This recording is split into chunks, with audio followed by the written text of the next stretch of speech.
We're not meant to live on, we're not meant to be safe. Left with our vices, guess we'll just pray and hum hallelujah. If God's in his heaven, all is right in the world. Just hum hallelujah on my way through hell. I'm stuck in the middle, oh I hate myself. Just hum hallelujah, just hum hallelujah. Just hum hallelujah, just hum hallelujah, just hum hallelujah. Just hum hallelujah, just hum hallelujah, just hum hallelujah.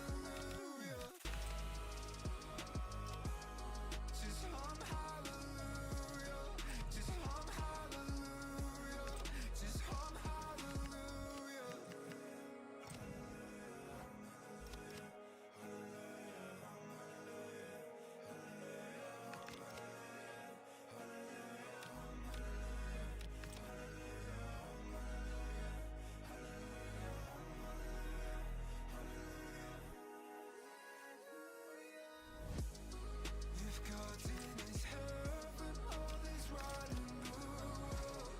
Just hum hallelujah on my way through hell. I'm stuck in the middle, oh I hate myself. Just hum hallelujah, just hum hallelujah.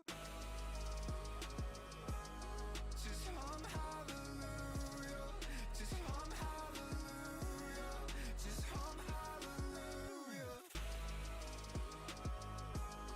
Just hum hallelujah, just hum hallelujah, just hum hallelujah.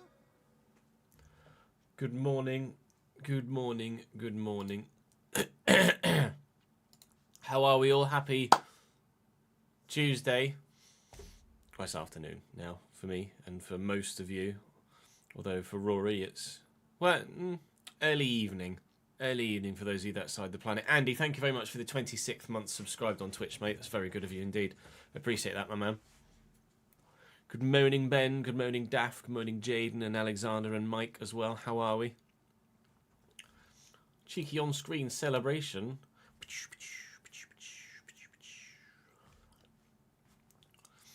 What the fucking yellows, mate? Thank you, Daff.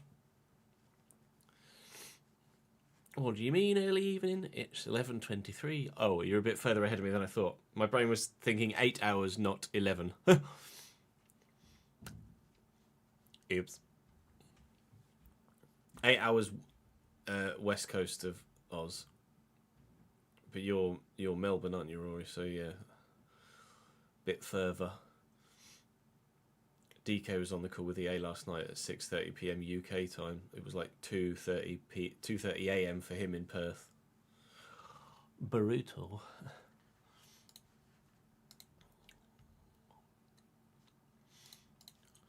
Brutal.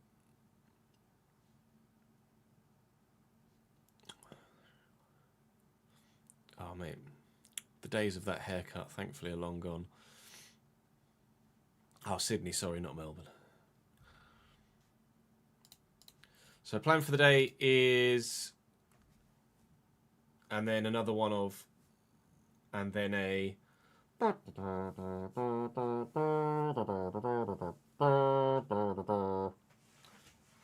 probably do two RTGs and a Journeyman today. Is the current planaroonie at this stage. We still have that bug. We have. I'm not sure which game to sim out of Millwall away or Swansea at home. Minimally, Rory. How are we, Fletch? Thank you for joining us on YouTube, mate. Appreciate it, pal.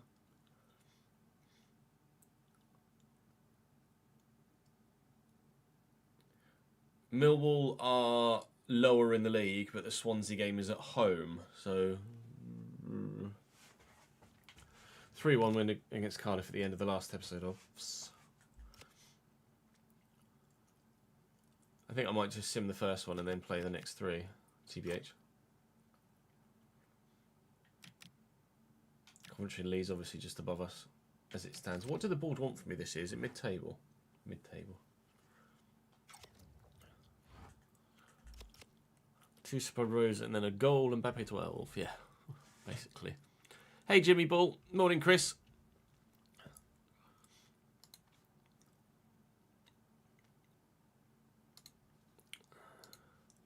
Exclamation mark plan, Chris, tells you exactly what's happening in any given stream.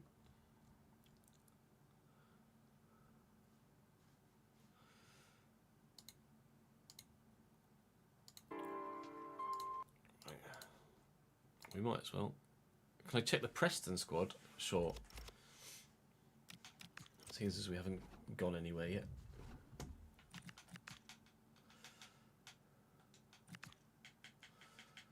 P&E. Preston. Starting Daniel Everson in goal. We played them in the last episode, I think. And then at the back, Gibson at 77 and Flanagan at 69. Jamal Lewis at left back. Erdal Ofia at right back.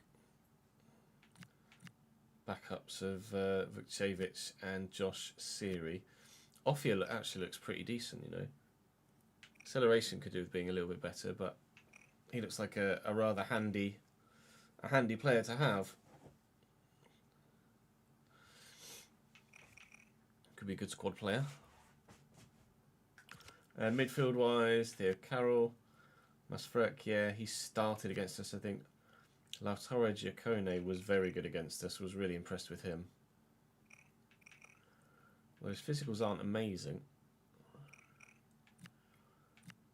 Mwene, Ali McCown was decent. 92 stamina, but not the relentless playstyle, weirdly. Kit Nelson, Ben Pryor, Jordan Thompson, Ben Whiteman, and Stefan Tator Torjarson. And then Richard Kone. Osmajic is still here. Kone's just brutal, isn't he? Kone looks so good. How he's still at Preston, I'm not sure, because he looks pretty unreal, to be honest.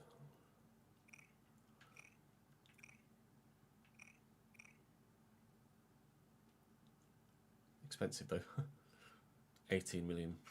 Offier's good in real life, is he? One thing we did want to have a look at as well, actually, was the Brentford team, because they signed an 88 rated player, didn't they, in the most recent window? 2 Spanish goalkeepers. I bet they have the same fucking birthday.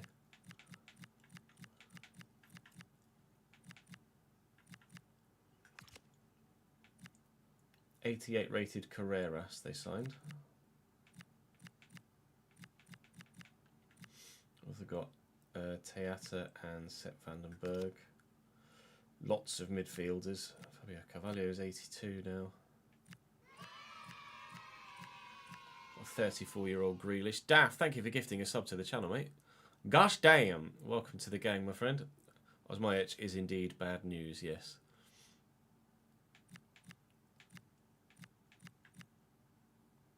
Anthony Milambo. Can't say as I recognise that name, but certainly one to remember. Gilberto Mora. Still got potential to get significantly higher. Damn. Mutara, Kevin Sharder. Playstyles? Right, Kev. Yarmoleuk.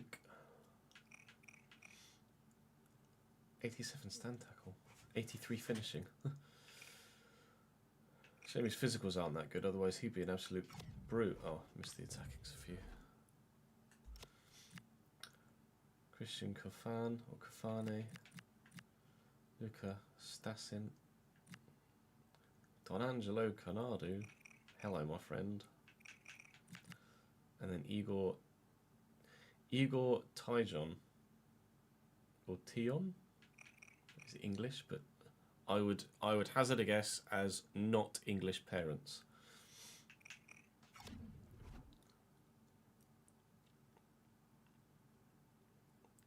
Don't really know how Brentford were able to bring bring Carreras in, really, but fair play.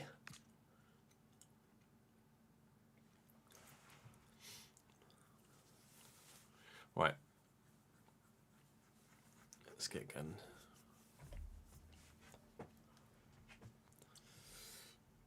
Oh, pardon me. Oh, what's this?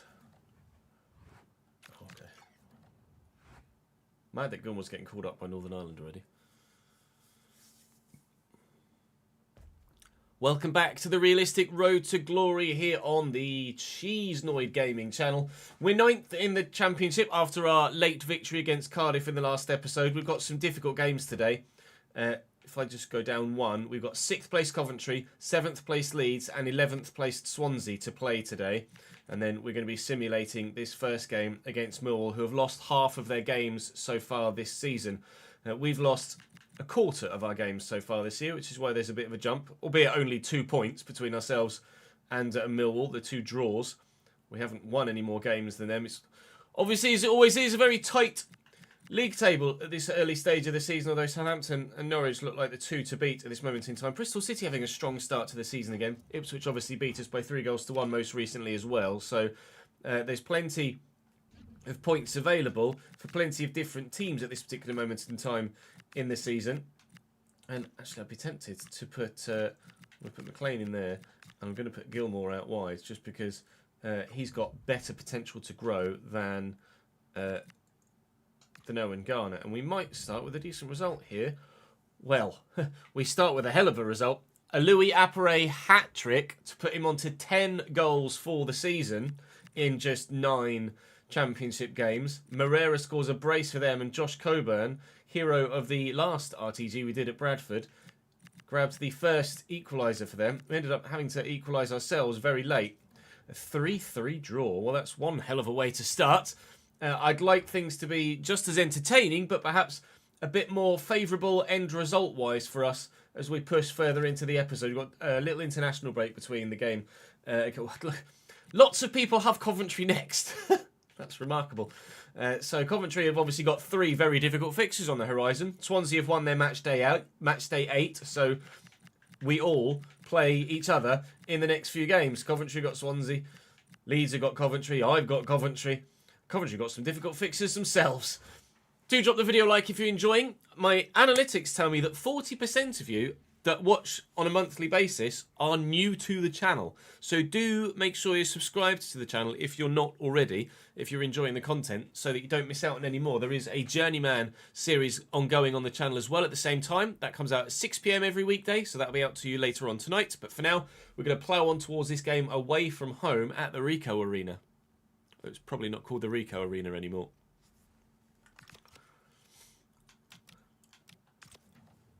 Probably called something entirely different now.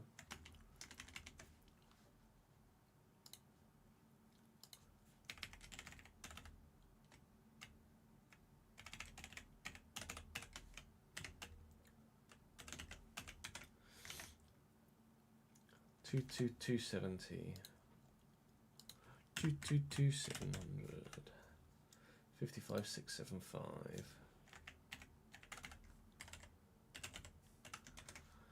Libosh. What are we doing financially this season? Profit of 6.4 million. Banging.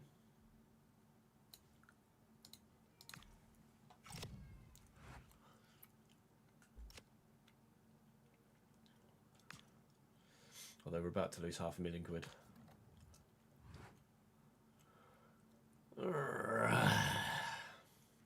What is Thomason currently on?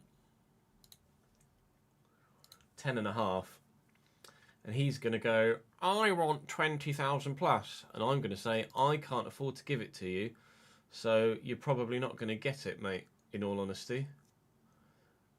I would rather move you on than pay you any more. So I'm actually going to say no to that, unfortunately for him.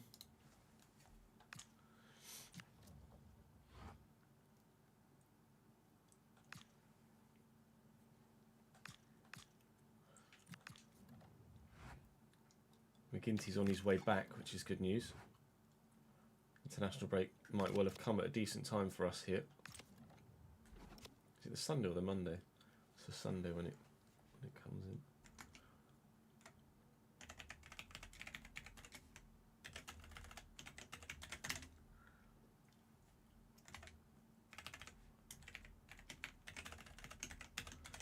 Just a casual £500,000 loss over the course of one weekend. No, stream has not crashed. Stream is still here.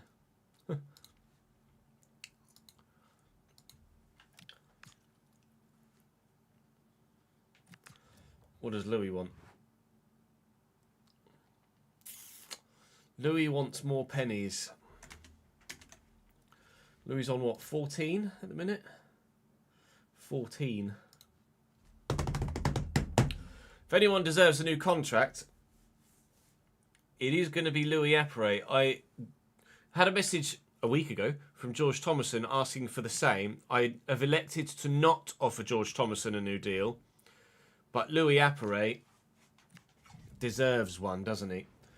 We are going to obviously give him borderline whatever he wants, although we would rather not give him too much. He's going to be 32 when his current deal expires, so I'm not really wanting to offer him much more than an extra year, in all honesty.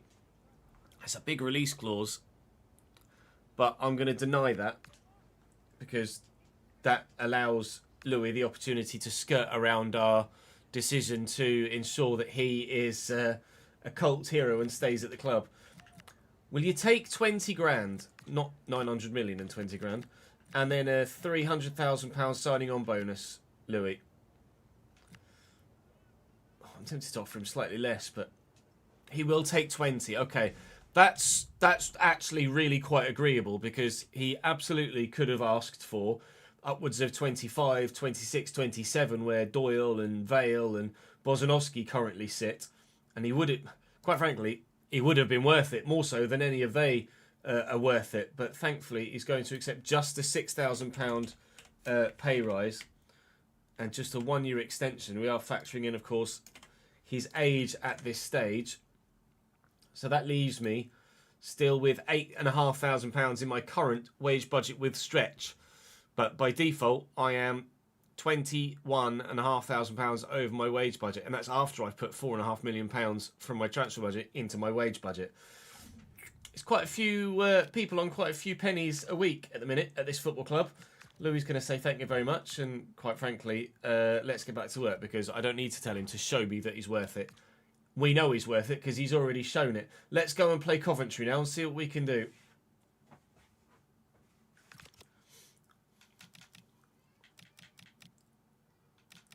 Two Norwich players in there, Fiscard and Euroshet. Sell him immediately. No. Is McGinty available? No.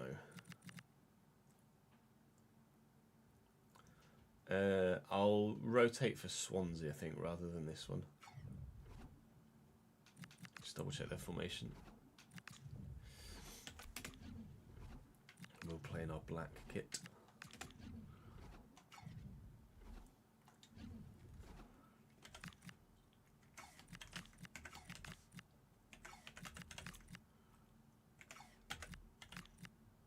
Can Rodoni play any deeper? Actually, let's put Palacios out wide. And put Rodoni at cam. I forgot this time we're going Rufus.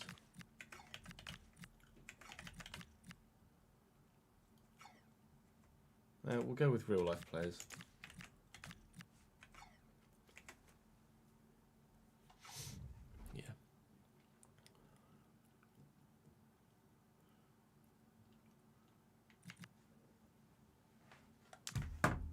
Yeah, Bozanovsky's got has a major impact on the team actually in that role, and he is only 25, 26, so he's definitely got the potential to grow with us into a potential Premier League player for us. Arne Slot is Coventry City manager. Things you didn't expect to see today.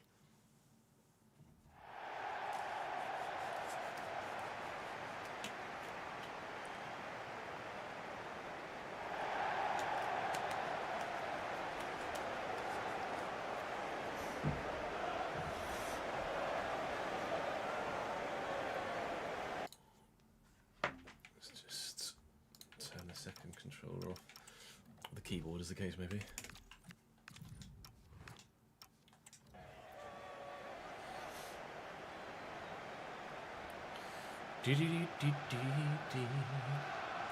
Should be seeing the Williams livery today at some point.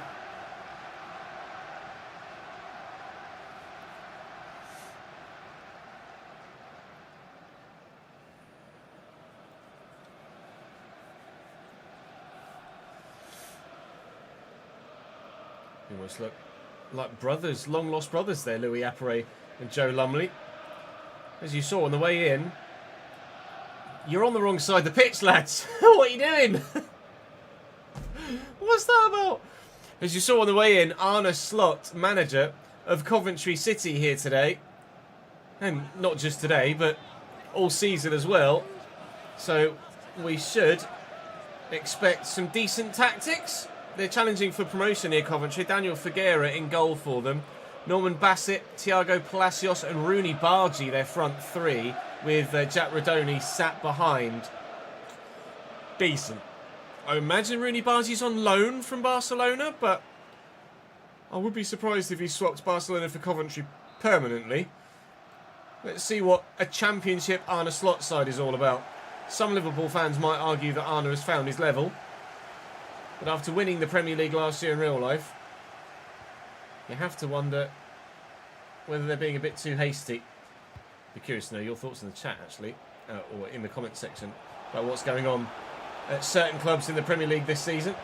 But we have ambitions of maybe sneaking into the Premier League for next year in this save, but it would only be via a lucky playoff spot if we're able to garner one. And we're going to have to be beating sides of the quality of Coventry and better if we're to do so. And Bassett is just in here. He's drifting further away onto that left foot. Thankfully, Joe Lumley's made a good save. James Justin took an ace to get that under control, but we have gotten it out and away.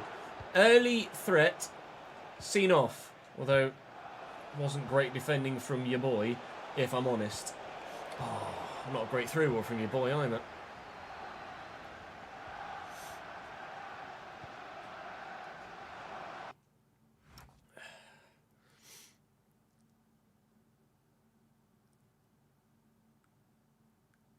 McGinty got injured, Sam. McGinty got injured. Back and Rodoni. And Rooney Bargi. Bassett. Oh, it's just really good, isn't it? It's just really good. Coventry play some really lovely stuff here at home. And Rooney Bargi, Rooney Berries.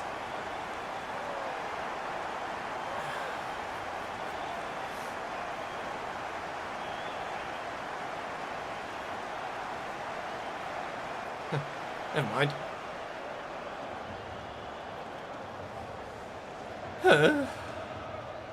I presume Bargi's on loan. Oh, look.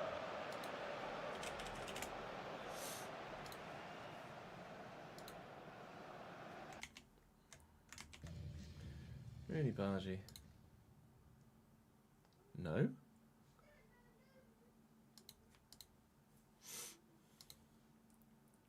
Bargi is a Barcelona player in real life, right?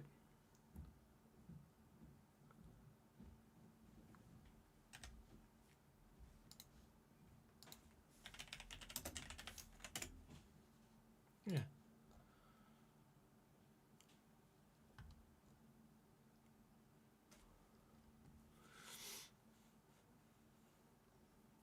Not played very often this season, but he's a Barcelona player in real life. €2 million all they paid for him. Damn. He was at Cov last season in this save, was he, Sam? Oh.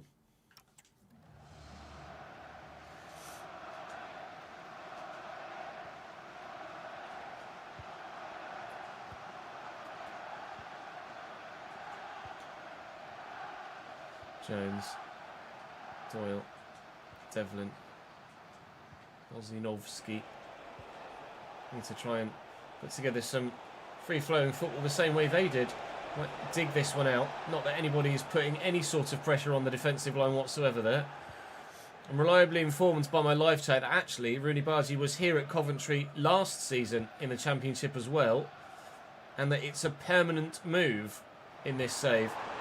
So he has swapped Barcelona for the East Midlands here in the UK, which is a very brave decision to say, I'm going to leave the big club and I'm going to go and get first team football elsewhere, and I'm going to do it permanently. He's trying to make it within the English divisions, Rooney Bargi. And, well, that was his 6th goal in 11 games so far this year, I think. So far, I'd say he's doing it.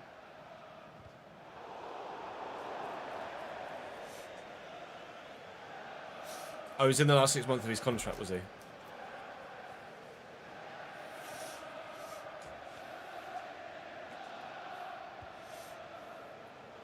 Devlin and Spencer.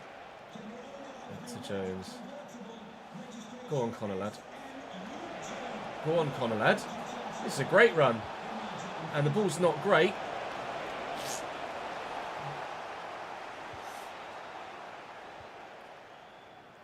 Palacios. Back to Eccles. Back to Palacios again. Bakken and Rooney Bargi. Bulut and Rudoni. They're playing that free-flowing stuff again. They messed it up this time.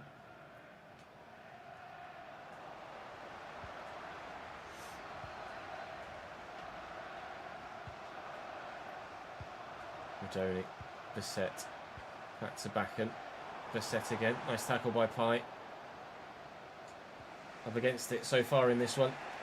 But this could be an opportunity to maybe send Louis Appere in behind. He could just hold off the defender. Oh, for one more pace. Then maybe we could have had a shot from the edge of the box. We might still. Bozanovsky looking for Terry Devlin. To try and whip and loop it over the keeper, but it unfortunately hasn't happened. Arne Slot at Coventry. Never did you think you'd see the day. I'm reliably informed by my live chat that Rooney Bargi is not on loan from Barcelona in this save, and actually he was here last season as well. So it's a permanent move he's made to come to the East Midlands here in the UK to swap sunny Barcelona for rainy Coventry. But so far, he's doing a very good job for the East Midlands outfit. He might just help him get to the Premier League next season if he keeps it up. But we're going to do our best to try and find an equaliser here, whether it be in this 1 minute of stoppage time or in the second half, and it's going to have to be in the second half. Yeah, the last time I gave that piece to camera, Sam, it wasn't really a fitting highlight, but I tacked it onto the end of the effort on goal there.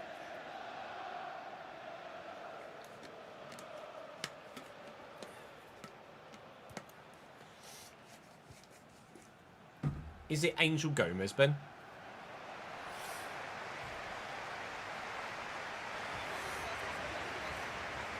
I don't know where Lamps is in this save. It's a good question, Ryan. I would be curious to know.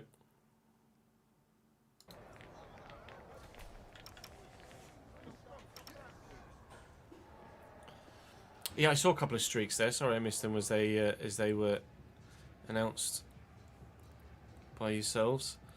There's a 60 stream streak. 60 for Daniel. There was another one in there not long ago as well. Let me scroll up. It was Rory on 30. James Will. Oh, the Hearts. Yeah, the Hearts teenager. Strange one, that.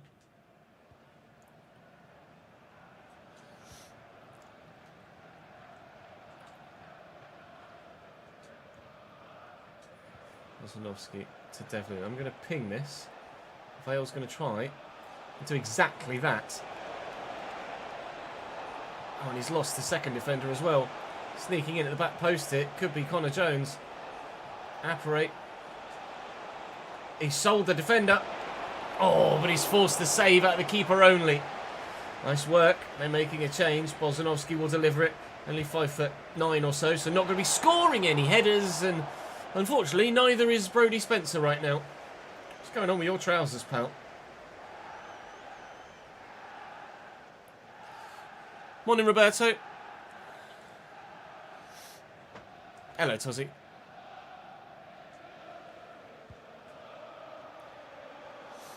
Is James Wilson in save?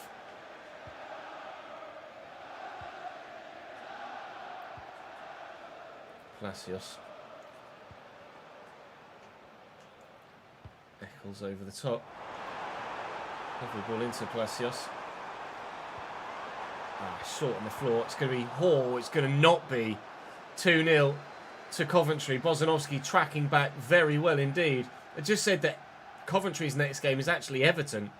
So, Christ knows what their fixture list looks like, because they were playing Swansea and Leeds over the course of the next few fixtures as well. So they've got Everton first and then the others. So the fixture list must be all over the shop. Unless that's a cup tie maybe, and then it's in the league that they've got the other two championship sides, which it may well be. Did Everton? No, Everton didn't get promotion last year, did they? We've got Swansea next, as it says. They're top left now. The home game that we'd very much like to win. I wouldn't mind a point from this one if we can muster it, but at the minute it's definitely looking more like Coventry going to be scoring the second goal in this game, isn't it, at this particular moment in time. 25 to go. I might make a change from the bench. Let's bring Aguilar on, but let's move him out wide.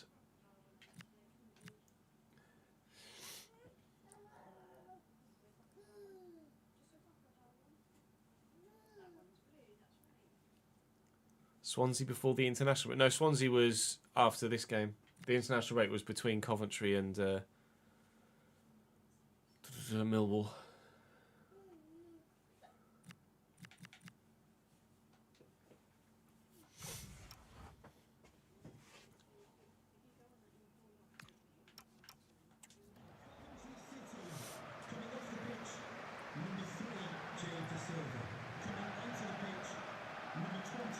There we go, please, Louis. Well up. Shame that Kamari Doyle wasn't awake enough to go and get it. Nice ball. O'Doney and Rooney Bargy. He's done me. He hasn't done a J. That seems a more simple pass to play than that, but never mind. Bozanovsky wins it, loses it. A J wins it, and then we keep it. Use Louis. Don't use Louis. Alright, good. Bargy. Well in, a J. Use Louis. And then try and feed others in was the plan. Hold-up play's not that great from Louis Appere at the minute. Jack Rodoni. Oh, it's perfectly weighted. Jay certainly doing his job this afternoon. Oh, Brodie Spencer, not so much. Oh, for Cov, sorry. Palacios, Eccles and Bassett. Wolfenden, oh, nicely in the way. Devlin to Vale. Use the right back. Use the winger. What's Aguilar got? Brought him in on loan. We haven't used a lot of him so far, but on paper he is a very good player. Kamari Doyle, where this in front of Terry Devlin. It's not far wide, but crucially for us on this occasion, it is wide. Mason Clark coming on for Rooney Bargy now as they make a change to try and freshen things up in the final third, as they will try and kill the game off with a second. We haven't been able to find that equaliser. It was a late equaliser in the simmer against Millwall to give us a 3-3. We very much take a 1-1 at the moment now, and they've given it to me there, and we might be able to get it, you know. We also might not. Oh, we also might. Oh, Louis, please get the shot away. Can't say we haven't had the chance. What a leap by Ethan Pye, my God. It was a leap by Rodoni. He's only headed it straight to Louis Appere, though, who will find Aguilar, who will look for and find Louis Appere. Big save for Guerra. Whether it would have found its way in or not, I don't know. Might have been drifting past the post anyway, but that is a top stop from their keeper. I'm going to take this short to Bozanovski. Then look to send the defender. Jack Radoni's just got the acceleration to turn and get away from me. That is frustrating. Okay, well, it will be a 1-0 defeat away from home against Coventry City then. They were the better side, but we could have justified a draw had we snuck one. But we didn't.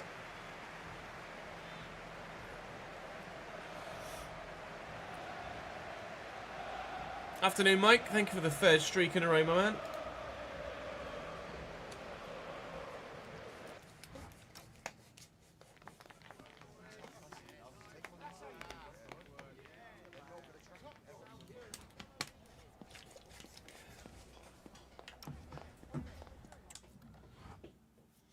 Jesus, Leeds 5, Luton 0. Unlucky Hatters.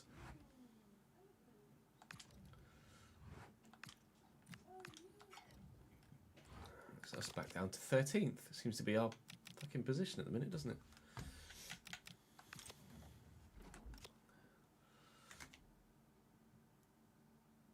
Or was that wasn't midweek, was it? No. Just no, weirdly, no travel costs for Cov.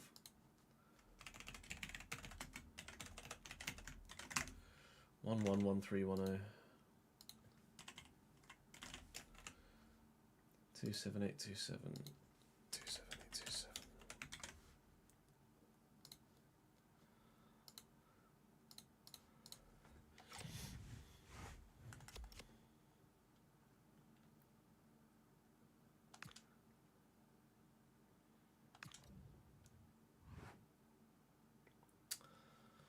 Oh God, now McGinty wants more money. Oh. I mean, McGinty probably deserves it as well, doesn't he? What's he on? 4? Yeah. Please don't ask me for an absolute buttload of money, though. Important is good. It's better than crucial. Goalkeeper's slightly different. I'll go for a two-year extension. That will be Ed McGinty, most likely ending his career at the club, I would imagine. No release clause is fine. And he is only asking for an increase of £4,600. I will offer him 8.5 and then put £170,000 in there instead. And he'll sign it. Good. £8,500, Ed McGinty stays. Our number one will stay our number one. And if Brown could grow, that would be bloody lovely. That's the whole point of you not being number one right now, is growing out on loan at Lask, and you're not doing it, mate.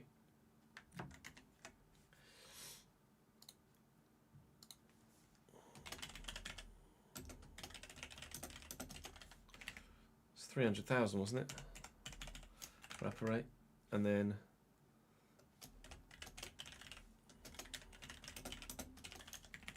170 for McGinty, who's now on 8,500 with another 2 years.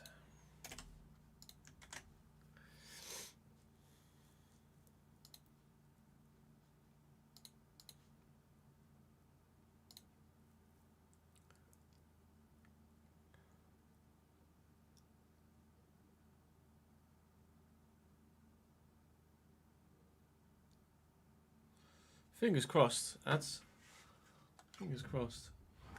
I think most of the mods are updated to 1.41 now, so I probably could update everything. A mixture of both, Landino. It depends on position, really. Oh yeah, we were going to have a look at James Wilson, weren't we? Sorry, Ben.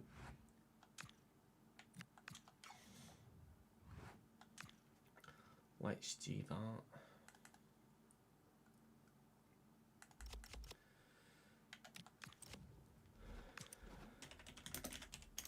James Wilson. 78 at Fenerbahce right now. Oh, wow.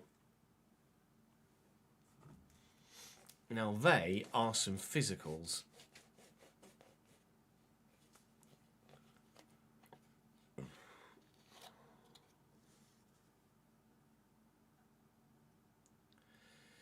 You've just had an update and it really broke the sliders. In what way, Harley? Because they've not changed gameplay at all. You sure it didn't reset your sliders?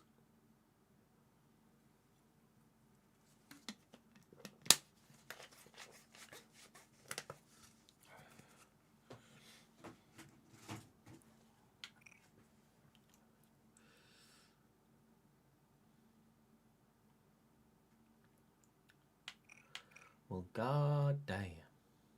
Who else have Fenner got at striker?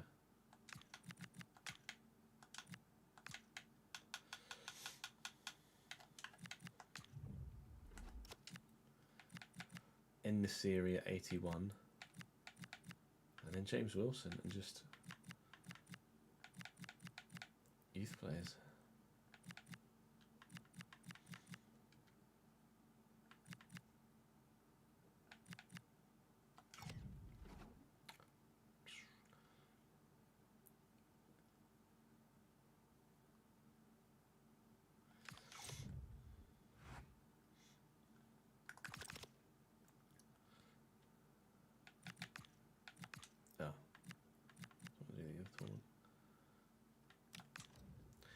Match day. Swansea could play in their home kit.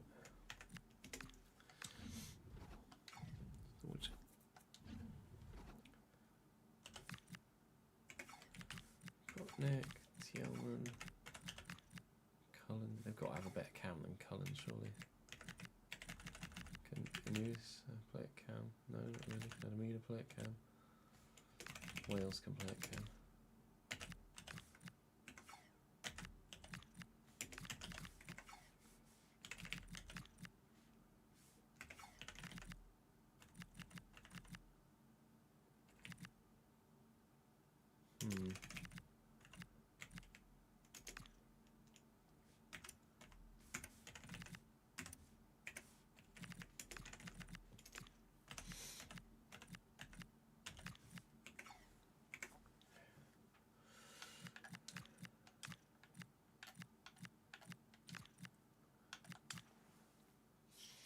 Said I'd rotate against Swansea, so I shall.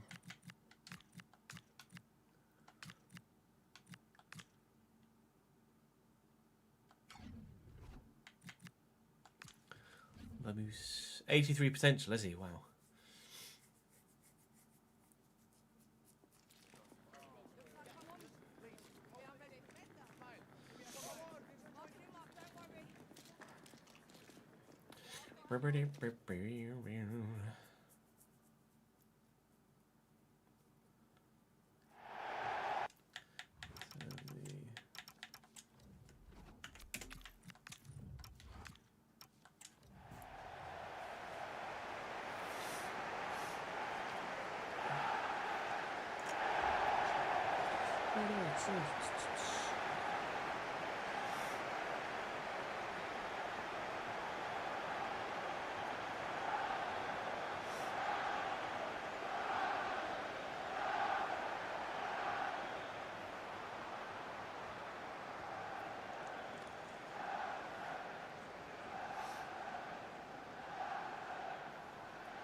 They do Biscoff-filled cream eggs now. Why have you told me this, Leonie? Why are you trying to make me fatter than I already am?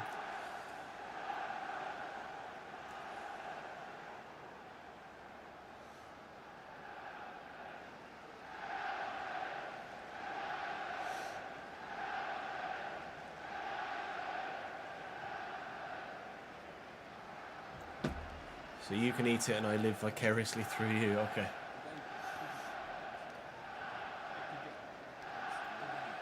Nat's literally just gone out to do a food shop. I'm going to message her now. Swansea are actually really not that bad at all. They've got a team that could genuinely challenge for a playoff spot this season. They are doing so, in fact, but they're good enough to actually keep it up for the whole year. Mayer at left back is 81 rated. And then they've got a couple of others that are pushing late 70s. I hoped this home game might be a bit more straightforward, and I have rotated accordingly because I expected Swansea to not quite be as good as they actually, turns out, are. But if we can just put together our usual home form and solid fort-like performance, then maybe we can still get the 3 points today. Nice interception by Steven Sessegnon to stop them at the early stage. Aguilar playing at cam, starting for the first time in a while. Vale is available out wide left here. And then Louis Apperet. Maybe the wrong thing to do to try and get back inside on the right foot. Sessegnon will get to this, we'll keep it alive. Aguilar to Devlin. Devlin looking for Louis, but not finding the pass. Message Matt and that before we get too far.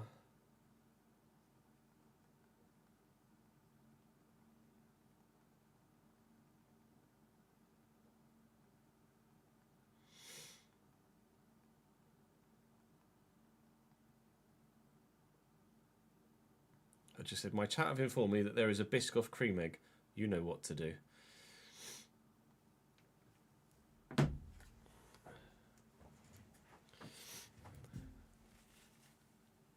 Yeah, they don't do the extra large bourbons at our Morrison's, unfortunately, because it's only a little one, not a big giant superstore.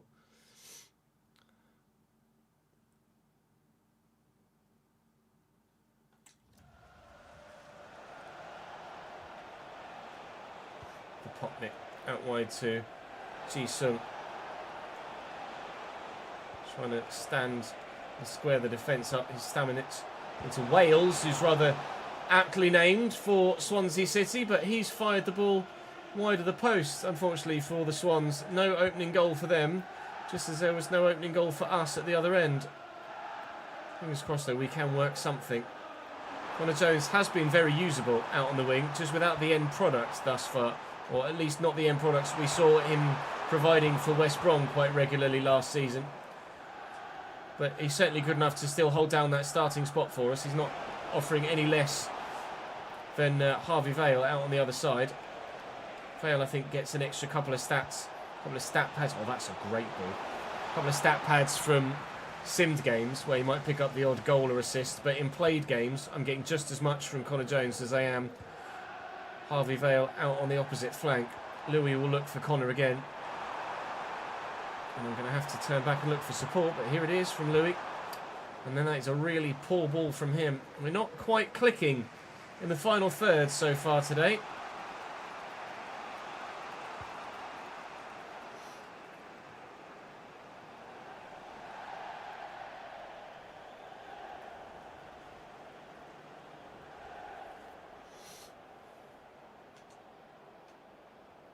Sessegnon and Aguilar.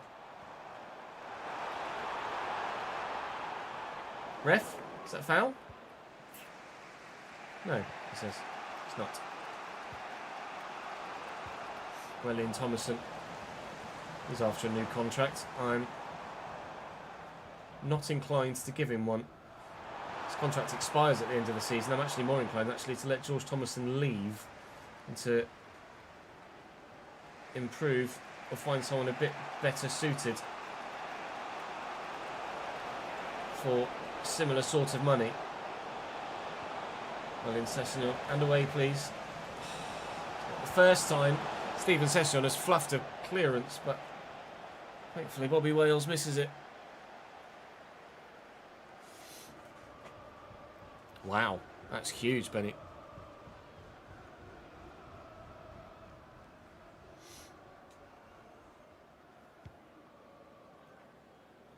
Win this, Louis. Well up. Aguilar trying to immediately just return it to Louis Apperet, and that's not worked.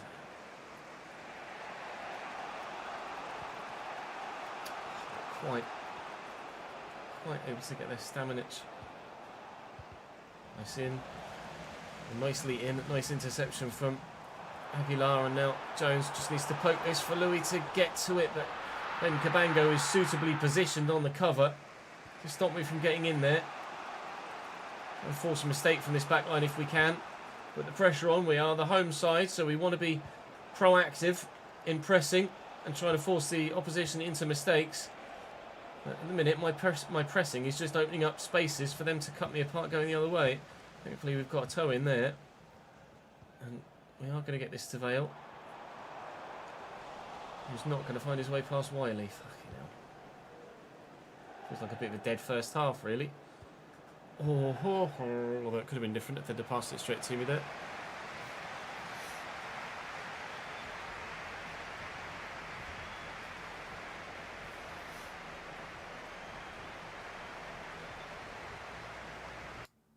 I'm actually going to tweet that out as well.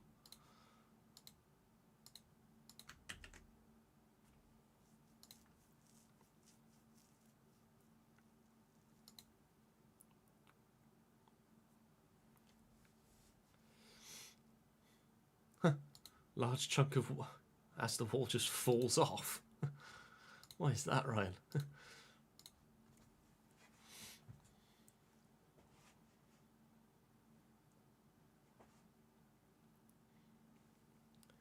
I can as yet. Oh, it says the message is already pinned. Oh, sorry, pin it to YouTube chat. Yeah. Helps if you read all of Ads's message, doesn't it, Chaz? You fucking idiot. Bin. Is binned.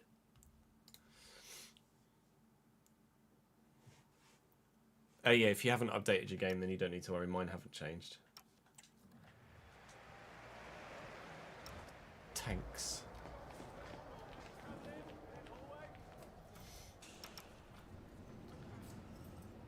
Bit one-sided that first half.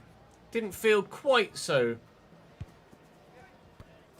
uncompetitive as the stats show there, but definitely need. Okay, cool. Definitely needing to improve in the final third. We didn't take what we created against Coventry, and now we're not creating at all against Swansea. So time to fix up in the final third today. Otherwise, we might not get anything, because it's Leeds after this, and that's probably not going to end well for us, is it? The quality of player they're going to have at their disposal, including two of our former players in Stanley Mills and Charlie Webster. That's a great ball in, and Jones can't quite find Louis Appere with his driven ball across. Can Sessegnon win this header? He can, and he's done it very well. And Devlin will look for Aguilar. Maybe a little ball across to Devlin here. That's brilliantly done. Oh, Aguilar, superb. And off the post. Oh, we couldn't have done much more there. That was brilliant from Aguilar to work the space. Get this out to Connor Jones out wide.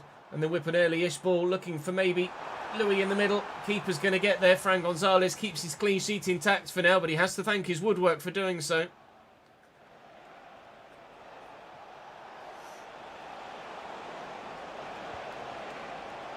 Potnick, see the runner in the middle, and Wales has support, and Thielman forces the save only out of Joe Lumley.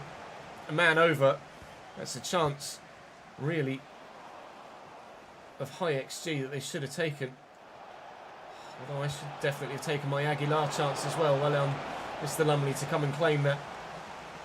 I was going to try and chest that down with Louis, but use the hands, so no point trying to fight for it initially, because they'll only get a free kick. And they're in with Thielman again. And it's McLean getting a block on the shot. Swansea turning the screw here. Bobby Wales off now for Inuissa. It's not a great clearance, Mr. Vale. And Sessegnon has jumped and used the hand. Steven Sessegnon is proving to be a bit of a weak link at the minute in our backline. He made a number of mistakes in a previous game that cost us. I think it was the Ipswich one. And he's just given away a penalty to Swansea here. That they've buried, and we now trail by a goal to nil. I think it might be time for Steven Sessegnon to move on in January, and we look for alternative full-back cover.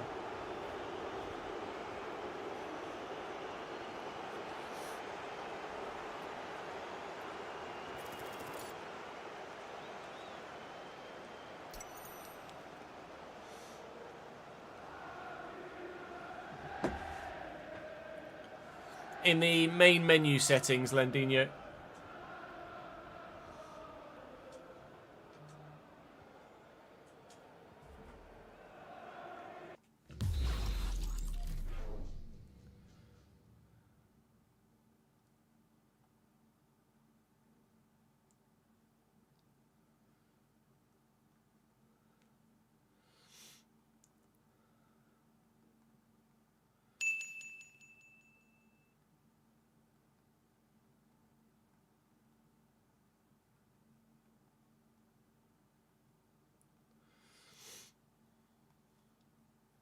Look after our boy Ruggett. We're going to do our best, mate. He's only on loan to the end of the season, but we'll try. Thomason for Pack.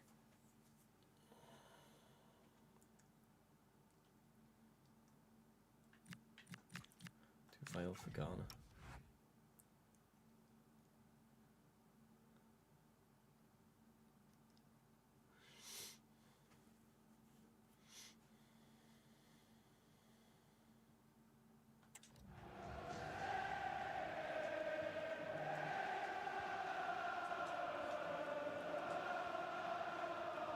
Little dink in here to Aguilar. Puts it on its way. It's a long press sprint there, and I did out of habit. Musa, Jason. Track that run quickly with Brody because you know where he's going to go next. Jason. In. Goal kick.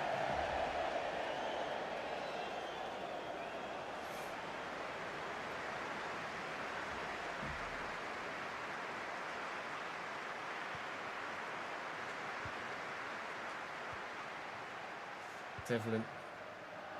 To Aguilar. We made some changes. Hoping that they're effective.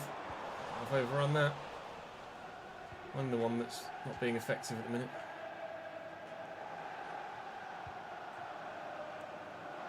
Stamenic. Into Tillman. Franco. This is good from Swansea. Well in, McLean, and then Sessegnon arrives. Gives it straight back to bloody Swansea. I'm getting rid of Steven Sessegnon. He is costing me chance after chance, if not goal after goal at the minute. Not enjoying Steven Sessegnon anymore. He was previously good depth. His time at the club is going to come to an end. He's going in January. I'm going to get Steven Sessegnon gone as soon as we can. Might have to loan someone in. We are looking for young fullbacks with our youth scouts at the moment, so hopefully something shows itself there sooner rather than later, and we can find another Alex Roberts. If Aguilar can find Louis Apre here, we might find another goal.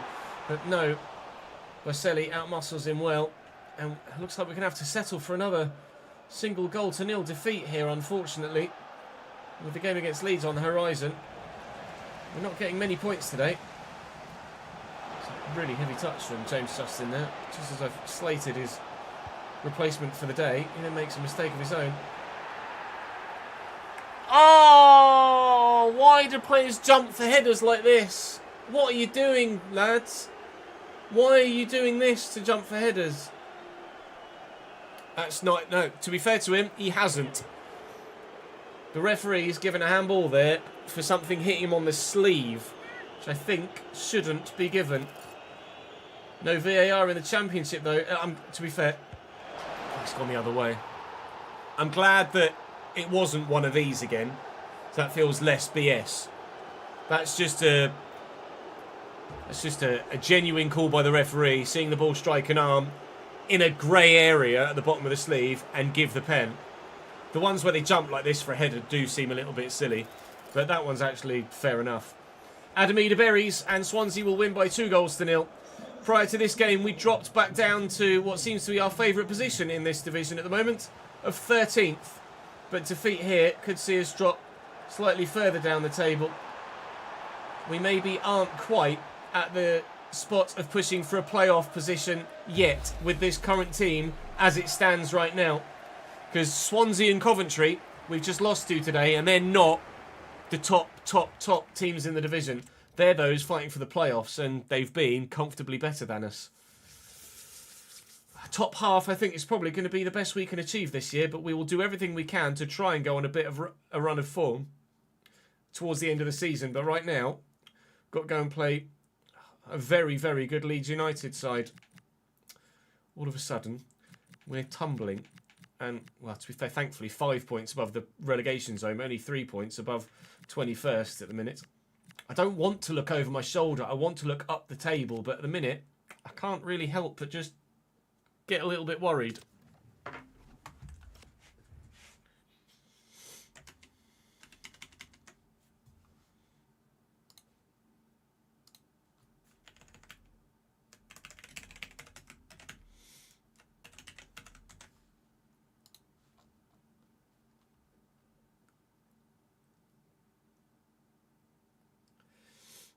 What am I doing? What was it? 8041. 202,398.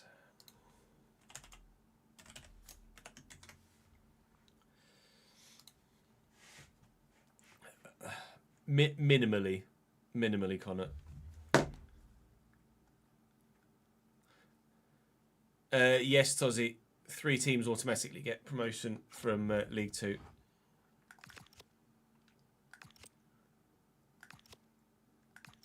Seems silly to me that it's like 3 up, 3 down from the Championship, 3 up, 3 down from League 1. Or rephrase, it's 3 up, 3 down from the Premier League, 3 up, 3 down from the Championship, 3 up from League 1, but 4 down from League 1 and 4 up from League 2, and then 2 from League 2 to... It's just like, just go 3 up, 3 down in every league. Like, what are you doing? Exclamation mark. Just do exclamation mark. Sliders, Harley, and then screenshot on your phone.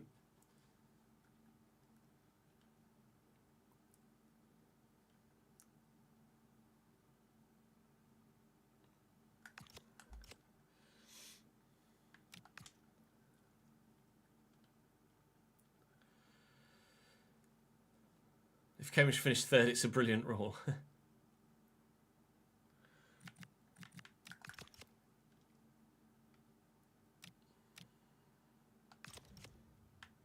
Where is 16? I mean, 16 points is 9th, but then there's a big jump to the playoffs now. Look, 20. We're actually 7 points off the playoffs already. Mid-table obscurity this season, anyone? We went to Rhodes, Tozzy, yes.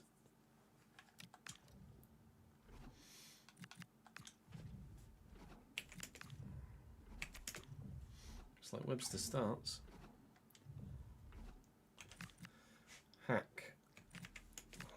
Got to start standing Mills, haven't we? Kangan Lee. Fucking hell.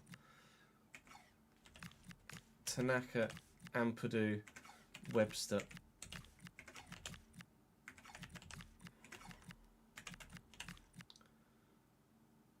Jesus, they've got 3 goalkeepers, 81, 81, 82.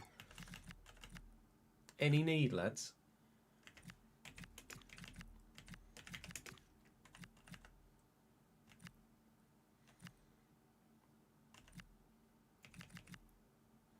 They've got such a good squad. Jones for Garner. The only change we'll make for this one. I'm just going to have a quick toilet break chat before we go and play Leeds, if you don't mind. I shall be back in uno momento.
Trossard's probably a bit older by this point in the save, though. Well, not probably. He will be. It's season fucking 5. I'm surprised he's not retired, actually. Although Trossard's probably younger than I think he is, isn't he?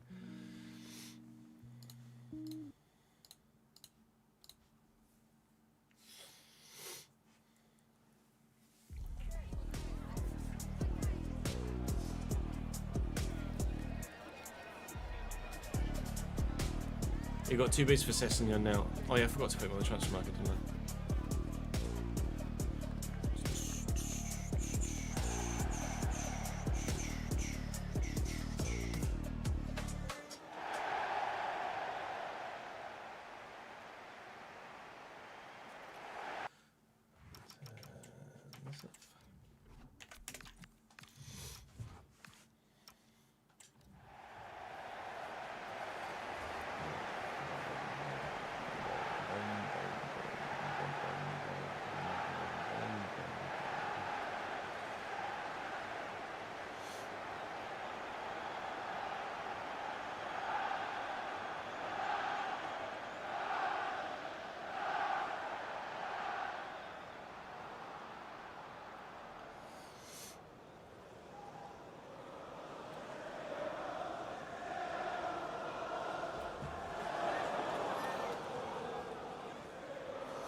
What did Palace do about Dwight McNeil signing? Think of the following, Notorious.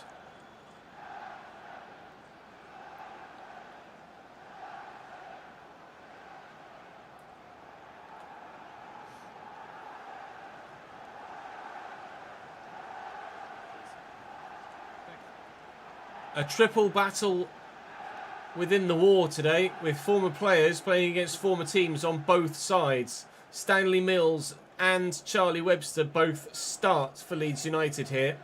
And obviously James Justin for us used to play for Leeds himself and was released from them, which is why we were able to pick him up for a bloody free earlier on this season. Very good team. Kangin Lee's 84 rated out on the left-hand side, sorry, right-hand side of their midfield forward 3. We know all about Charlie Webster, who's now 80 rated for them. We know all about Stanley Mills, who's now 79 rated for them. Both have grown very well since leaving us and improved. Leeds' team had to make a couple of changes because of the nature of the fixture list. But hopefully, especially if they're going to give me the ball like that, hopefully we can get something here. I don't want to lose all 3 played games today, but this is the one of the 3 I would have said was a more guaranteed defeat than the other 2. Devlin looking for the run of Doyle, who will poke it for Garner, who's in here. Owen Garner. Katarski with the save. Cross to come in from Bozanovski. Can't get there with Spencer. I can't get there with Pye either. It will stay 0-0. Or will it? Or will it? Yes. No? Maybe not. Yes, it will.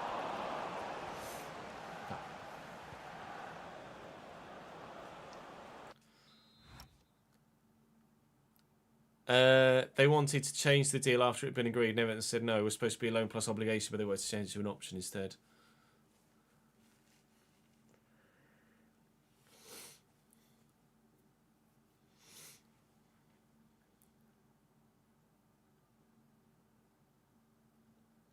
Just Palace being Palace.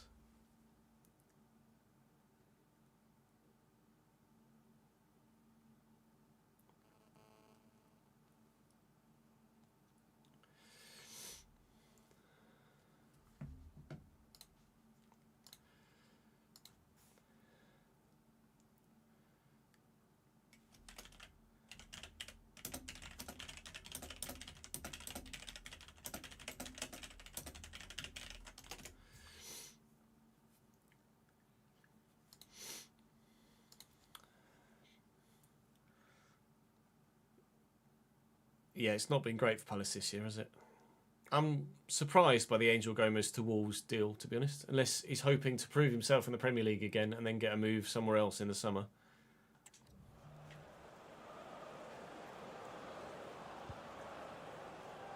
Mills floated, looking for Mateo Joseph.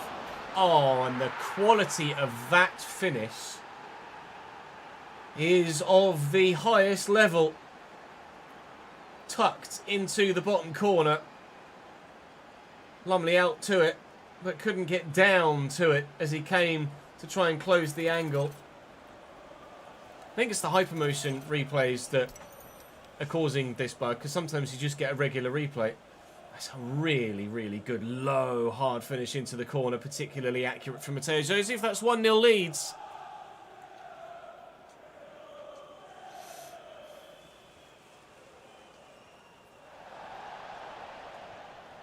Wonderful.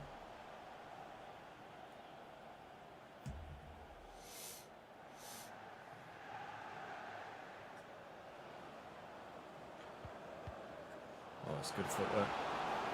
Kangan Lee. And then he's beaten me. He hasn't beaten Ethan Pye, thankfully. Fail. Wasn't even meant for Appare.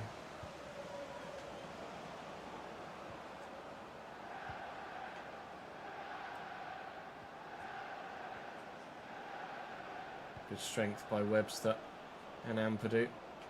Quite a lot of hair in Leeds' three-man midfield. Stanley Mills, well intercepted. We didn't get much from Stanley Mills, did we, out on the wing? Which is why we were open to the sale in the first place. I'd be curious to know what sort of figures he's putting up for Leeds this year in the Championship. Might actually check. I'd be intrigued to know as well what Charlie Webster's doing, because he dried up for us once we made the step from League One to the Championship. But I bet, having improved yet further now from where he was, why would you then give me Bozanovski there when I'm underneath that? Thank you, Leeds. Never mind, that's why they gave me Bozanovski. Cambridge won, Leeds won. They've shot themselves in the foot there, Leeds. Never mind. Oh, no idea what the defender's doing. That's just terrible. Oh, Semenyo signing of the window. Unbelievable. His form had wobbled a little bit at Bournemouth, and then just as we were coming up to the transfer, he started to pop the ball in the back of the net again. And he's just been unreal for City since they signed him. Webster, Kangan Lee, Matteo Joseph, and Ampadu. And very nearly, an immediate response from Leeds United. Thankfully, not. 1-1 after half an hour. I'm tempted to just pass the ball about for the next 60 in-game minutes and try and take a point from this.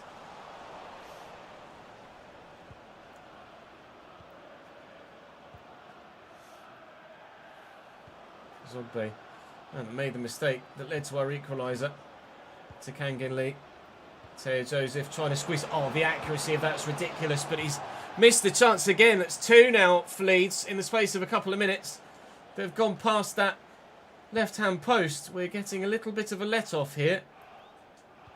It's only a matter of time if we keep letting them create chances of that quality before one actually ends up going in. Oh, if I could have found that ball through. Louis was well and truly clean in on goal. Oh!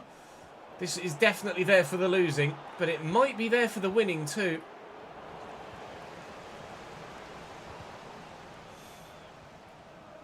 Go on, Owen. You're off, aren't you? Yes. Fucking controller keeps being weird. Like, unattaching itself.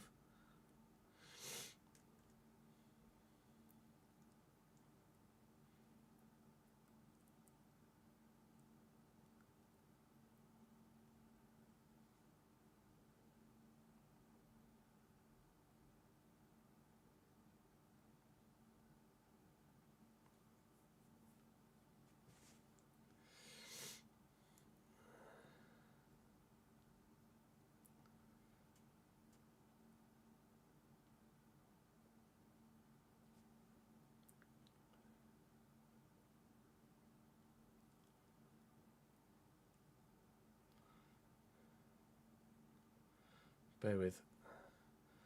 Just doing something for now on my phone quickly.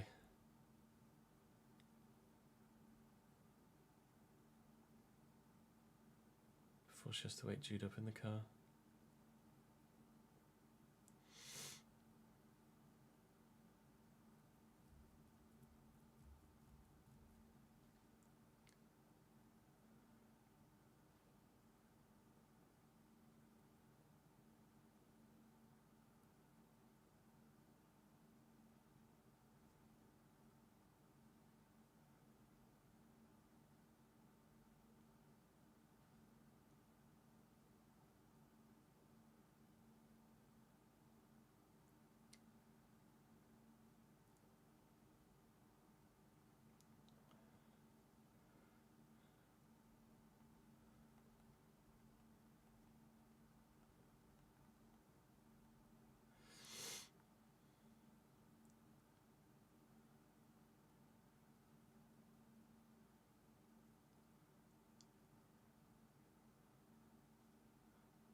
Trying to buy Jude a birthday present.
Yeah, Strand Larsen for 50 million quid seems like a terrible idea.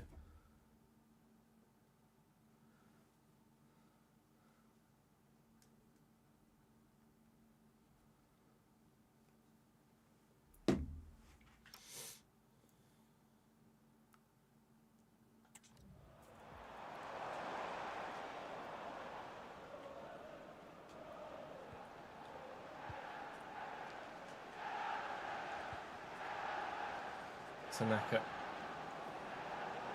He's pushing. He's pushing. Ampadu. Webster. Kangan Lee. Webster, nice tackle. Trying to squeeze it away. It's more than squeezed away. It's just away, and I'll take it. Don't mind if it's gone out for a Leeds throw here. Going to hold the scoreline at 1-1. I'm going to go on record as saying that with 60 seconds or so left of the half, and hopefully that will remain the case until full time as well.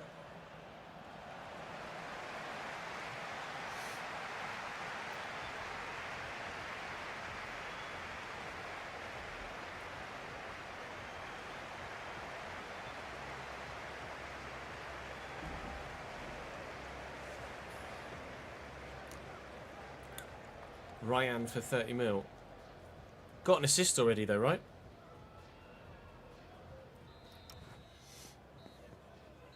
Actually was very honourable in staying on his feet in that chance as well for Bournemouth.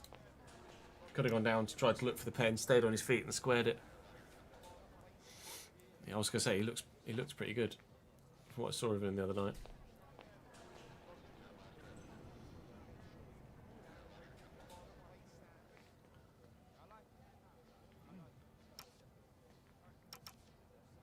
Totally unbiased opinion.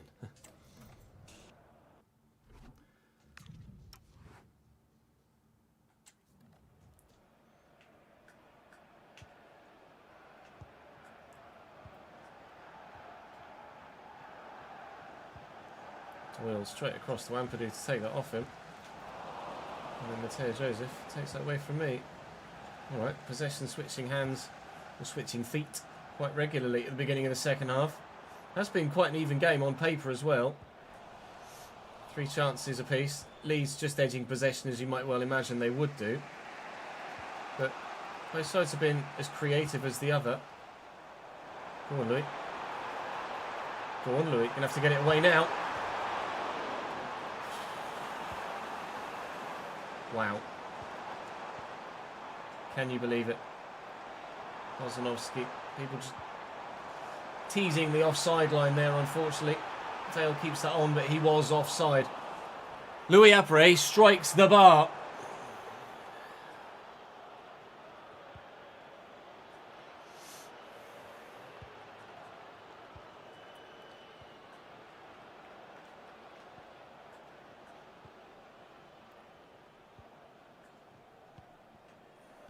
Webster. Oh, nicely swept round the corner to Joseph. And out here to Kangan Lee. Shows some good footwork. Joseph. Bosanovsky's right man, right time, right place, everything. to get rid of that. Looking for Garner through the gap. It's a great ball. Garner against the fullback. Garner doing his bit, trying to square it across, but just didn't have the gusto to get it done at the death of the move. Oh, fuck. That was a good chance. Leeds got Spurs next in what will be a Carabao Cup game. Tottenham are not Championship, don't worry. What a ping. James Justin's up though. Bozanovski with lovely footwork. I'm really enjoying Reece Bozanovski. So good in possession. Harvey Vale, however, not so much. Let's put Bozanovski at cam.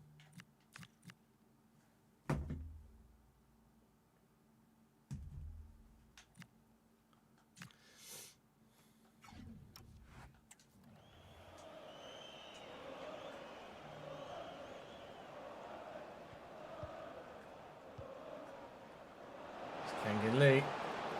Let's get around the outside of Ethan Pye, and has done so. That's not a great clearance. Ampadu. A mixture of bodies in there. Lumley makes the save. Leeds looking to find the goal to go in front. But they don't have it.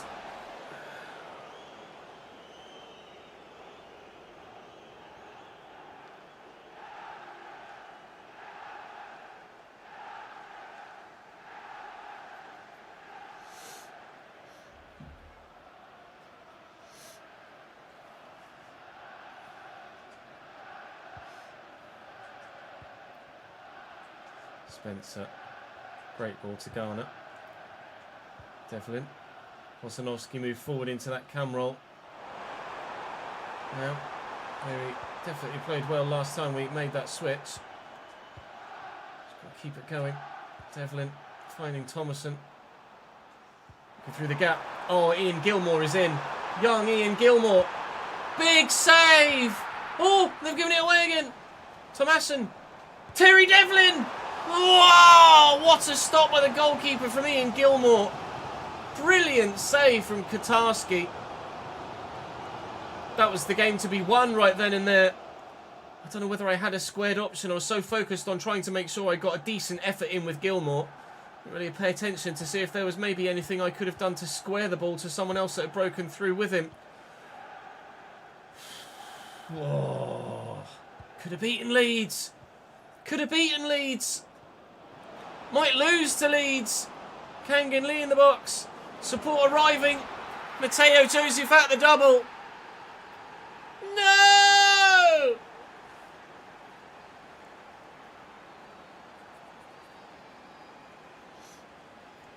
Can we get a ban on YouTube, please? That's...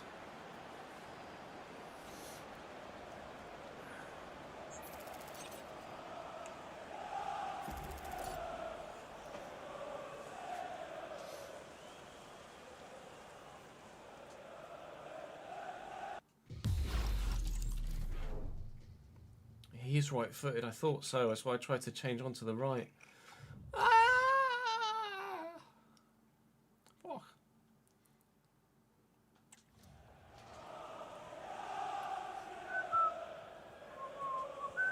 How dare you, Kung Fu? Harley will be the same, I'm sure. Garner. And Devlin. And Thomason. And Bozanovski. And around the outside is Owen Garner. I was just about to say, it's not over yet. Brendan Aronson coming on for them late here. Devlin. 1-2 maybe. Get it out wide right again. Napre's got some space, and Bozanovski is squaring me. He just can't get it to him. Oh, we were doubled up on that side. Oh, we're going to lose to Leeds. I could have beaten Leeds. Bugger.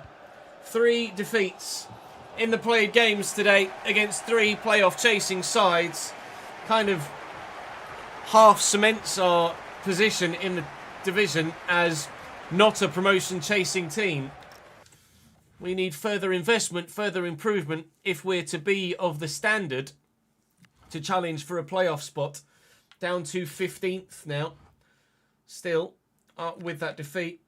No other games, thankfully, to be played below us. But now it is just 3 points to Blackburn Rovers in the relegation zone. And we've relegation threatened Luton as our very next game. I don't want to look over my shoulder. I don't want to have to worry about relegation for a second year in a row. But we might end up being in that position with things as they currently are. Louis Apre is still the league's top goal scorer. And the fixture list... So I click on the wrong tab. The fixture list is quite busy November into December. Very busy November into December. We've got Southampton and Norwich and Bristol City and Everton in the next episode as well. Oh, God. We might be in the relegation zone in the not too distant future. Entertaining regardless, but for all the wrong reasons as far as I'm concerned. I'll see you tomorrow.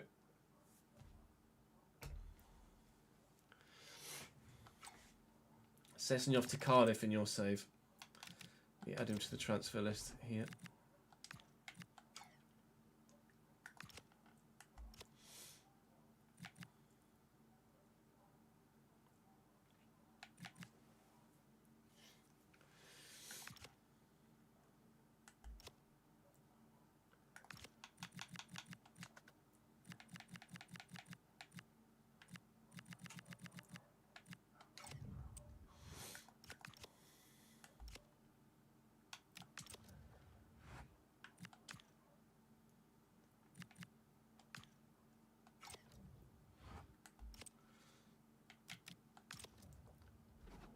Tea time.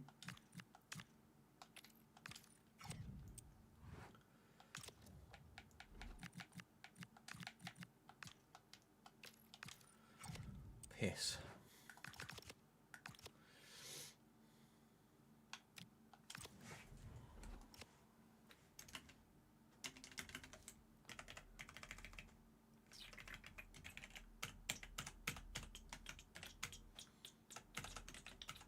Fuck's sake.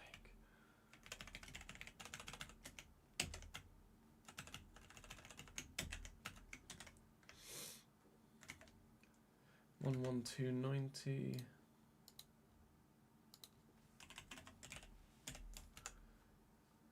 Two 8225. Match tickets 8086.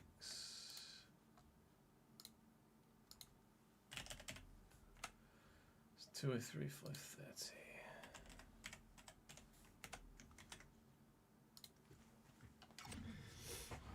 Oh.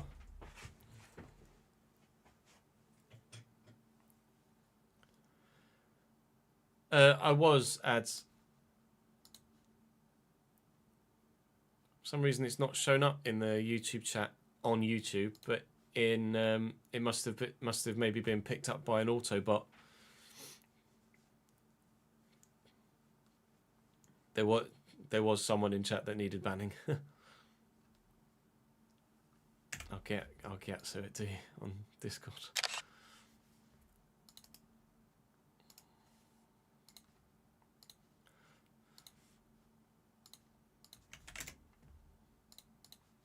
Sorry to send you upstairs, seemingly unnecessarily.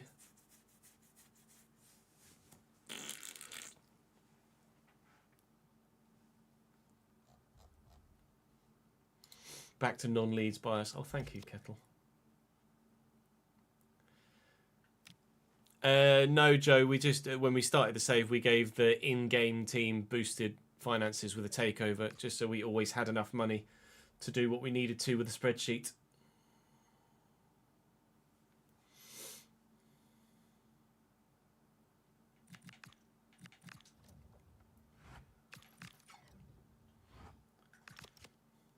Right, well, I've got to play Luton. Saints, Everton, Norwich, Bristol City. I'll play Norwich because they're local. I mean, Everton are only mid-table. Maybe I play Everton as well. Everton are only 14th. Sim Bristol City, Sim Saints.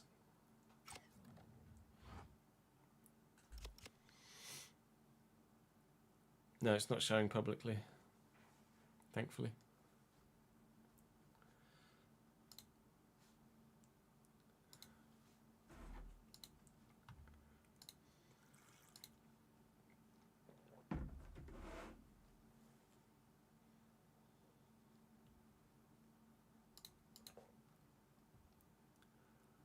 I've not updated you, Futu. No, it wasn't adverts, Kung Fu. It was just someone saying something inappropriate a couple of times.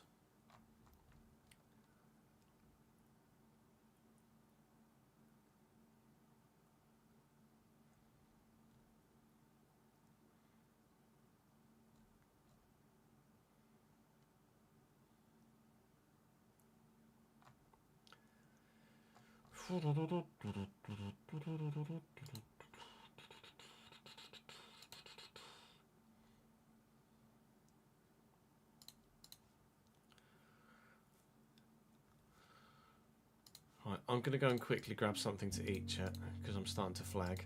I can take some more meds in about 10 minutes as well, and then we'll record another episode of the RTG. I shall be back in a few minutes. BRB.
Wasn't until I got into the hallway that I suddenly had the realisation we don't have any bread till Nat gets back from the shop.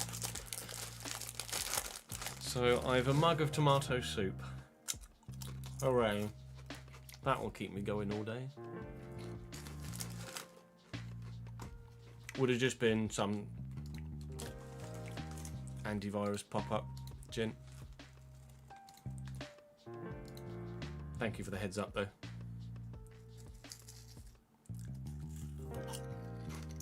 It wasn't a video rendering. It would have just been... Oh, was it the same sound?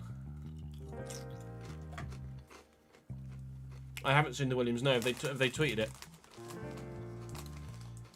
Check my timeline.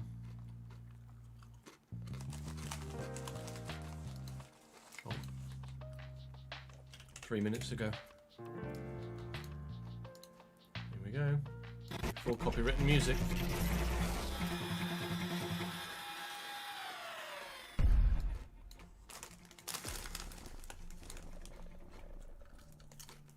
Who's blue? I'm black. Ooh. Are they sponsored by Barclays now? Ooh. Well, I'm not sure. From the front, yeah. But that side shot, oh, I'm not sure. Oh, I'm not sure.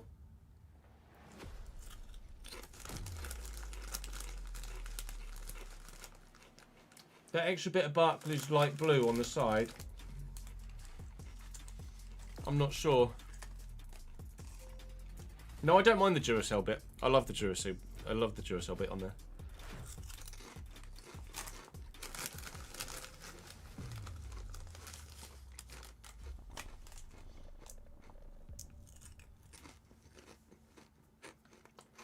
Not sure about that bit.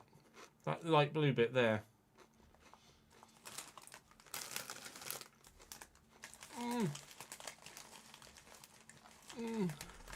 I'm torn. I'm torn.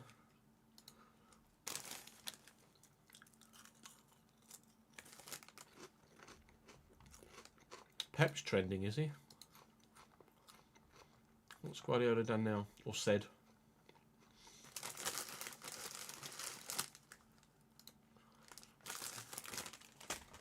Here we go, they tweeted some pictures of it as well.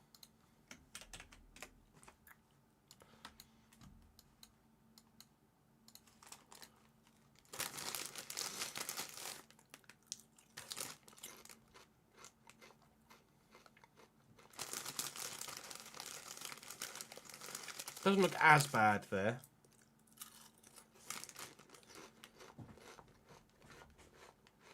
From the front, I really like it. With the black down the side and the blue on the darker blue on top. Like that looks sick. But that light blue, I'm not sure if it was just the wing mirrors, maybe. Yeah, in natural light, it might look better. To be fair.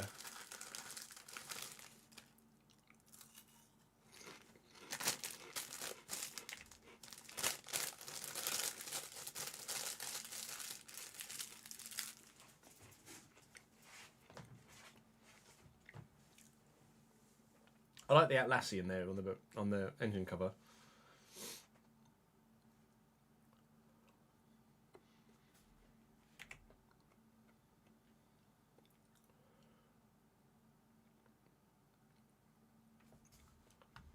I'm not a fan, I think, is what I'll say. I'm not a fan of it.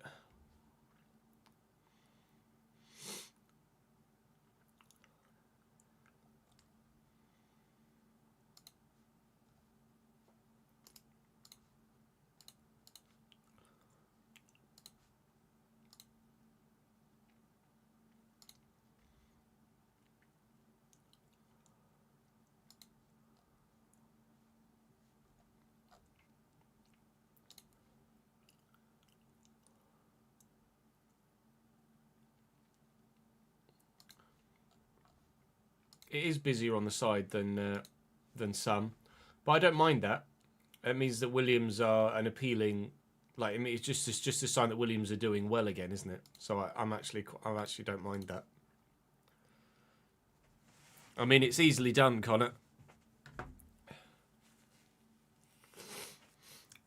Yeah, the Haas looks great. The Red Bull's great. The V-Carb's great. I think the only one I definitely don't like so far is the Audi one.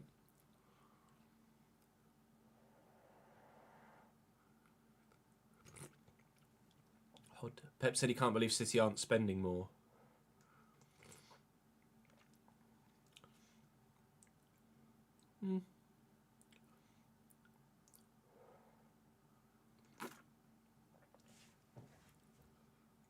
They did just buy Semenyo and Gahey.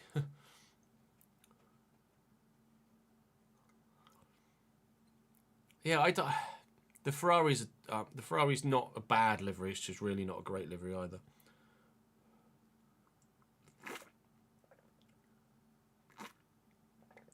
Oh, the tomato soup is hot. Feel it all the way into your tummy.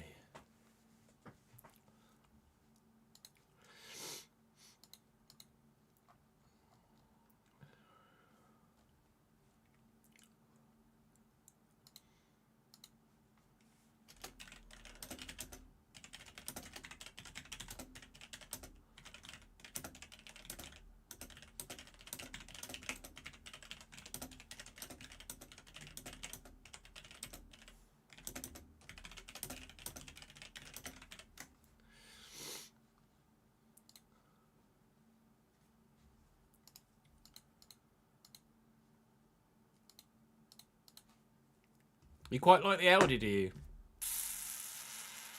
We're going to fall out, Tozzy. We're going to fall out. What did you say, Connor? Everyone's like, what did you do? What have you done? What did you say to who to piss them off?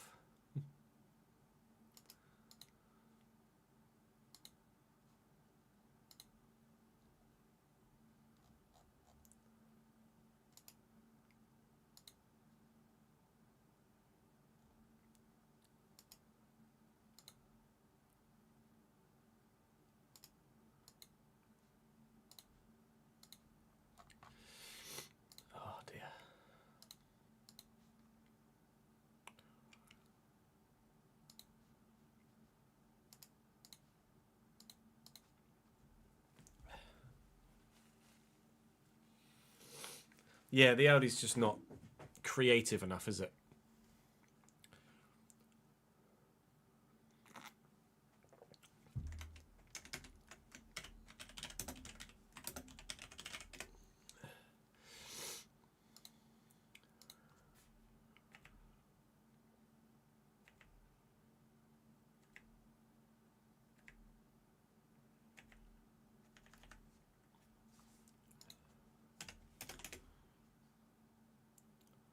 Like some of the liveries Audi have had in real life. Like that one, for example.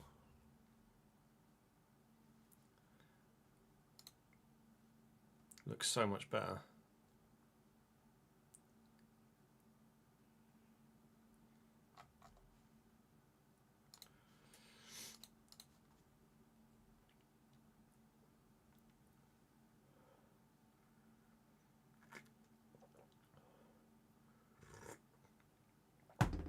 Yeah, could comfortably be transferred to an F1 car, that, but no, apparently not.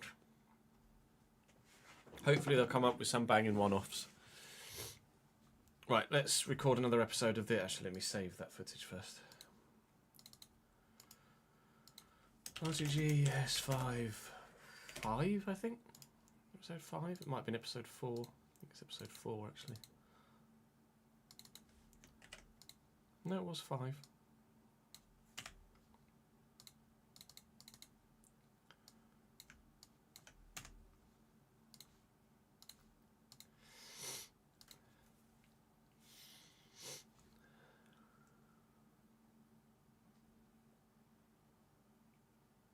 No, it was 4, fuck's sake. I thought it was.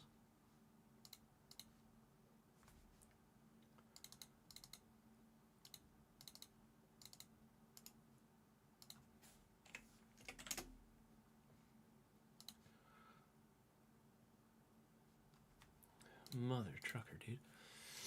Right, chat. Which ones do I sim? I've got to play Luton and Everton because they're around us. But what other one do I play? Do I play Southampton? Do I play Bristol City? Or do I play Norwich? I guess we could sim the home games. And then we play the away games at a better stadium. Would make potential sense, wouldn't it?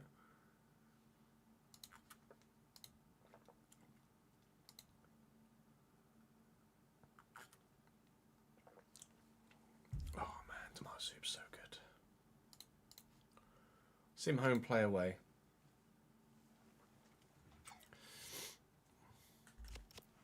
Si, senor.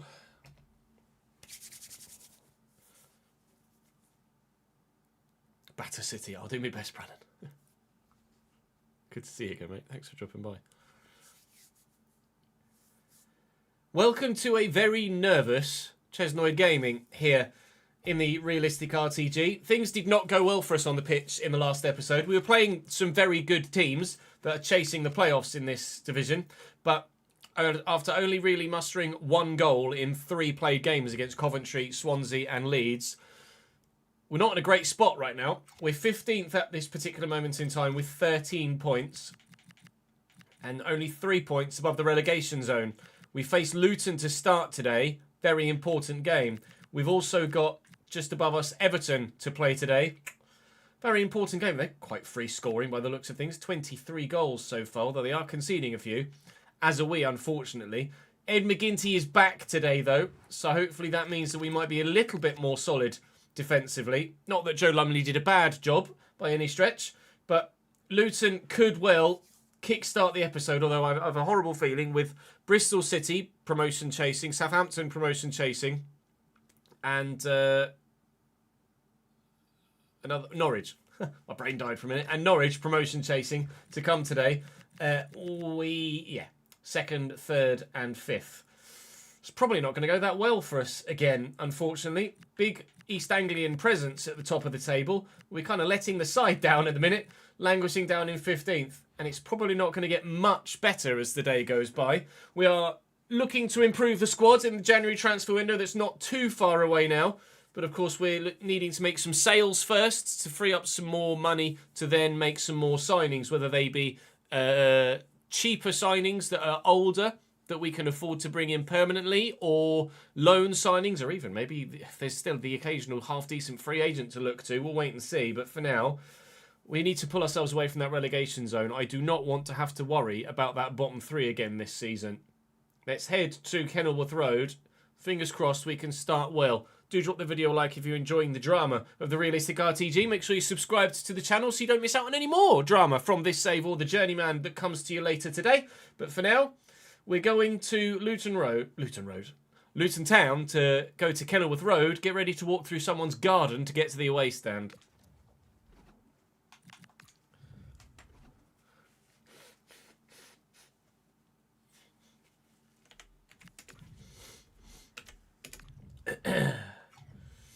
Who've they got in their team now?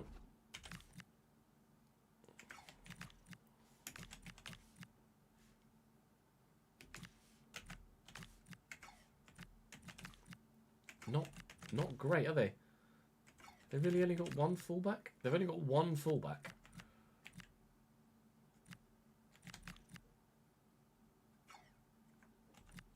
Oh dear. I have to take Hermanson out because he can't play against me. Benny can play at 31 defending. Yeah, he's not a left back.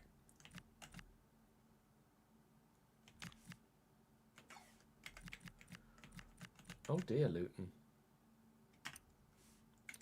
Oh dear indeed. 31 pace for Naismith at fullback, and that's their best option. Oh no. Connor, you might have a field day here, pal. Throw McLean in.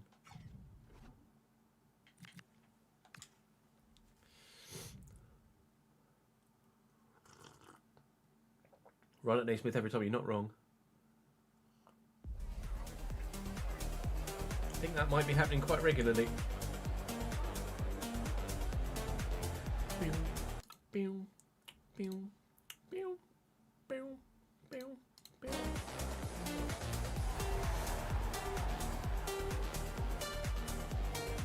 It's very Tiesto like this one. I like that one. God, Kenilworth Road is a fucking shithole, isn't it? Luton in general. What a dump. A horrible city. Or town, as the case may be.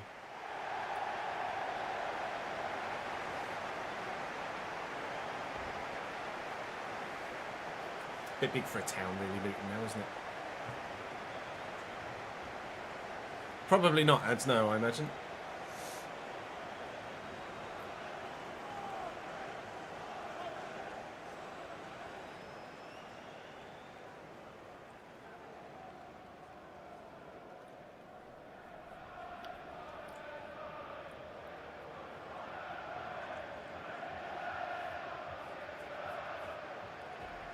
Luton are the lowest scoring team in the division.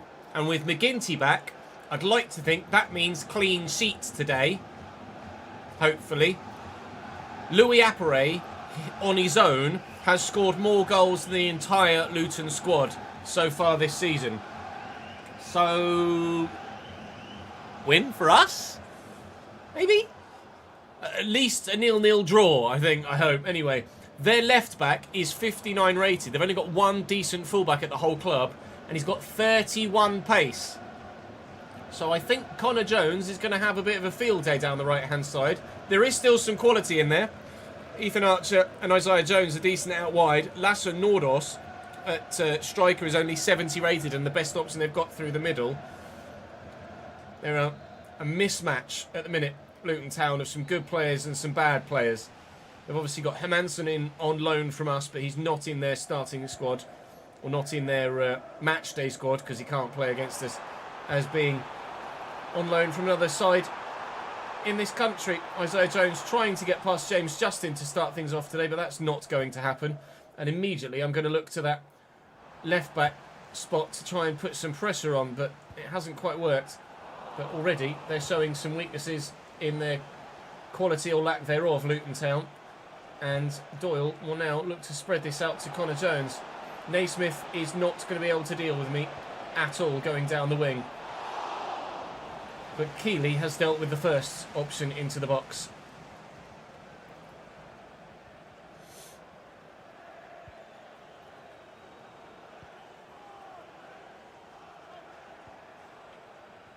Walsh, Richards, well in. Well, one way then the other. For Devlin. That's Connor Jones. And Appere. And Jones looking to get in behind. 31 pace is so bad. Louis Appere. Oh, Anderson's in the way. Can Louis win the header? No. Connor Jones can get to that. I think the rest pointed to a spot for a penalty for handball. My controller still exists, thank you. Was it one of those, or was it something different? We had one of those given against us recently, so if it... Oh my god, my controller's having a field day right now. If it was one of those odd ones, then we're going to take it, because, yeah, he's jumped like this. We're going to take it. You get as many against you as you get for you, so when it falls for you, take the opportunity. Louis Appere does so. Take that, Luton. 1-0.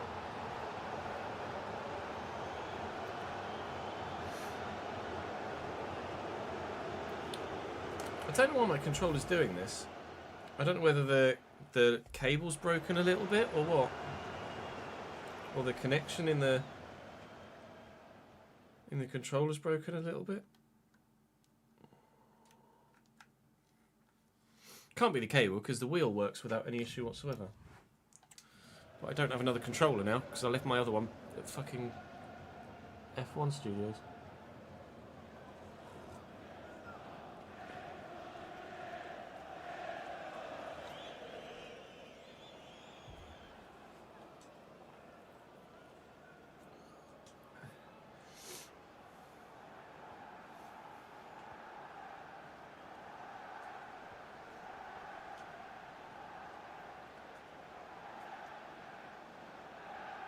Well in, Louis.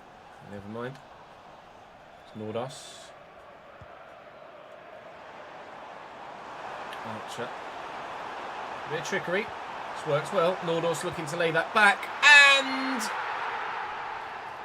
the defender is not strong enough. ultimately. Jake Richards equalises not long after Luton Town went behind. No clean sheet for McGinty. The lowest scoring side in the division have scored. And it's obviously just a tackle, I think, on Ethan Pye. Or it's on Terry Devlin. Oh, McGinty just can't react enough. He's tried. Right, good. Back to the drawing board then. Only took them 5 minutes to equalise. That's not a very convincing defensive performance from us there. Fantastic. We go again. They're just leaving Connor Jones to it now out wide. They've just admitted defeat with Naismith, that he's not going to be able to deal with him, and as such he's tucked in, which is fair enough. What better to have an extra body in the middle to try and deal with whatever ball or run comes in towards the box than just leave him out there getting exposed at left back and end up being a man short centrally. Here is their goal scorer Richards into Nordhorst, but cleared away.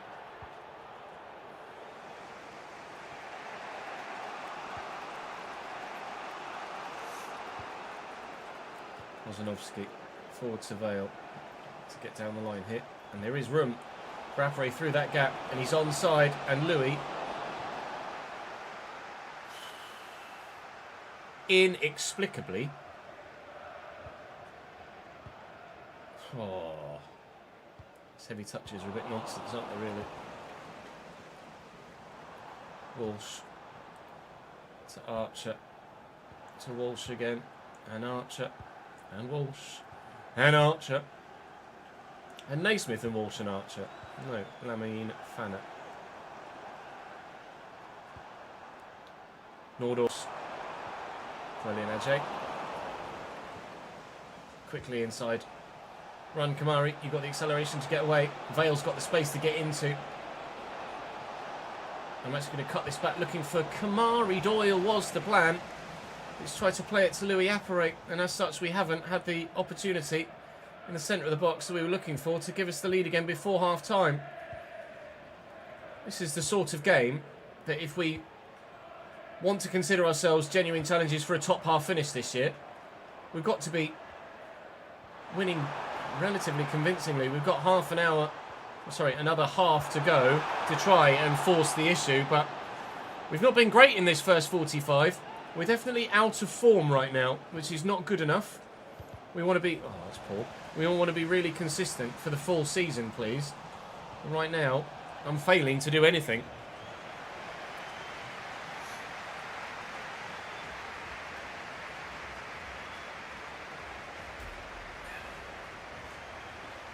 Richards is class, is he? Jake Richards.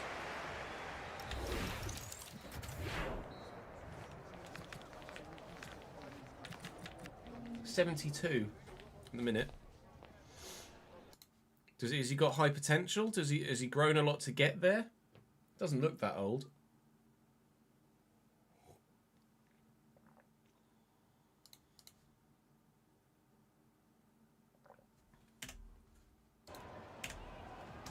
Have a look.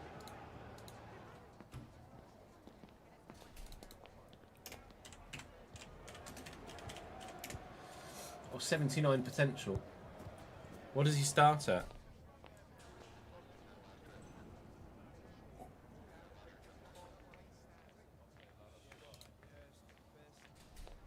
.81 dribbling, 74 long passing, 75 short passing, 82 acceleration, good sprint speed and agility as well, and balance. He looks alright. 63 starts at. Wow. Might be worth having a look. Isaac Price. Isaac Price is out of my range at the minute, I think. He was 80 rated, wasn't he? Yeah. Can he do it, Captain? He's too good. Isaac Price is going to be, we just got promoted level, I think. Or we're challenging for a championship automatic promotion level, at the very least. We're only a season away from being able to get 80 rated players, though, with Louis Appere at 77 and Spencer at 77 as well.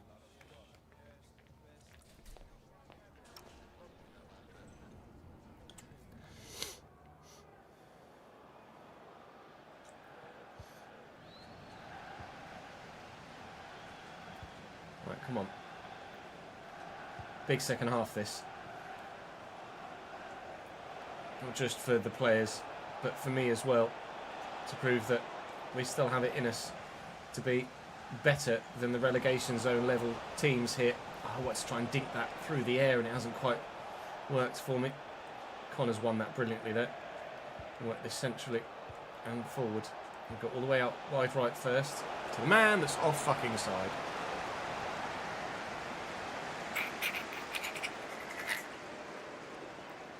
Ah.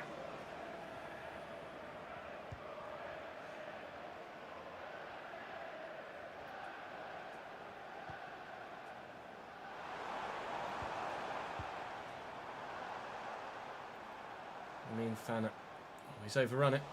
Olsenowski's done very well. We'll look for Harvey Vale over the top against Royal Walters. Walters Walters wins the header. Oh, we can't force the issue.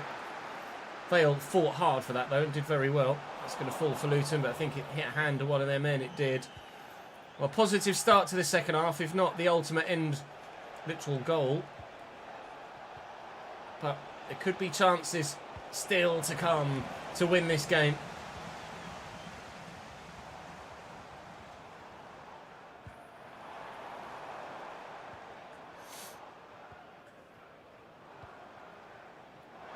It's a great ball, never mind.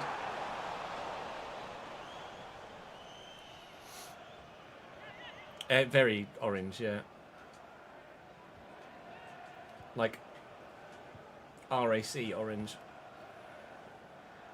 Olsenowski. Nice ball through the gap. Out wide half. Go over the top, says. Go over the top. Oh, nice. First time passes. Opens up the defensive line a little bit there. Walsh out wide to Archer here. Spencer stands firm.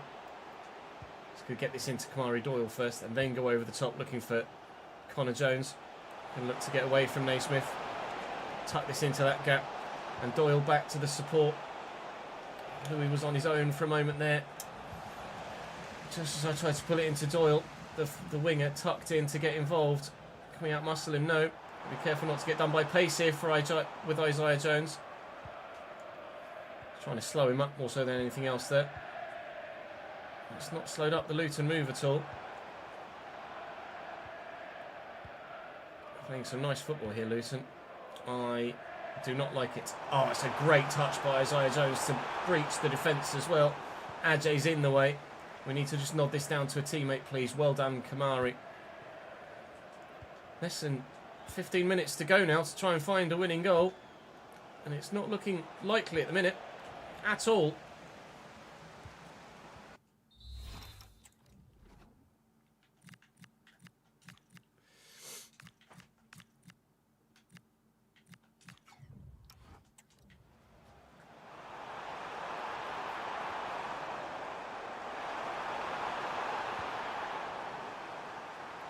Isaiah Jones, well in McLean, Justin down the line, Vale, inside, Louis, Doyle, kind of just tracking back, it's just not good enough ball, is it?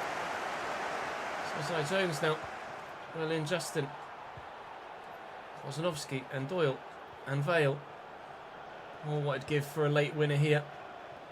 Nice turn, completely sent the defender. Tucking it back, then looking again. Please be onside, Harvey. He was, just needs to find a teammate in the middle. And there's a winning goal in it for us here. Olsenowski. We know he can, but he can't on this occasion. Burst past the defender. Ugh. Such a painful point, this one. Frustrating to give the goal away in the manner that we did. We might even end up losing it yet. Going on a 4 straight defeat streak, but no. a point at Kenilworth Road is not the sort of result that is going to help you move up the Championship table. I don't want to be in a relegation fight! I think we might be.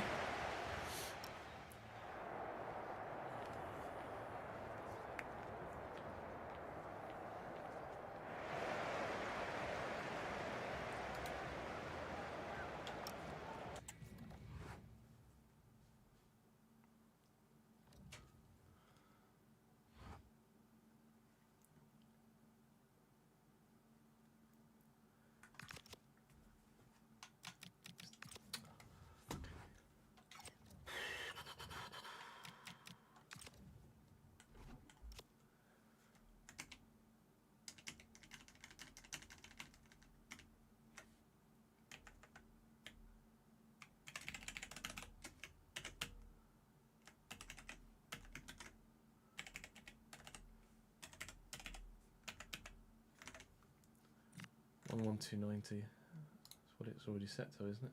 28225.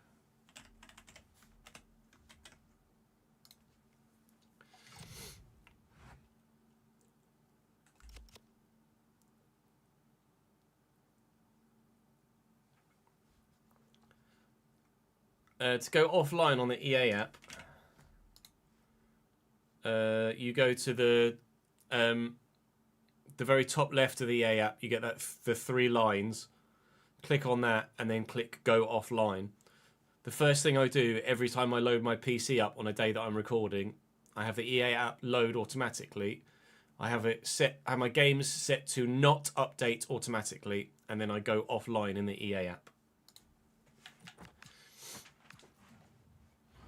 Right, our first proper scouring of Eastern Europe here, looking for a left back, a right-sided midfielder or a left-sided midfielder. And, well, there's a lot of potential, but nothing that's any good now, unfortunately. Which is slightly annoying. But three potentials, if you know what I mean. 53 reps could take him too long. This could take him forever. So, let me get rid of that other one. There's not really much. Yeah, it's just going to take forever.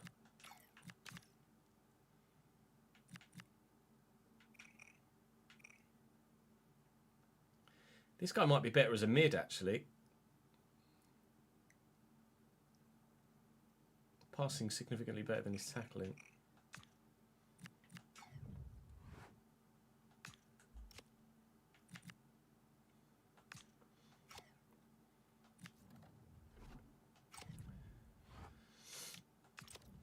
Let's see, anything from Moldova?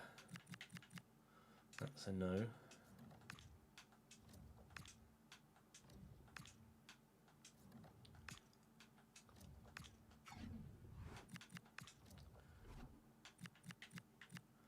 .62 rated now with 66 potential is not great. If it was 62 with 82 potential, then maybe I would have acted on it. It's called push gas, though.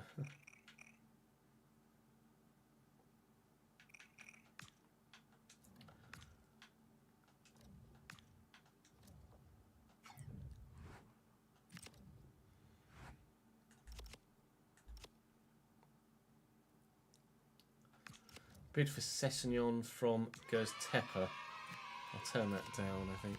Matt, thank you for the 12th month subscribed, mate. Brand new badge for you with that. Big up the 1 year badge. That's Rio Ave, isn't it? Oh, it's Arauca. Arauca did actually just sign someone from the Championship in real life, didn't they, yesterday on deadline day? Was it Mayulu? I think it might have been Feli Mayulu. Fali Mayulu. Like just moved to FC Arauca from Bristol City has. In which case, I am happy to accept that because there's literally within the last 24 hours in real life an example of a Championship player making that move. I'll try and negotiate a bit more money if I can, but at 29 rated, 29 years of age and 70 rated and not much more potential, they'll take 1.75 million. Thank you very much for that. I will put that in my back pocket and we'll look to spend that in the January transfer window. Tomassen's going to be like, I want more money. George. There's plenty of time is what I'll say, but I think that's him probably putting himself on the transfer list. When they come to you with a second message, it tends to mean that they just put in a transfer request, which he has now done, and I won't be able to take him off the transfer list till I give him a new deal. Do I cash in on George Thomason as well? I might well, you know. I might well. I think we might be losing Thomason and Sessegnon in January, which we can afford to do, but we will need to make sure we adequately replace them, that's for sure. Sorry, Joe.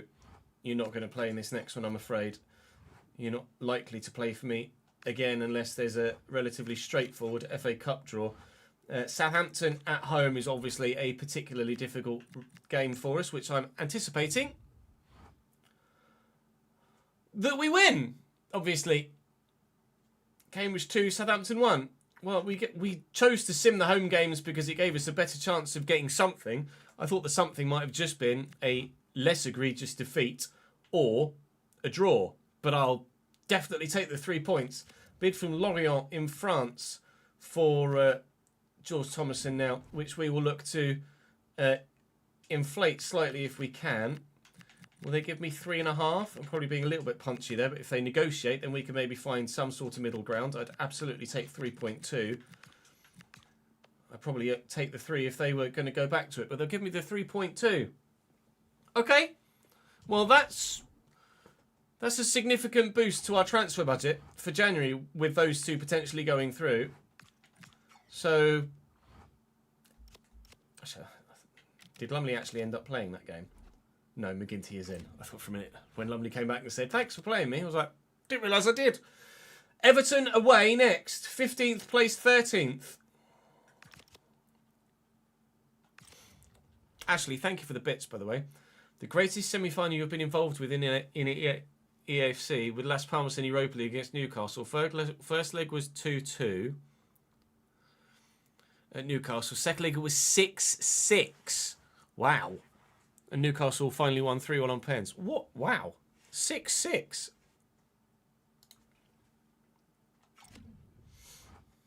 What's a second leg? Is that why the 66 bits, I guess?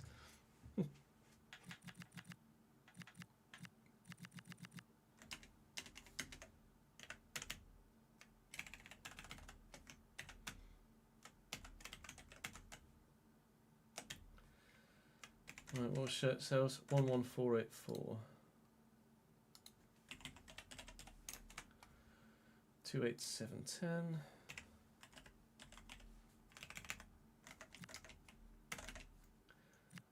$8,009. 201592.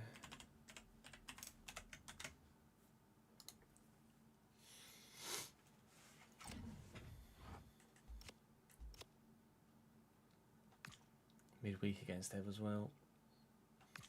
Is that FC20? It is, and they've offered 3.1 to start with. Now there might well be more negotiation in here. Maybe 3.5. I can't go too high because they'll just walk out and say no. Okay, well let's try 3.4. Negotiate with me a little bit. 3.4. Extra 200 grand would be nice. The game against Everton is happening midweek. Steven Sessegnon has agreed to go to FC Arauca in Portugal for £1.75 million. Will need to be replaced in the squad, but is very replaceable in the squad for sure. So don't mind that one. And is it going to be confirmed before we get to Everton? No, not sure yet where George Thomason is actually going to end up.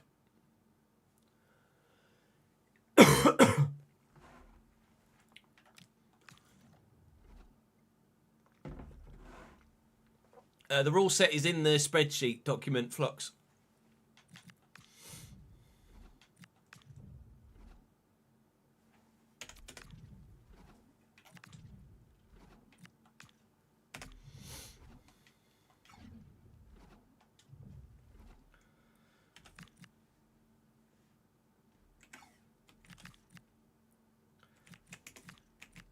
Still missing decent strikers, aren't they?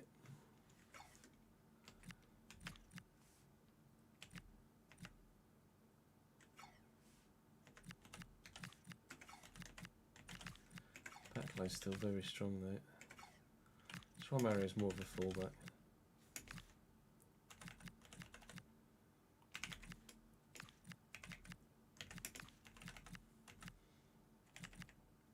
I'm missing Sharif. Is that Chiriki Sharif? It is, isn't it?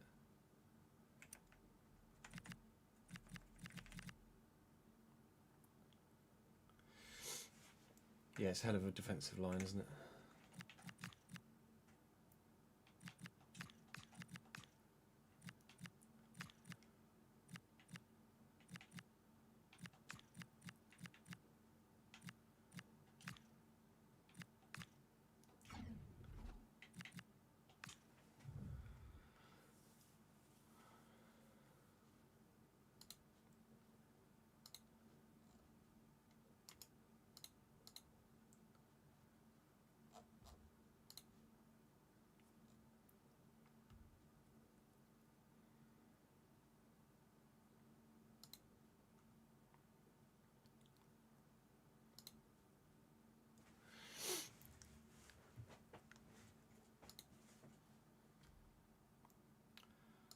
Fucking controller.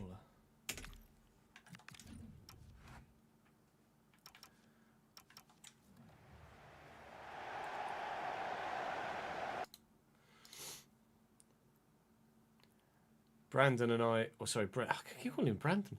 Brendan and I have rocketed up to P4 in the Creator Series standings now after a P6 for me and I think a win for him in Laguna Seca. Flying. Absolutely flying. Highest I've ever been.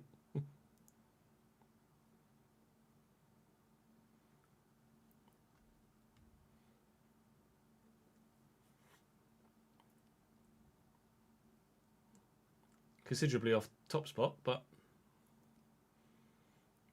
not insurmountable. Love to see it. It is Reese's race next time out, yes. Indy Road. Thank you for the bits, Connor.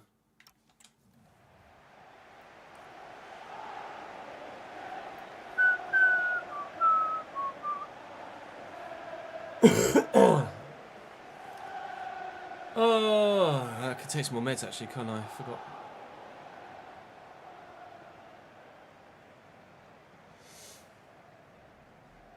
Chat, don't let me forget to take some meds next time I go for a toilet break.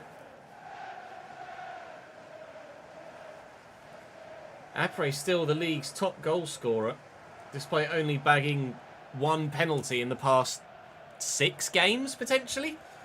He was played 9, scored 10. And he might be now played 15 after this one, scored 11. It's certainly not a hot streak for him, but let's be honest, if you score 10 in 9, you can't expect to keep that up for the full season, can you really? So we say thank you to Adi for a 4th month subscribed on the Twitch channel and birthday stream. I think we're wishing Adi a very happy birthday as well. Adi is one of the joint collaborators with creating the spreadsheet, so definitely give him his moment in the sun in the YouTube video as well. Samuel Rizzo in goal as a youth player for Everton. They still don't have a standout striker. Alcaraz is kind of a botched in there cam that's playing at striker. Brown is like 70 rated, and then they've got a 71 rated 900-year-old Arkadiusz Milik. Still playing their 4-2-4. Their defensive line, though, is very strong. Lots of 80 plus. I think 80, 83, 85 and 81 or something like that in their back line. So scoring goals in this one could be problematic, although we have scored goals against Everton before because of the nature of their formation. Leaves their midfield a little bit non-existent at times, especially on the counter, which is how we usually like to play. So fingers crossed we can get something out of this game against Everton. We were able to put the ball in the back of the net against Luton, although only the once. You might be in trouble, mate. He wasn't the last defender, but it was from behind. Big decision for the referee to make here. And it's just a yellow card for Harrison Armstrong in the early stages. That is 2 feet? No, to be fair, just one. From behind and late. I think the call for a yellow is probably the right one. Now, Louis does love scoring the odd free kick from this sort of range. So if he'd do it again, I'd be very much obliged. But the wall's in the way. Happy birthday, Eddie, mate. All the best today, and fingers crossed Friday goes well as well.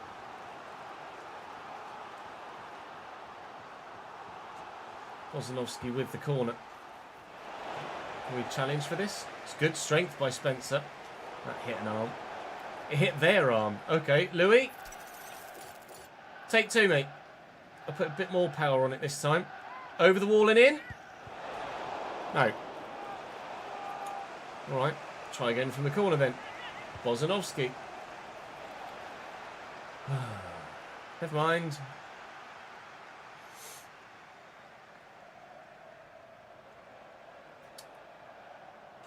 Challenge. Oh, it was last Friday she said yes. Let's go! Congratulations, dude. I couldn't remember. I thought it was this coming Friday. I thought it was the Friday after the birthday, not the Friday before. That's huge, man. Congrats, mate. Delighted for you. Not so much about being 40, but I'm not too far behind. Oh, dear.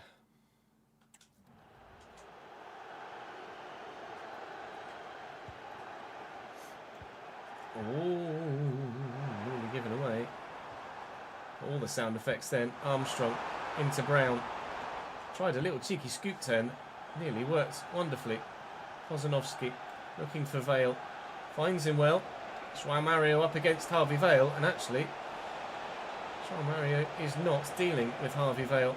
Thomason into the middle. Devlin was begging for it, but Armstrong's just outmuscled him.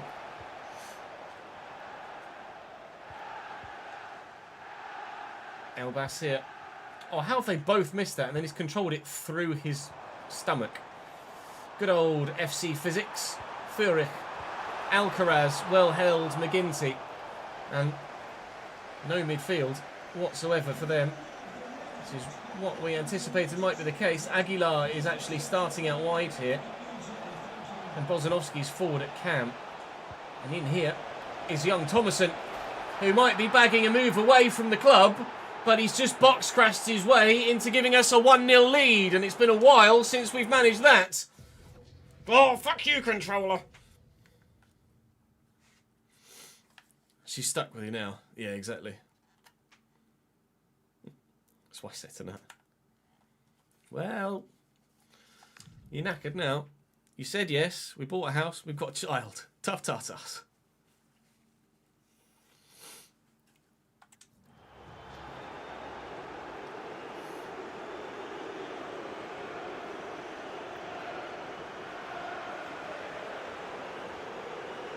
A lot of away fans.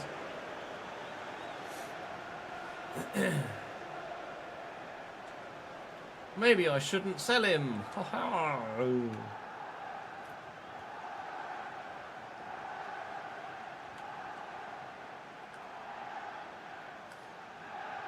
Furich. Ah, that one does me just as regularly as the bloody ball roll at the minute. Lovely control from Brody Spencer there. Not a great ball through from Aguilar, however. Are you onside, Carlos? Yes. When the arm went up as he turned his back, my heart was in my mouth. I thought, that's going to be a penalty, isn't it? It wasn't. And on the counter, maybe we can grab a second. Run for me. Run for me, Louis. Go, Louis, mate, run! Oh, he's faster than you.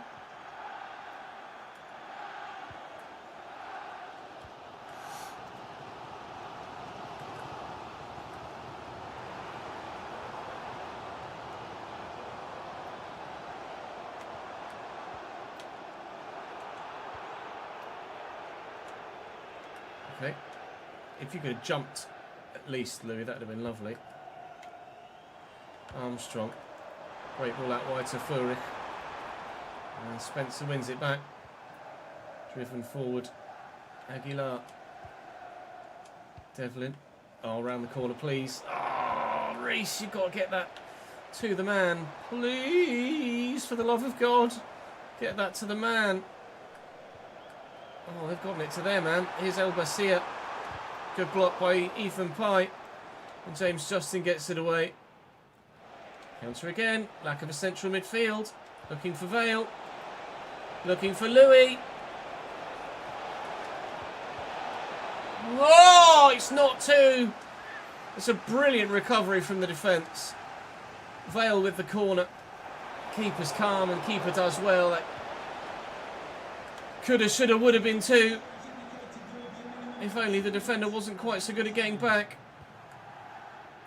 Going to be 1-0 at half time though. We can take that all the way to the end. I'll be thrilled. It's been a while since we won a game. In a played game anyway. Says after beating fucking third place Southampton in a simmer.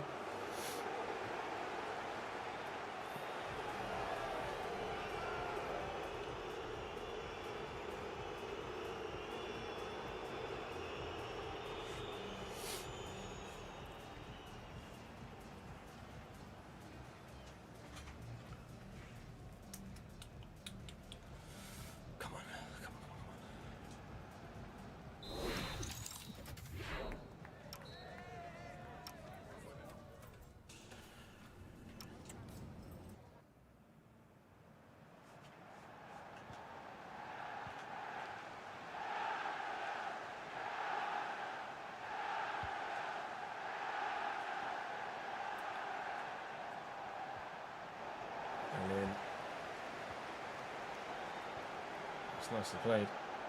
Ozanovsky out to Aguilar, up against Medina. Seeing him off. No, I was trying to play that square. Fuck! Oh, go away, Thurrock. That is as strong a challenge as you're likely to see. We're supposed to go to Ozanovsky. And out to Aguilar. Driving in towards the box. Aguilar just lets Medina get inside the run. Oh, another good chance. Not taken.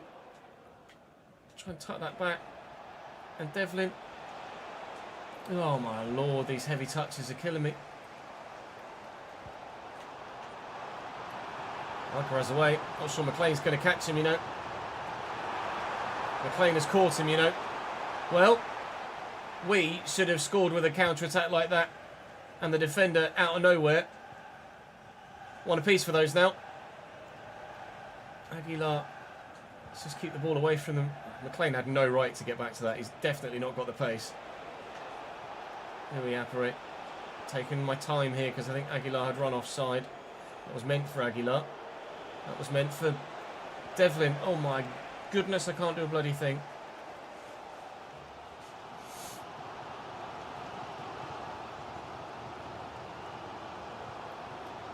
It's a decent ping, that.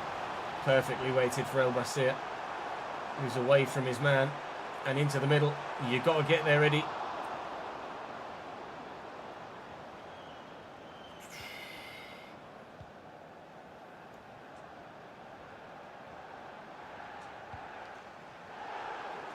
Devlin, Thomason, Ozanovsky, Vales on the run. Just gorgeous through to him. Oh, Louis, please! Oh, I want a second goal. I really want a second goal.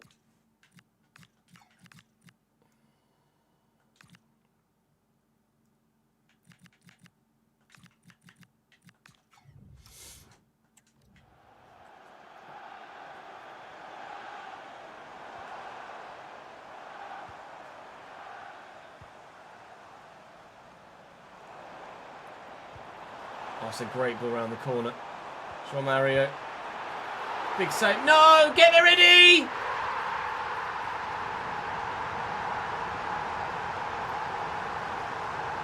Timmy Garner equalises in the 75th minute for Everton Football Club here at the Hill Dickinson Stadium. It's a great first-time save by McGinty, but he just couldn't cover all the angles of the rebound, and there was nobody near to try and close him down. Everything we've tried to force the ball over the line for a second time at one end, it's not worked. We've made some changes now to try and get that lead back again. It was to hold on to what we had. Now we just need to get in front for a second time. All hung up into the middle. Bozanovski's up. Bozanovski's down. Well up, Doyle. Come on.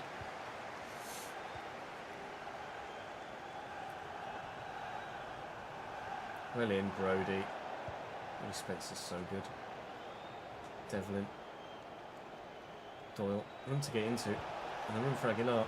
A little 1-2. A 1-2-3. Oh, what a ball. Louis Apparait. Big save again, Rizzo. Oh, I don't like you, mate. I really don't like you. Dwight McNeil comes on for Everton in the final 10 minutes. Devlin. Good save, Rizzo again.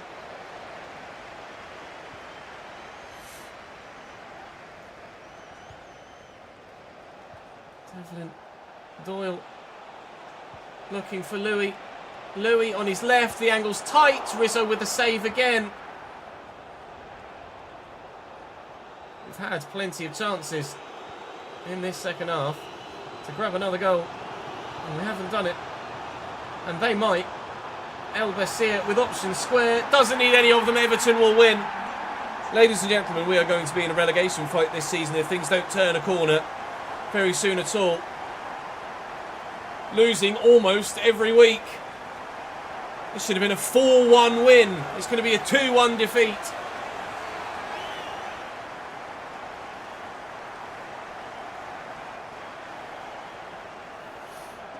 Go to bed, Rory.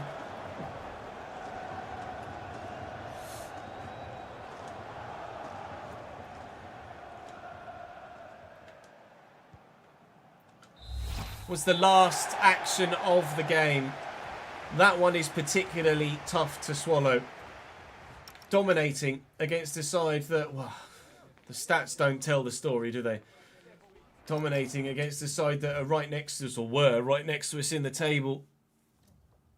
Oh, but lack of clinicality in the box has cost us everything there. Pack, you're leaving at the end of the season. You're already going down to 16th. The win against Southampton was massive because we've got a 5-point gap to the playoffs now. If we'd have lost that game against Southampton, it would have been a 2... Sorry, I say playoffs, that's wishful thinking, isn't it? To the relegation zone, it would have been 2 points. Bristol City away next. It's going to be more difficult than Everton.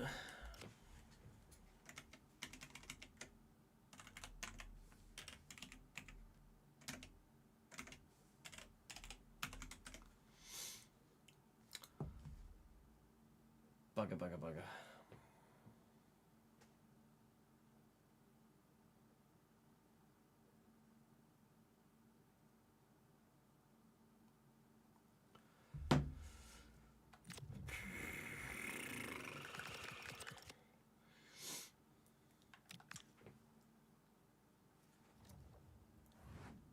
George Thomason has chosen FC Twente over FC Lorient. He wants to go to the Netherlands rather than to France.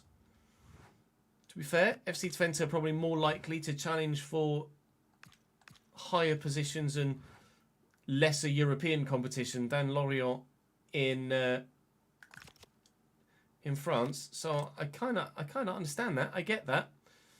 Fair enough. Ashton Gate, please be kind to me.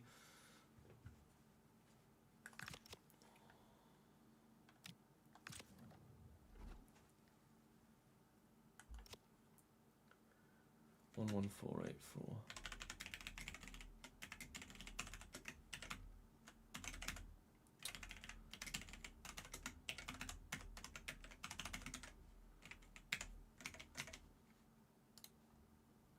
Oh, same again then. 28710. Right, sweet.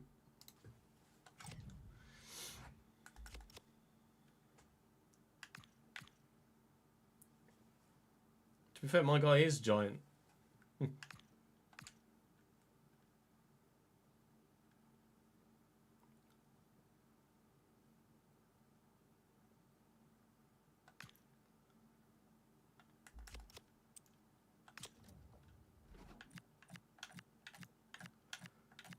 we go. 5'8", Bozanovsky.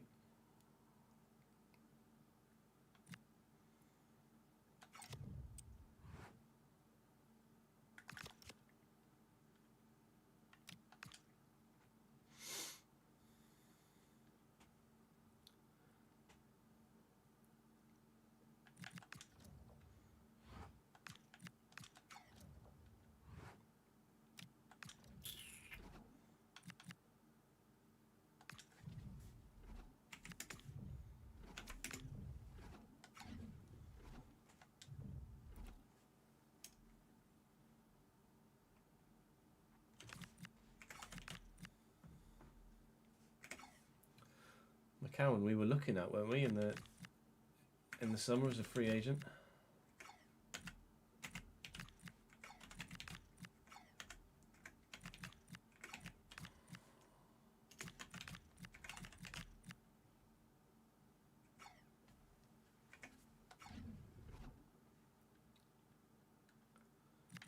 No, I don't think we need to call Brown back. He's not grown yet. No point.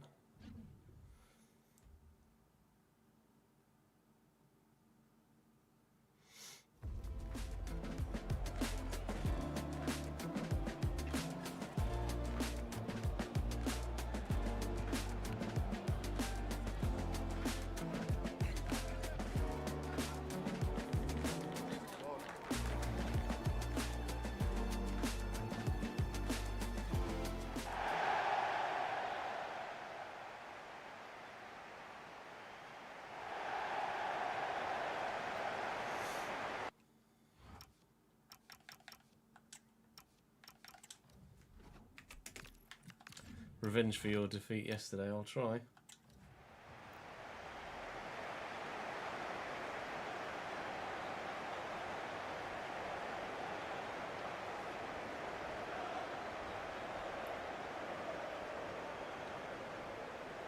No, you can use the live editor to change his ethnicity though, Ronald.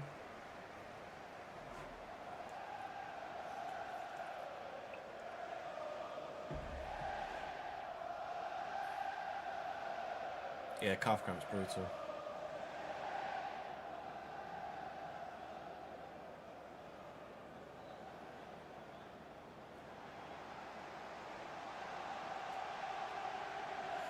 Bristol City are annoyingly quite good.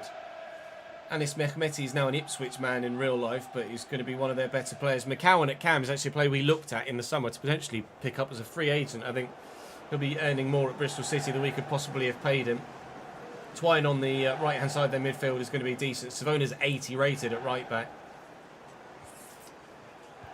I mean, we need to bounce back at some point with some results, but the fixtures aren't being very kind to us at the minute. We're playing a lot of very good teams at this stage of the season.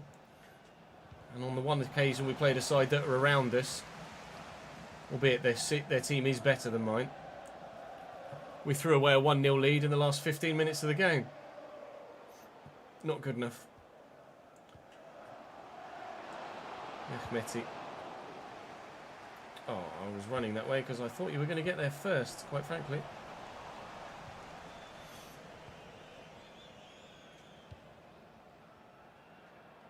Put up half. Nice. Over the top for Louis. Apparay, apparay, apparay, apparay. Woo, maybe. Touch. Ah, of course.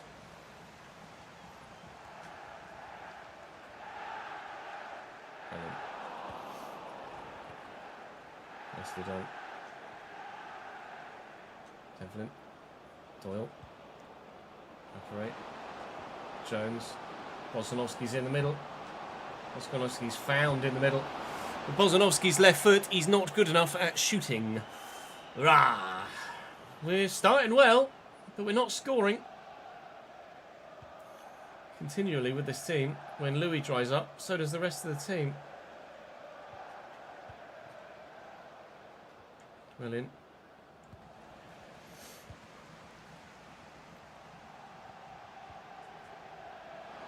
Savona. Safe.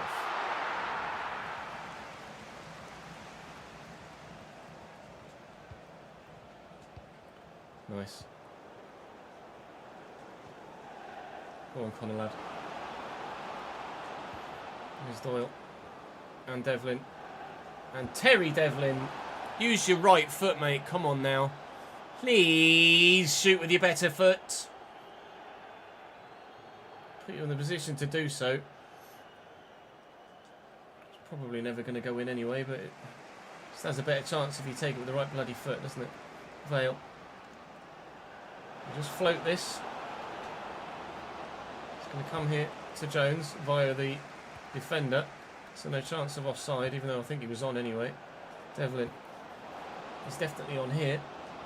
Down, under control. At your feet. And into theirs.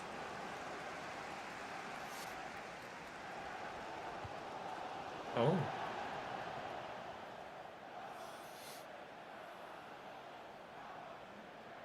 Devlin with the throw. Excellent, thanks mate. It's not letting me change from fucking... It's locked. Okay, what's going on? I'm locked to Devlin and he's just running one way. What the fuck?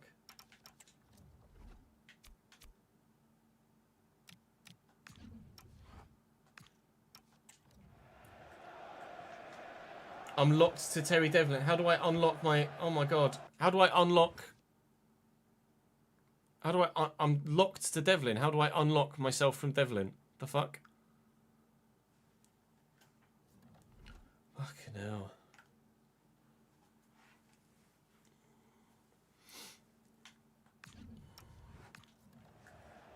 No, I'm locked to Devlin, and I'm actually not in control of Devlin. I'm not in control at all here. Somehow. What?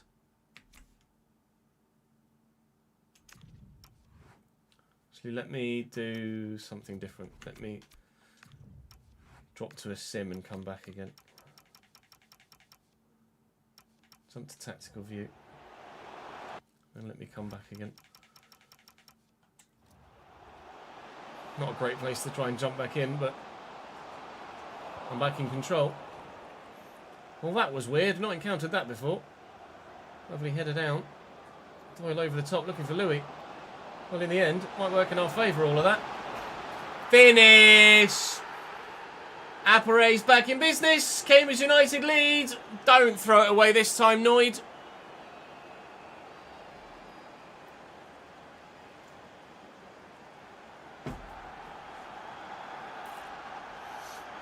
That's a great finish.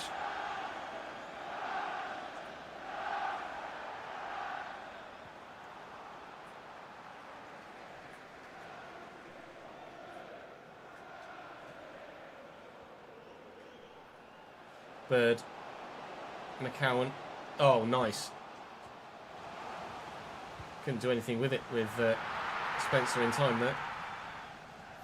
Actually ping this. Jones could be in here. Great. Support arriving. Not got the quickness of feet to get away. Oh, that's a lovely ball. Oh, that's great football. That's a big save. And an unlucky rebound for the second game in a row. Ed McGinty makes a top stop. Bristol City are level. They worked the move initially very well indeed. Should have finished the first chance. McGinty makes the stop, but unfortunately Jason Knight is there on the rebound and Bristol City have their equaliser. Robbins 1, Hughes 1 at half-time. Or will it be? Or will it be?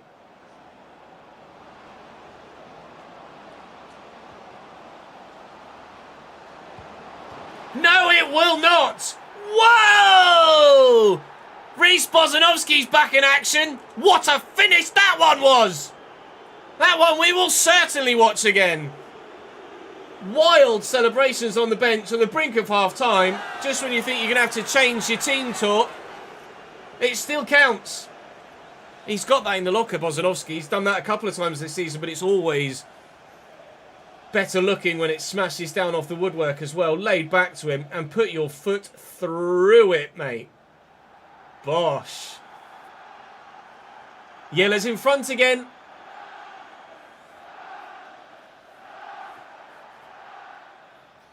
Doing a Leone. Oh, it's a thing now, is it? Yeah, I think the port in the cable might be balked. Time to drop 40 quid that I haven't got another fucking controller. Difficulty is on legendary matchmakers.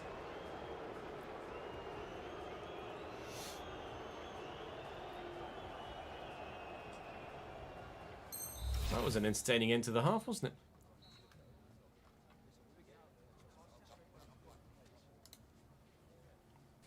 I'm wearing Cambridge's third kit, matchmakers. Which we do have modded in the game. I mean, it's the deserving lead, really.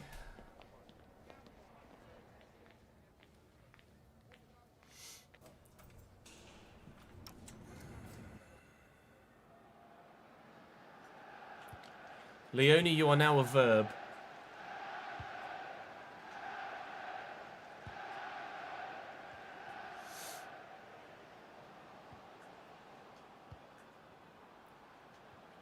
Well in, Devlin. Jones is on the way. Takes in his stride well. Who he's going again? Devlin. Go on, Boz. Go on, Boz. Snatched.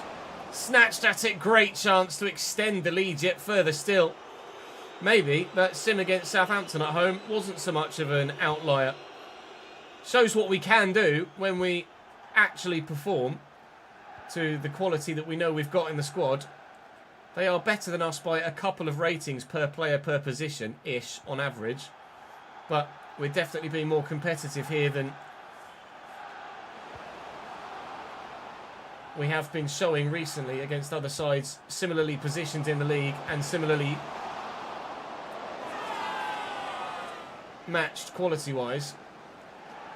Games against Swansea, Coventry, etc. come to mind where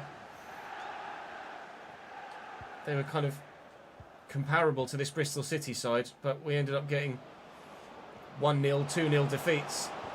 Now we're 2-1 in front, and we could make it 3, but haven't. Keeper's made a good stop. Bozanovski. And up we go with Brody off the bar, and we don't get the rebound goal. James Justin. Across to Devlin. Over the top, looking for Vale in behind. Into the middle quickly, but not to a teammate.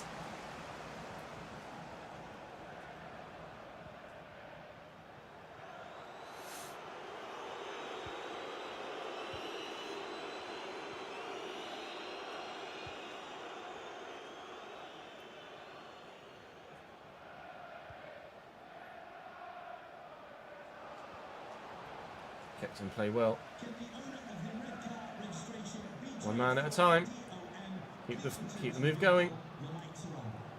Savona's quick. Bloody hell. Well, Devlin. Are you running, Connor? You're going. You're in. You're on. You might be off. I think he's on. Oh! What have I got to do to get the rebound that falls for my teammate or falls my opposition at the minute? Oh, and then there's a handball in there. That's twice their keeper's made a save, palmed it out into danger, and we can't get there for a freebie. Adam Randall on for them now. What a ball out to Mehmeti that was. On average ball into the box that is, but still very nearly ends in a goal. My turn to get some defensive luck. The rebound that falls safe this time. Challenge. I thought it was already off, to be honest. Bird, let's see around the corner. Randall. Need to get there with the defender. Haven't. McGinty makes the save. Neither goalkeeper has decent handling, or decent enough handling at the moment, judging by the way that saves have been going in this game. Lots of parrying going on. Doyle across the veil. I knew I should have gone through the air.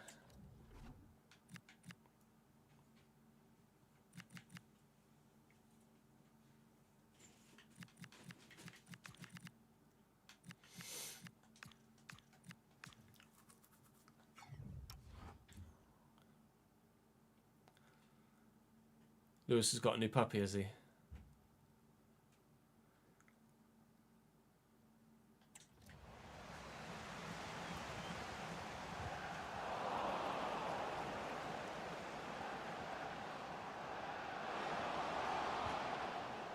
Bird. Well in, Devlin. And to Doyle. Don't throw it away now, Lloyd. Don't throw it away. Just see it through from here. This is a win waiting to happen.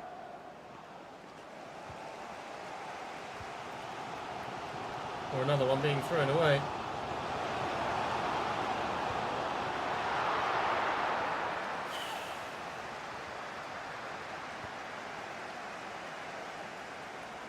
Lots and lots and lots of parries into danger today from both goalkeepers. That's a lovely ball to Louis Appere. Just needs the support. He's already set Bozanovski at once. Doyle will find Devlin, and Devlin will seal the deal with a hell of a goal. Terry Devlin from the edge of the box. Quality of finish in this one at Ashton Gate. Very, very high indeed. And the side that are lower in the table will walk away with a significantly larger haul of points.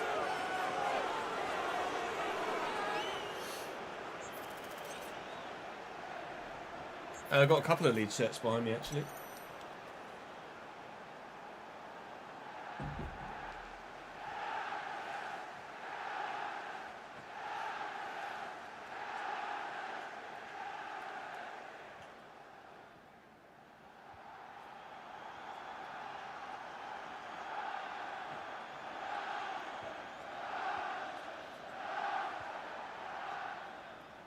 Well up, Ethan. There we go. That'll do, ref. That'll do.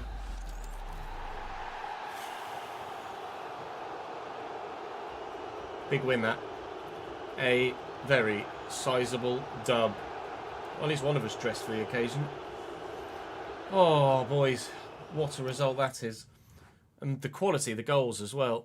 We might not have been finishing many of our more simple chances, but we took two particularly impressive ones on that occasion.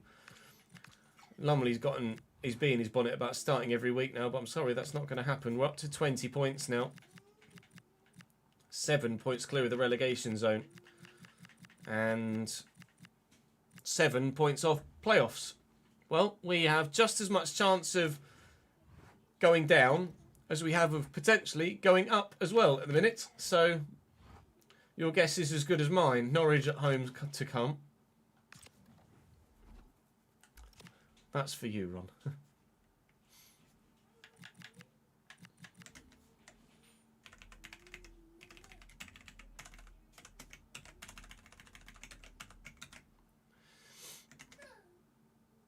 One 19020.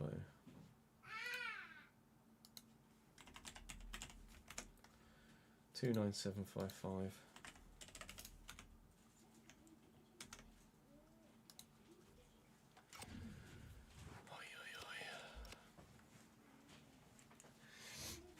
Yes, Jude and Nat just got home. He just found what he was looking for in a bag in the hallway.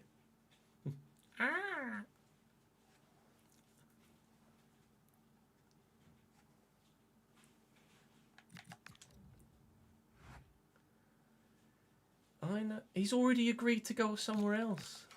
Dickheads. Don't let me forget to do stats. Let me make a note of it here. Stats for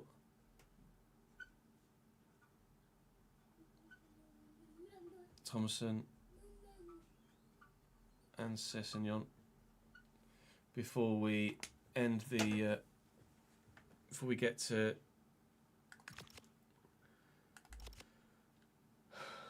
January the 1st. Right, we've arrived against Norwich, or more accurately, probably Norwich have arrived against us.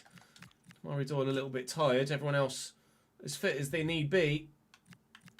Well, if it's the Southampton game, is anything to go by, we can get a decent result. We do get a point. It's not too dissimilar, really, in terms of stats from the Southampton game, if anything. I think we had maybe one more, but it needed a late equaliser from Vale after their slightly earlier goal to go in front. But holding another promotion-chasing side to a decent result keeps us 15th as we head towards the game against Stoke in the next episode. Stoke, Wrexham, Plymouth, QPR, Hull, Cardiff. They're all massive games for us at this stage of the season. We will split December into two because with the way that we've been playing recently, I need to ensure that we get a decent haul of points from those few games. And I think my best chance of doing that is by playing them. And if we can go on a run of form here, there's, 5 wins available from those 7 games, certainly, if we play to our best. That could be a run of form that pushes us towards the playoffs, genuinely, at this early stage. Last season, we had played 18, won 6, drawn 6, lost 6. So if I beat Stoke, we are exactly the same quality of side that we were last season. Which isn't necessarily a bad thing. Not necessarily a good thing either. A lack of progression, a little bit of a stalemate. Scoring as many as we're conceding as well. Look, 26 goals scored, 26 goals conceded. We're not great at anything, and we're not terrible at anything. We are mid-table championship fodder at the moment. But with a January transfer window to try and tweak things to push further up the table, and a favourable December fixture list, maybe we might just be able to put a playoff run together for the end of the season. Don't write it off. That's all for this one, though. There will be a Journeyman episode to you later on this evening. So those of you are watching on the video on YouTube, I will see you later. Those of you watching on the stream on YouTube and on Twitch, don't go anywhere. We got more to come.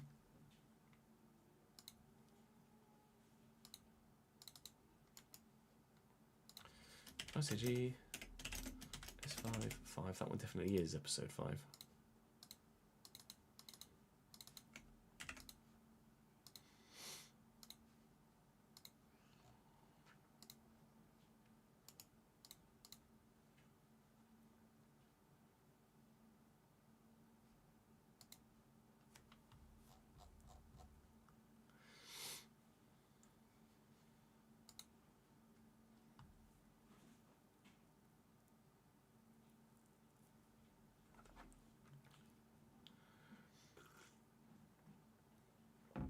Yeah, that's a yikes, isn't it? I might have to look on Vinted or something for something.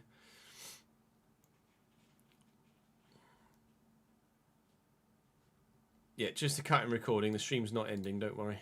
Those of you on YouTube, we always see a dip, don't we, when I say I end an episode, and those on YouTube that are more used to having things end are like, oh, okay, bye. Right. That's tomorrow's RTG and Thursday's RTG recorded. Now we need to record tomorrow's Journeyman. If we're lucky, we might be able to squeeze 2 Journeyman episodes in. But it depends on time. Yeah, here. For the person that was wondering about how to go offline, etc. on the EA app, you click up here and you go offline. Obviously it says go online now because I'm set to offline. If I go online and then go into settings, you can downloads, untick put update games automatically so that the game doesn't automatically update. So if you're using mods, you don't end up automatically updating the bits. Thank you for the bits, Mike. Automatically updating the game and losing your mod compatibility. We want Liga Plus. L. There we go, Liga Plus. And then French scoreboard series.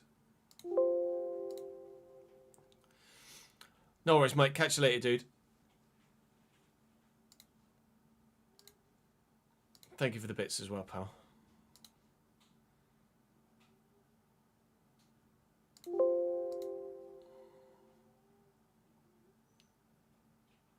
What?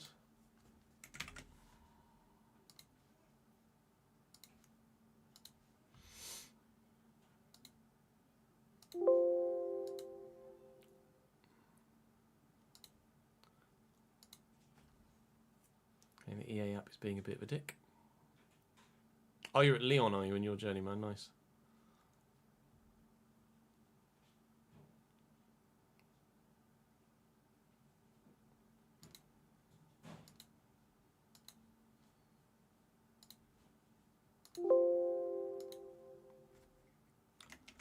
Balls. Hang on. There we go. Should work this time. Thank you. That was harder than it need be.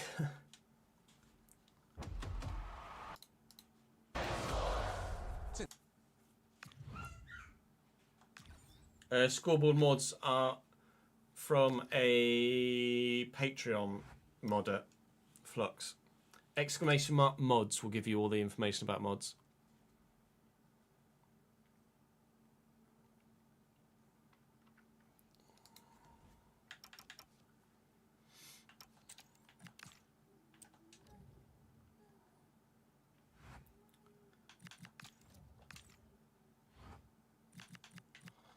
Journeyman. Right. I am going to go and have a quick toilet break. I'm going to take some more meds. Thank you, chat. And then we will record an episode en France. I shall be back in uno momento. Don't go anywhere. Thank you, Lewis, for subscribing on YouTube, mate.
It is, Sam, yes.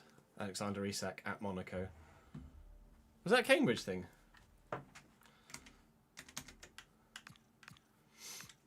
Oh. What the fucking yellows?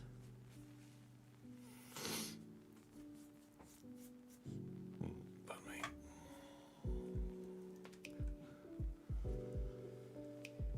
Oi, oi, oi, oi, oi. Meds taken, Lucasade acquired.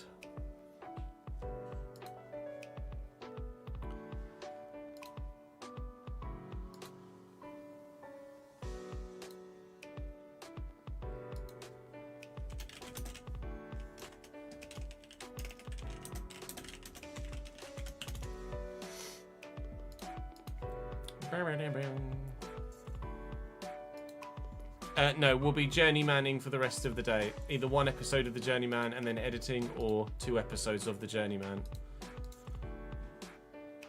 Let me change the title of the stream.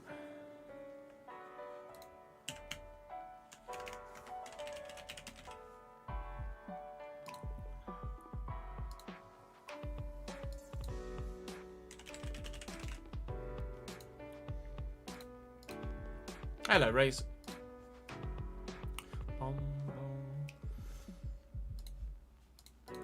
Alright, what have we got in this first one? Let's have a look, see. Oh, alright, okay. You're gonna head to the pub before the Dover game, which it gay called off. Wait. Regardless, have fun at the pub, mate. Enjoy it. It's Tuesday, innit? I forgot about midweek games. Lorient Bertois. Oh yeah, we were going to combine November and December, weren't we? Real Madrid have just activated Rakovic release clause. Or 300 million euro? Christ, that would be my biggest sale ever as well. Bloody hell. I'll watch it get called off. Well, at least you'll be at the pub. Lorient Bertois. Sim Bertois, Sim Auxerre.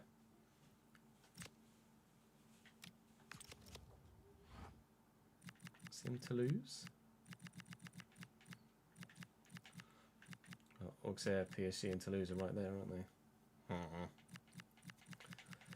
they? Okay. Definitely Sim Lorient though. Definitely Sim Bertois. Make a decision about those ones. Alright.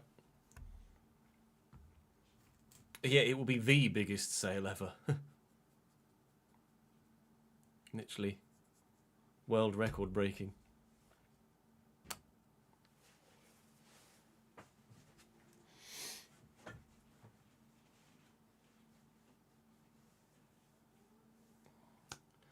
Welcome back to the Journeyman. Today's the day we face Paris Saint-Germain for the first time in French football. And we've been playing some other difficult sides recently and not really been faring that well. I got my backside handed to me in the last episode by Monaco by 3 goals to 1. Sorry, 3 goals to 0, which was not particularly too fun, to be completely honest. Then we thankfully recovered against Metz, but we've got some difficult games today as well. We start with Lorient, who are not having a very good season at all, down in 16th. So this should be a pretty straightforward victory, and is. Sarah, Medina and Viper with the goals. Nice to see Viper chipping in more regularly now. Obviously scored 1 of the goals against Metz. Might even got 2 of the goals against Metz in the last episode. Stade Brestois are also a side that we can comfortably, hopefully, sim against, especially at home. We've got Toulouse, Paris FC, Paris Saint-Germain, and then Auxerre as the other games today. PSG with... Oh, I thought for a minute we'd lost that. No, a 4-2 win. Durdov, Viper, Medina and Dedic with the goals to give us victory there. Paris FC, Toulouse, PSG and... My brain's died. Auxerre. PSG, Auxerre. And I think it'll be Auxerre that we sim because that's at home. We'll play both Parisians today. Regardless, I mean, that's back-to-back wins, which has thrown us up into the top 4. But we are still significantly behind PSG. I say significantly, actually. In terms of places, but not necessarily in terms of points, evidently. Quite close in the league at the minute. Just 3 points between 1st and 6th, although 4th and 6th have played an extra game. So, at most still within 2 games worth of distance to PSG.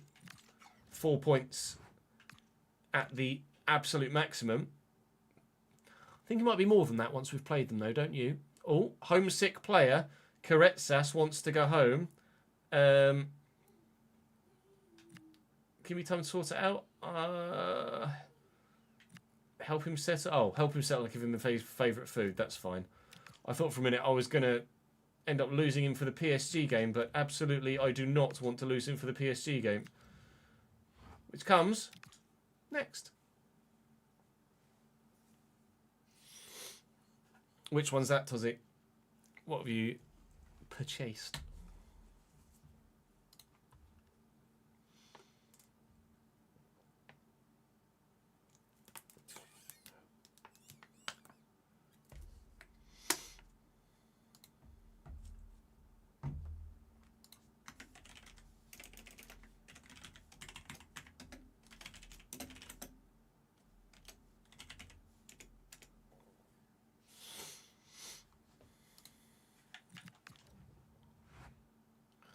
Vipers up to 85. Let's go. Viper has peaked.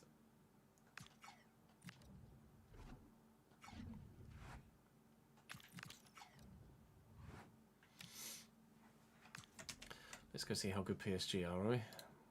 Shall we? Says bumhole quivering. Still got Vitinha. Don't know who that is. You got a Syndicate original hoodie for £4. Lovely. Oh, fucking 3-backs.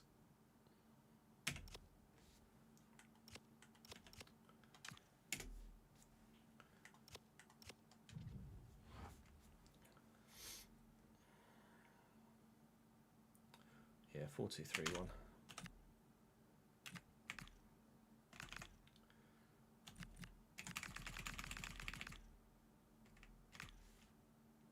No, 4-3-3.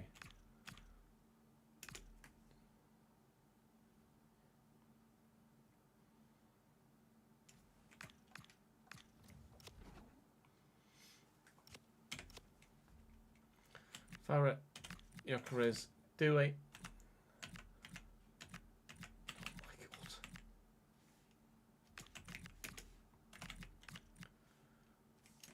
Oh, they don't have fullbacks.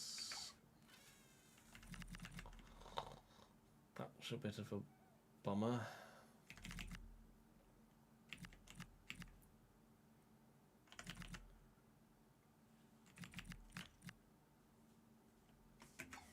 There's literally a 75 rated centre back here.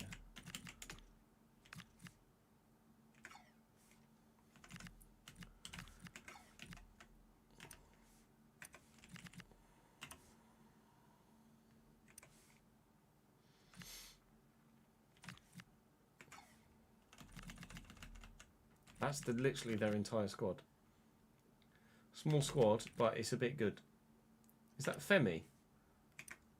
Is it Femi Mayulu? Seni Mayulu. It's Fally and Seni, right?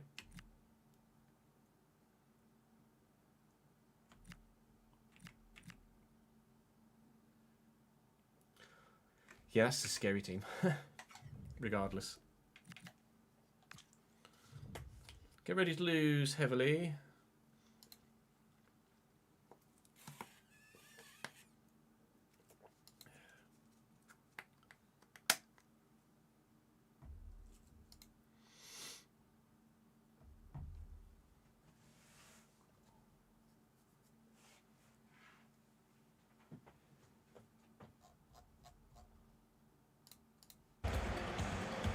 Ah, it's going to crash on me, isn't it?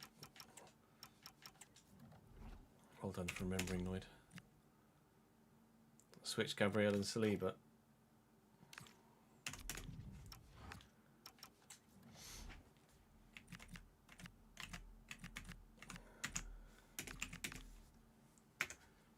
Okay.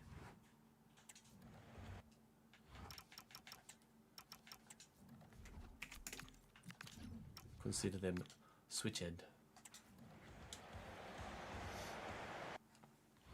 Are you ready for the PSG side? because I don't feel like I'm ready for the PSG side. Lucas Chevalier in goal at 88. Their fullbacks aren't very good. Noham Kamara and Christian Guedes. But then there's Arsenal's defensive line in there with 90 rated Saliba and 90 rated Gabriel and 91 rated João Neves with 88 rated Rodrigo Mora and 91 rated Vitinha. 91 rated Doué, 90 rated Kvaratskhelia and an 87 Gyökeres. They've gone on an Arsenal raid and then everyone else is just too fucking good. They've got Seni Mayulu in there at 86 as well on the bench. Rafinha's on the bench too at 84. That is literally every player at PSG though. They've got an 11 and a bench and that's it. How is that team not winning every... Oh, they've PSG'd the PSG. How is that team not winning every game? You tell me.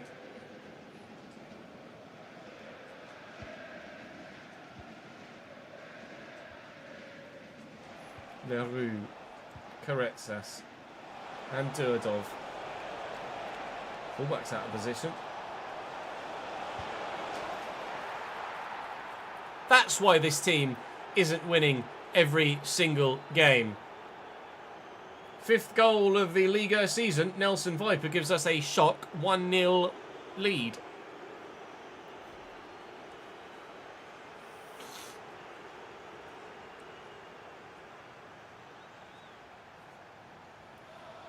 I don't want to have to play them in a 3-back though, because even though they've got great players, they're still going to be shit.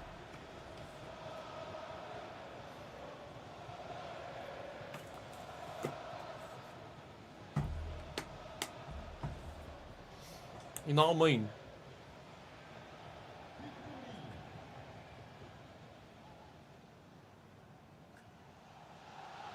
Ball to Farah. Chill. Calm down. Ooh, keeps, just gets there.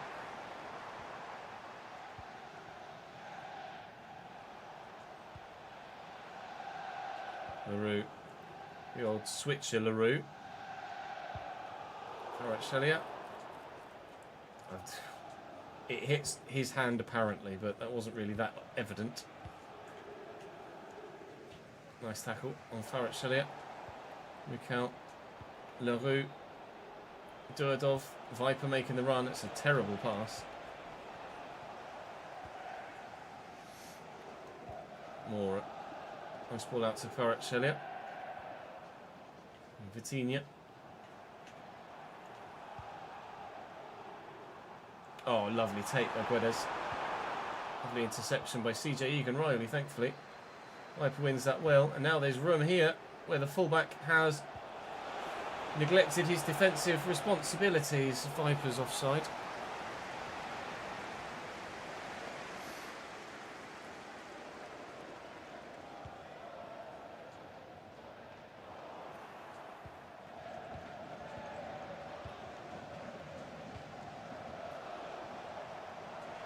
Sarah.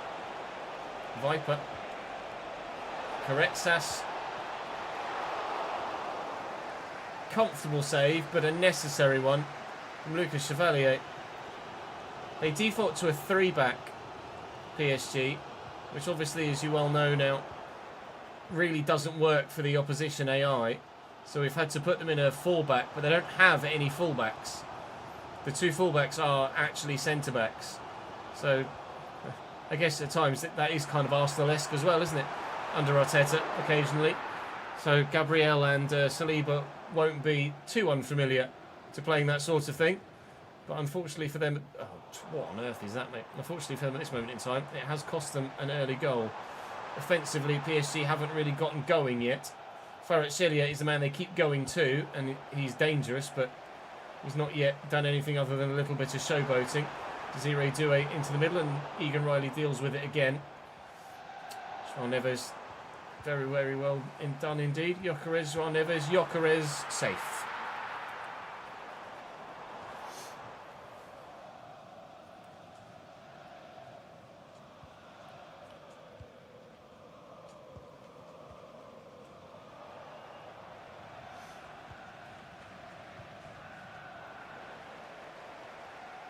Do it.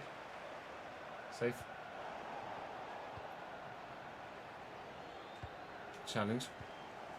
Unfair, apparently. Oh, Mora, I thought he was going to go central. He didn't. Need to go out wide. We've dealt with it, though. Karetsas looking for Viper through the middle. Never mind. Well in.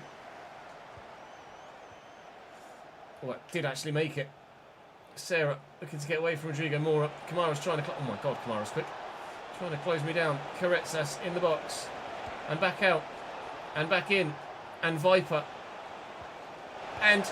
Oh! Dudov at the double! Lille 2, PSG 0. We're turning up at the Parc des Princes. And we're the Kings.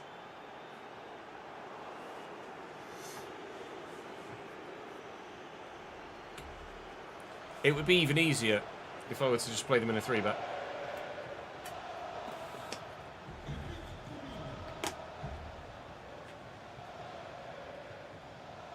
Maybe I should take them off high pressing. Maybe that's not helping.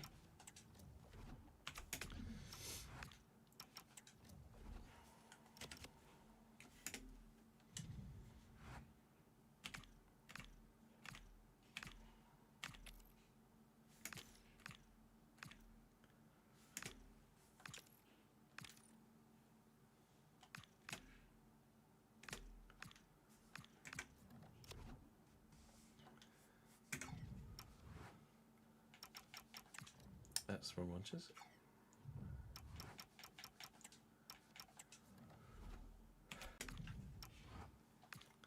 No, nor did I till I came to France, Mike. Everybody signed Mbappe. He shows up for the away side too. Gyökeres. Oh. Okay, Victor. Chill, mate. Urbig with a big save. Dudov got a yellow card for something. Oh, no, I threw myself at someone earlier, didn't I? Regardless, yellow card or not, he's got a goal, and we have 2. What is your mascot doing, mate? You're 2-0 down, and he's dancing around like that. Twat. What's the French for twat?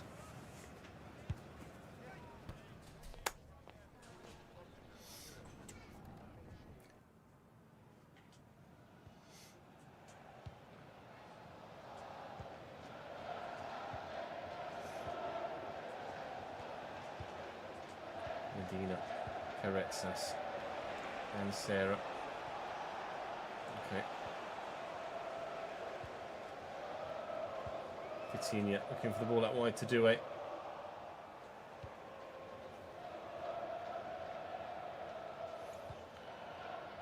Ping. Karetsas looking for Durdov. Durdov going well. Decent. Oh, Vipers won the header well, but Chevalier behind it comfortably enough to ensure a simple save. Gyökeres looking to spread this. And Farhat Shelia. The second time we play PSG, I'll leave them in a 3-back.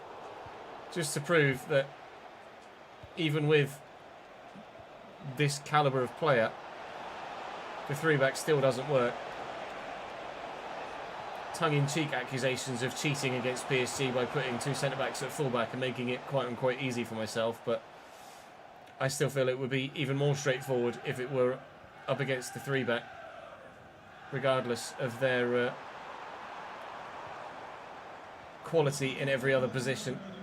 Here's Gyökeres now, and it's Farhat Shelia with the footwork again, but it's not working for him. It's still 2-0.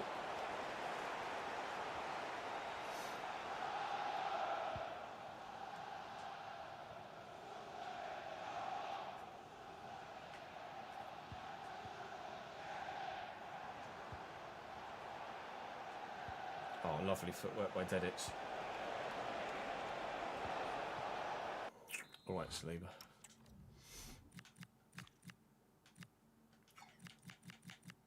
I could definitely do with another attacking midfielder, central or wide, couldn't I? So I've got no options out wide, really.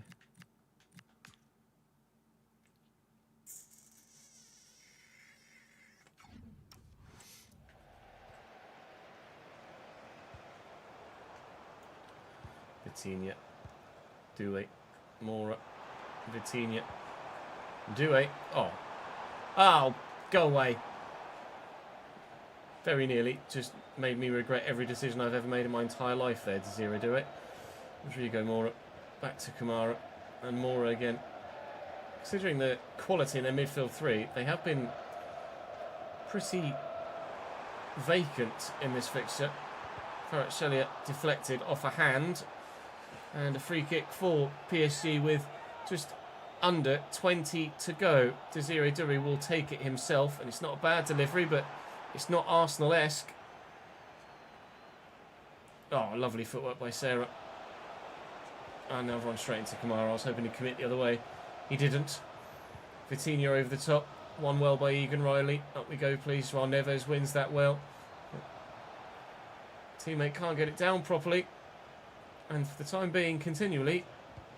Oh, that's poor. We stay 2-0 up. Gyökeres, outmuscled, works it round, and... Their attacking failures in this game have got nothing to do with the issues at fullback or formationally. They just haven't played well enough in the final third, PSG hit. So that's got nothing to do with any changes I made to their starting lineup or the way that they're set up. Koretsas saved and cleared.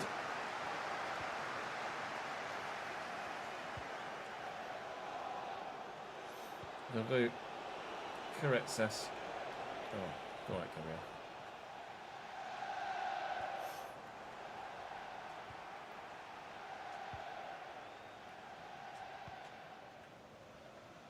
Medina. Sarah. Koretsas. Sarah again. Look for Viper. Find only Saliba, who's calm as you like, to be fair, to just bring that down and walk off with it. Gyökeres wins the header well, but that is game. That is PSG 0, Lille 2. For 3 points. Merci.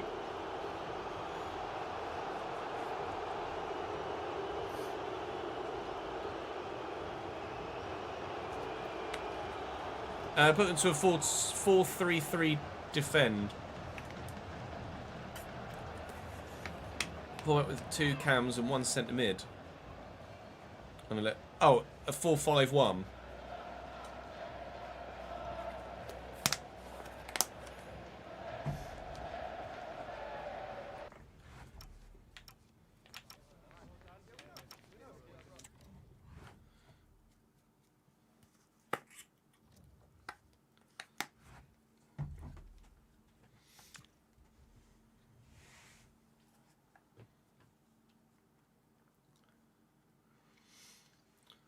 Considering this one is at home, I think we'll sim this one against Toulouse. It's Monaco that are taking the lead now in the league table. Very tight, the fight though.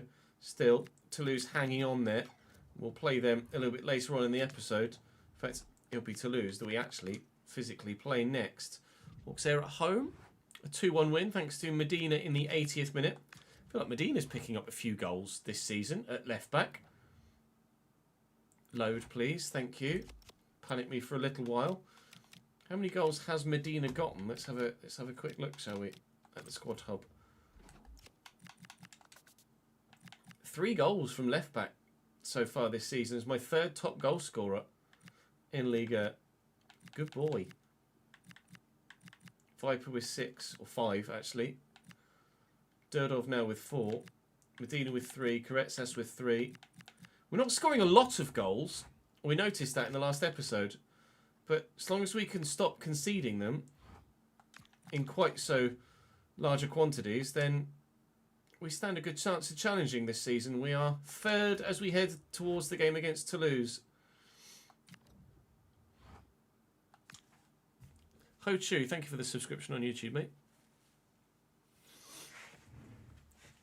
It would be absolutely classic FC if I lost that after beating PSG.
Fuck knows what that was about.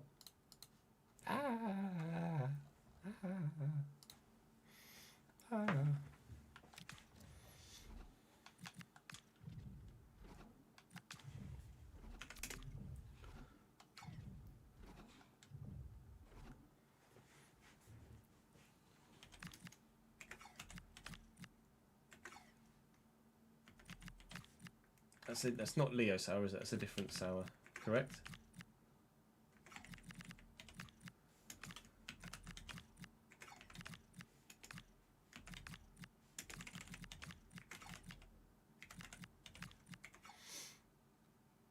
Any ideas for a realistic RTG in League 2? Any side that isn't great. Anyone that is a small club with a small ground. So like an Aki Stanley, someone like that. Or a Bromley. Or a Harrogate. Could be a good shout.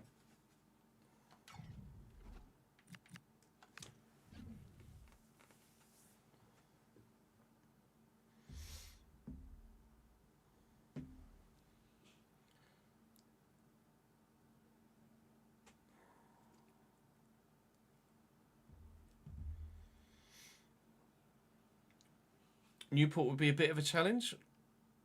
Bristol Rovers got a decent ground though, so if you were realistic RTGing with the spreadsheet, then it would be a bit easier with Bristol Rovers financially, considering the size of the ground. But Rovers aren't great.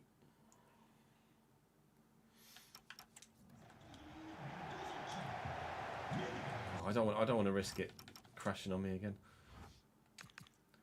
Renato Marine in goal for Toulouse here as they're playing a 4-5-1. Julian Ryerson, Mark McKenzie, Charlie Cresswell, Luca Perez as the back four. Then Jamie Laveling on the right, Matthijs Saka, Mario Sauer, Christian Caceres Jr. and Ibrahim Sissoko as the midfield five, with Emerson up top at striker at 80 rated. They've got some options on the bench as well, including an 81 rated Jan Gaboho. Doesn't quite fit the formation at this particular moment in time, but could be shoehorned in as a substitute. Toulouse are having a good season. They're up in the top 6 or 7, as you saw a couple of times throughout the course of the episode. Recently promoted up from Ligue 2 after yo-yoing for a few years. So a worthy inclusion at this stage. And nearly a 1-0 lead immediately. Already causing me more problems than PSG did. LaRue with a header clear. And Viper was always going to win that, wasn't he?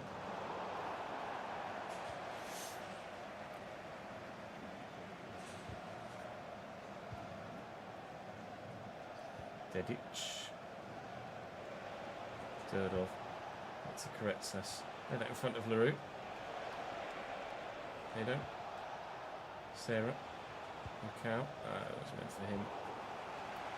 I have a feeling their five-back, the five-man midfield, sorry, is going to make it very difficult to get through to their goalkeeper, Sissoko. Not really got much in the way of support there. Shrewsbury would be a challenge as well, yeah, for sure. Crawley don't have a massive ground either, no. Crawley would be a struggle. Or a challenge, anyway. Not necessarily a struggle, but more of a challenge. Macau. Caretsas. LaRue. I mean, they are sitting in what is commonly known as a low block.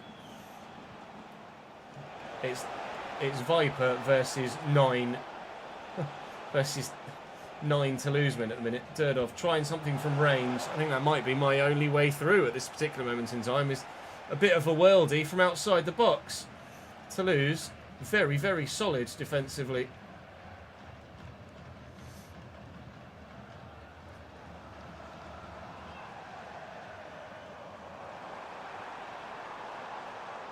Sauer. Sissoko. Through the gap. Emerson. Out-muscled well. Might have to rely on a counter-attack maybe to find a way through this back line. But obviously by enticing them onto me, I run the risk of Me making a totally characteristic mistake in defence and letting them score a bloody goal, which we obviously hope doesn't happen. Trying to win that back off Saka, but he's shown good strength there to hold off the first defender that tried to get it off him. Finds Mario Sauer. Tackled well, and a counter might be on. Looking for Viper. Lovely interception. Looking for Viper, and still not finding Viper. Apparently I'm not allowed to find Nelson Viper. I found him, but I can't do anything with it. Toulouse are really good. They're not going to threaten going the other way, but I cannot create goal-scoring chances against them. This might end 0-0, chat. As we say thank you to Jamie for the 46th month and 5 in a row. Cheers, pal. 2 away from a 4-year badge. They are here not to lose. Oh, all the puns.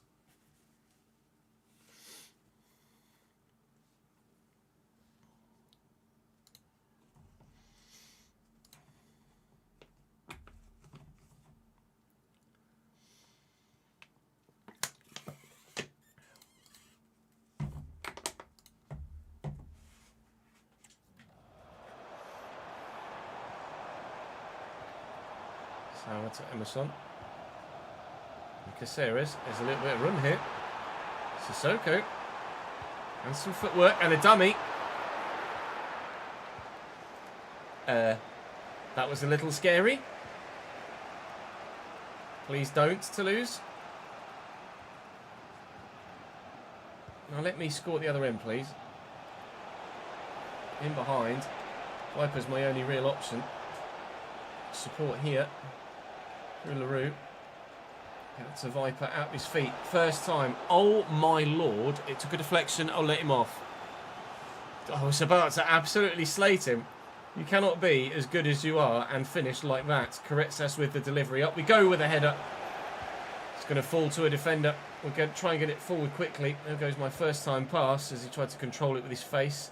Looks like it's going to be 0-0 at half time. Chances are starting to show themselves at both ends, but it may still end 0-0. Both defences thus far coming out on top. He says, as Jamie Laveling's in behind. With a Maradona turn, and then a heel to heel. No, we're away. Cheers, ref.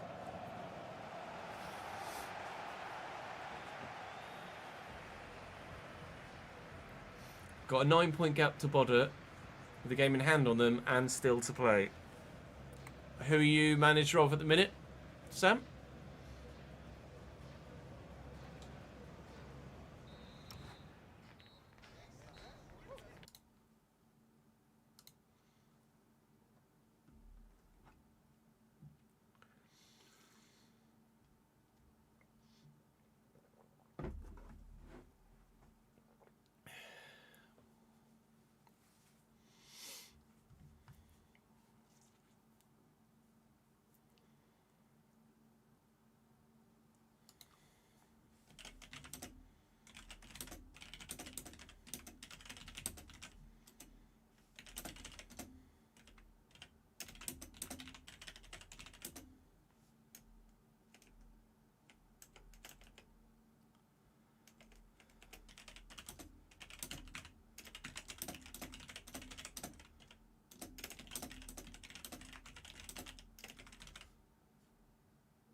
That was an odd one. Oh, yeah, Tromsø. 6 games to go. Oh, mate. League in the bag. That was a really weird replay. It just came up and smacked Sauer on the side of the head. He was just like, boom. I kind of want to see it again. Show me it again. It's not gonna, is it? It might do. It's worth watching again just so you guys get to see it.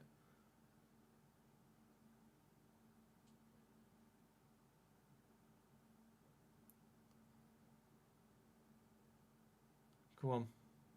Just going to stand here like a melon now, aren't I?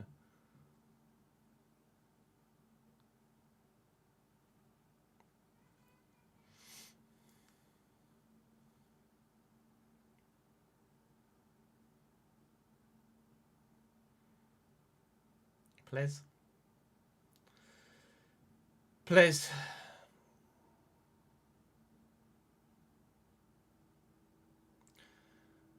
Please. Oh.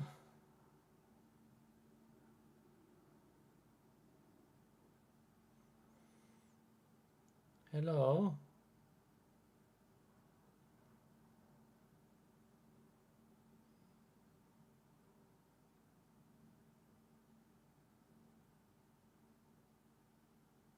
It's just showing the same one as before now, isn't it? That's annoying. It looked really funny.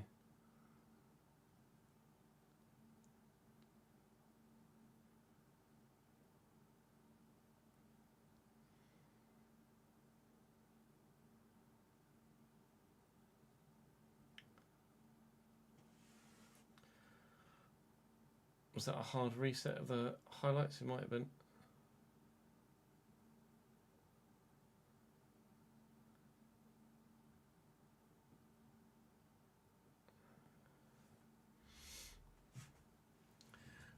Go on.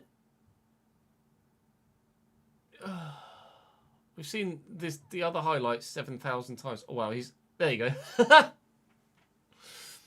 It was Viper's shot. His shot actually genuinely was that bad. If anything, actually, that deflection took it further towards goal. It was Viper's shot. I didn't realise it was Viper's shot. I missed the first bit.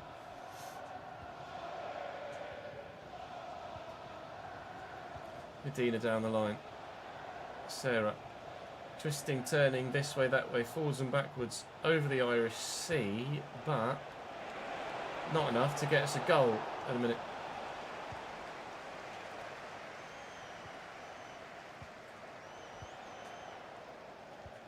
Oh, that's really well worked.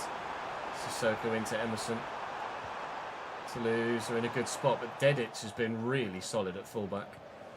It's not a player I was really thinking would make that much of an impression here at Lille, but I tell you what, it's been one of the best performers. Certainly the best defender we've got. Durdorf, not much room here. Back to Mukau for Koretsas via LaRue. It's Sarah actually. Oh, I just needed a little bit more strength from him, and we were in. Flattened there. Good.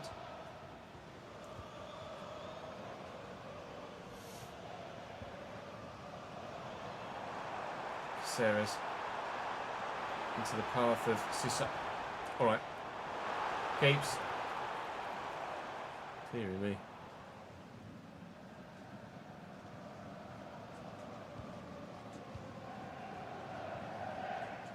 Dedic.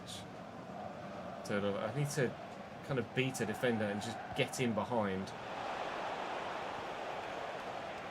Which is seemingly impossible to do at the moment.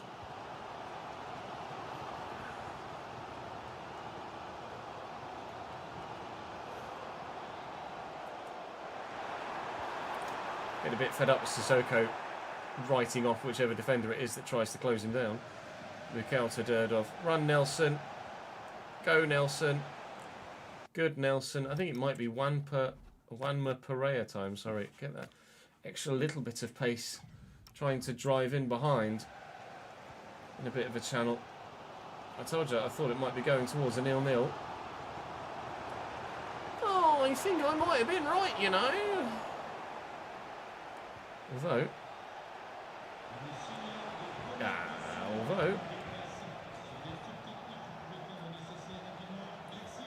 Yeah, no, 0-0. Although...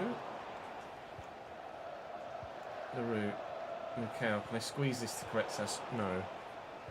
Flippin' bum-bums.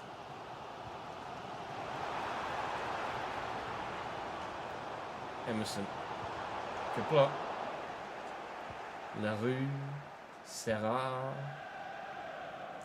Macau. Turn off. Go on, Nels. Just play the pass, doesn't it, Notchies? Saka. Thankfully not that one. Although, apparently, just as good. Run, Nelson. Lazy arse. Emerson. Macau. Well done. Corrects. Oh, is this the moment we've been waiting for? Durdov. Square.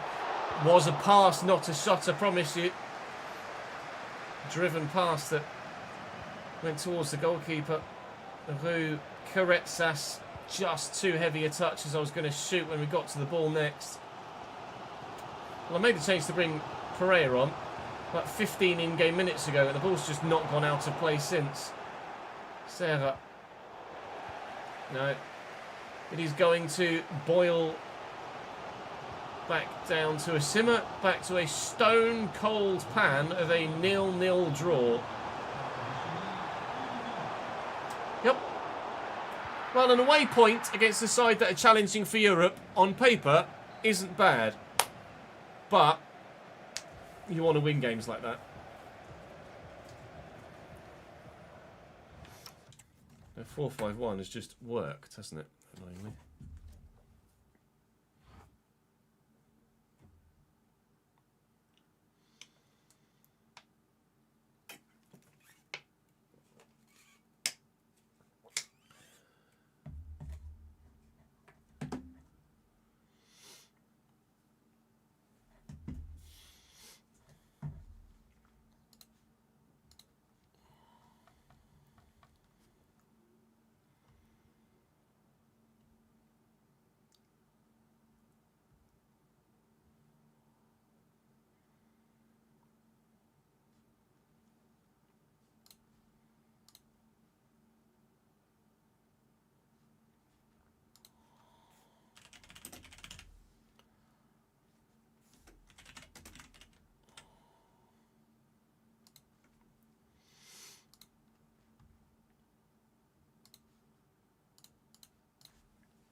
I want more football, says Backer. Oh. It's made me miss Greece even more. I didn't sign you from Greece, though. You were playing in Belgium. Give me time to sort it out. I don't really know what I can do to... I mean, other than sign another Greek player... I don't really know what avenues I have available to me to help him. I could give him leave of absence for a couple of weeks to go home for a bit, but I don't know if that's going to solve anything either. Monaco are seemingly, and to be fair, in our own experience as well on pitch, the best side in the division at this particular moment in time. 32 goals scored in 15 games.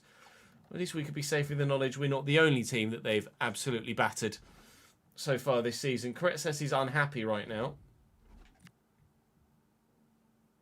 Don't be sad. It's okay. I might start Pereira for this one. And let's give Backer a game because he's been asking for one and it's only fair. Come on then. Paris FC.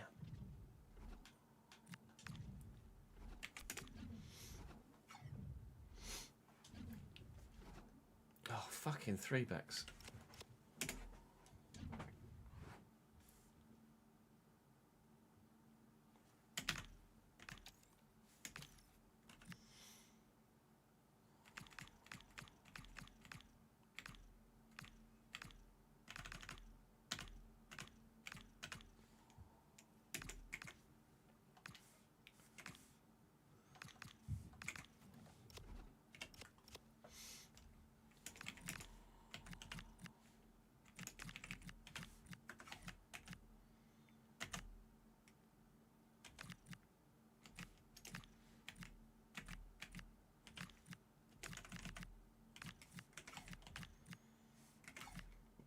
Jordan bloody Pickford in goal.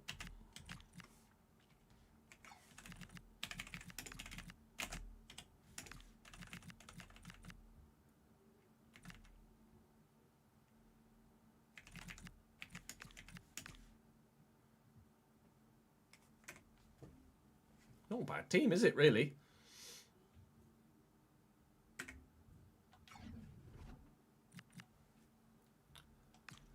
I made him a bad moussaka, did I? Oh no. To be fair, my culinary skills are not tip-top.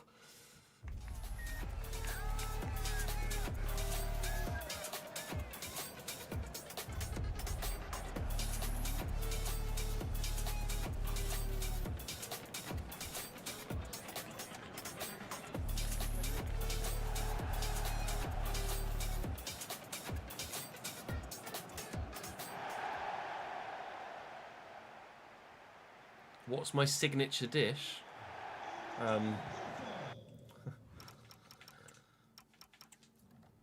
don't know as I have one.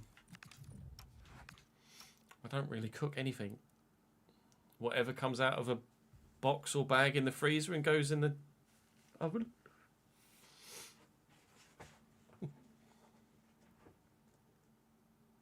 I can follow instructions and cook. Like, we did HelloFresh for a while and made yummy food.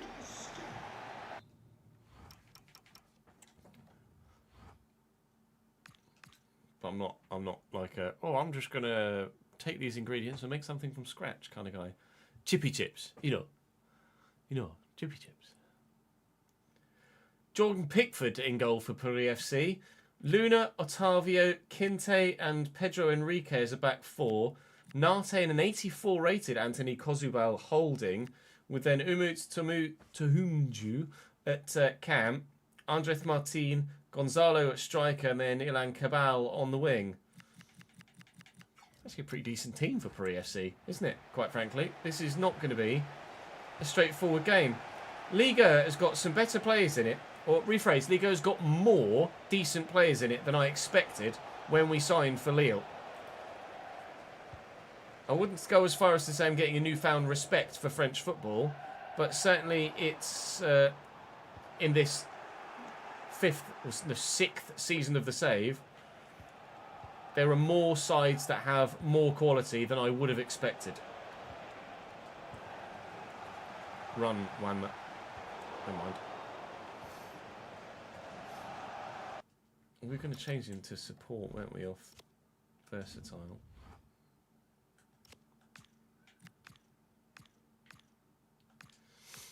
Just to see if he runs into different channels. Oh, is he, Sam? To whom do you...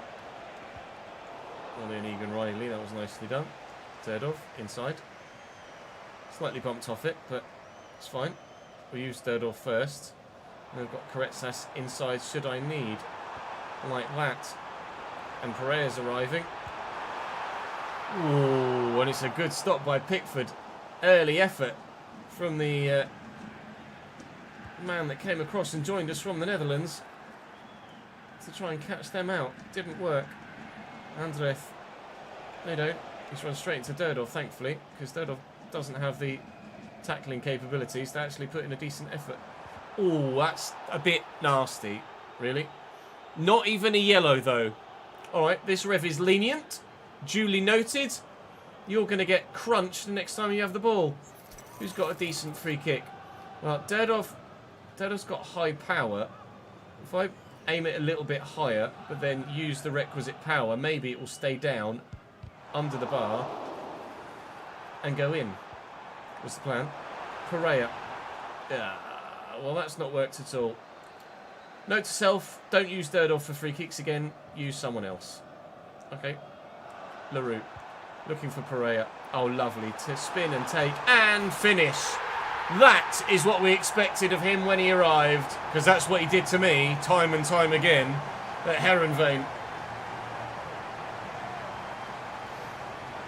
Run from it. Dread it. But Mbappe will score.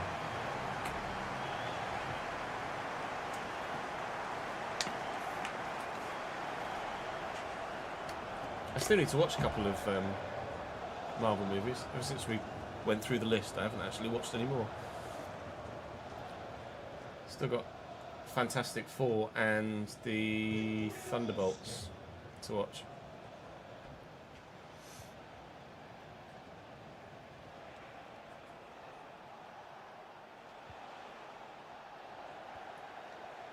Correct, short to Leroux. Sarah's on the run. Lovely take. Right. Junju. Loose. Ashley with the 4 bits. Thank you, mate. Recoba has left Las Palmas. Go on, Dedov. Even Macau's getting forward now. Oh, it's not very good at doing so, though. 30-minute drive with you on the Bluetooth, so hopefully you're live till then. Yeah, we'll be live for another hour and a half, Villa. So don't worry. We'll be live when you get home, mate. Now at Real Madrid, he's 92 with potential of 97. That might come back to haunt you.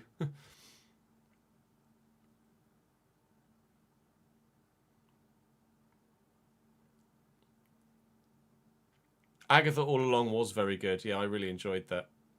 Brave New World is a bit meh. I wasn't a massive fan. Oh, mate, watching OG Daredevil, like the original Netflix Daredevil.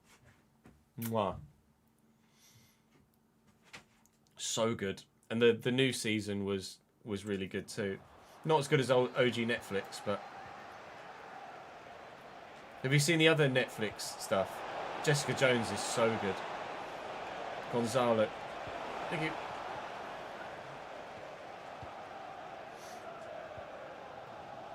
Yeah, Iron Fist is a bit meh, although I enjoyed it more than most, I think. And Luke Cage is very good too. Correct-sass to Sarah. And back. 1-2 maybe. You might have been offside there, Wamma, you were? I didn't have Netflix back then, that's fair enough. It was a while ago, wasn't it? Like, OG Daredevil was like a decade ago, if not more.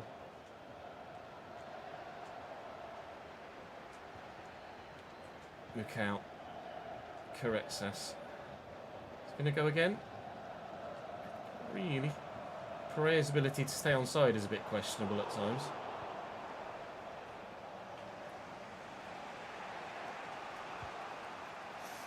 Kozubal. Nate. Oh, thank you. Can I get to that? This referee really is lenient because I've just scraped my studs all the way down the leg of that Paris player, and he's just gone, no, you're alright. Starting in 2015. Yeah, David Tennant really, really makes Jessica Jones. He's so good. Correct-sass. Leroux. Sarah. Beats the man. Unfortunately, I don't have big Nelson Viper to aim for with a cross now. Oh. Alright. 1-0 at half time then. Ref. Thank you.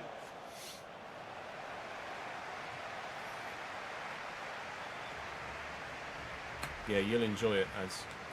Are you up to date? Do you watch yesterday's or the day before's Night of the Seven Kingdoms?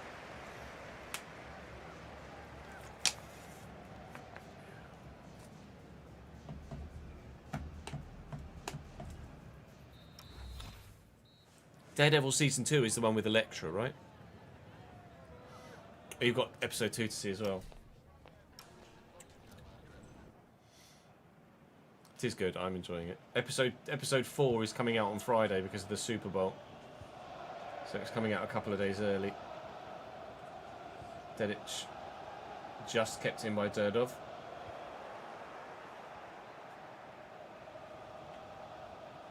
It's a loose touch on the defender, and Pereira does not need any extra encouragement to get away. You're offside. It's a great finish, but as soon as I kicked it, I was like, made the wrong decision there. We've had the ball in the back of the net twice, but we're still only 1-0 up. Actually, they brought Punisher in season 2 of that, and then off that he got a full season of his own, a full spin-off of his own, which was fucking phenomenal as well, to be fair. LaRue, lovely footwork. I'm sorely tempted to give it a whack, but I won't. I'll look for Pereira over the top, which was the wrong decision.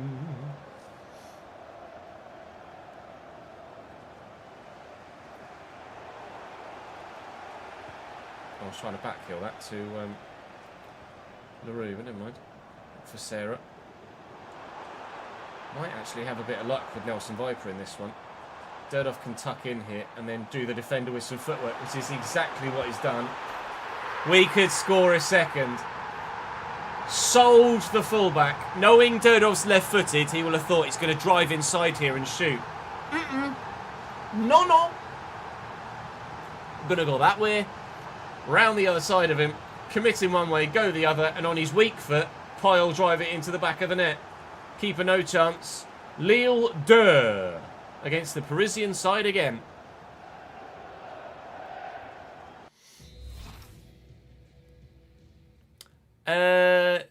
They had some crossovers in the latter seasons, yeah, and then there was a season of, I can't remember what it was called now, but it had Iron Fist, Jessica Jones, Luke Cage, and Daredevil in it as a kind of combo team thing. What was that called? Someone will remind me.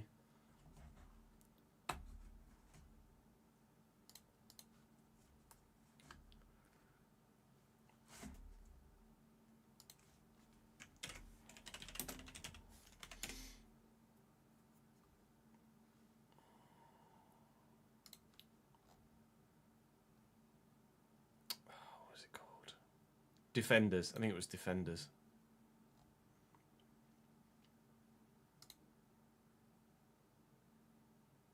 Yeah, Defenders.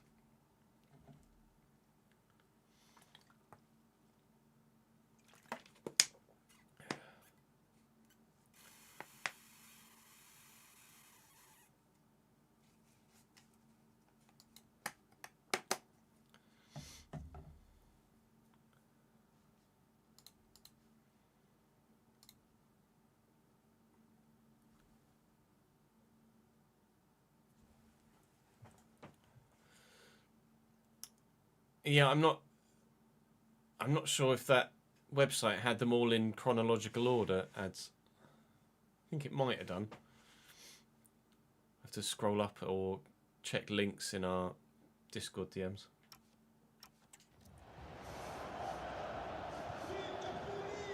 Oh, you got all the same stuff, yeah. I'd say watch them in chronological order.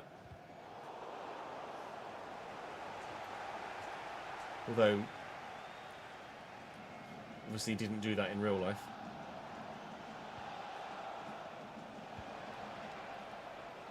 Gonzalo. Back to Andrev. It's a good ball. Yes, Sama. Back at Sarah. It'll give and go. Not really. Okay. Chill. Okay, chill. You know what I'm going to say again. Thank you. Bombito finally puts a stop to a promising attack. Oh, bite. You don't catch Pereira. Not when he's gone. You do if I manually slow down with him, though, I suppose.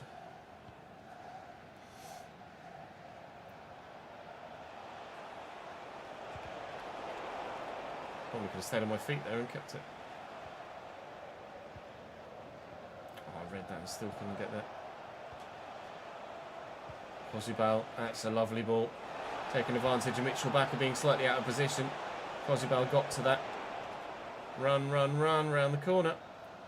Durdov is one of the most exciting players I've used in career mode this year.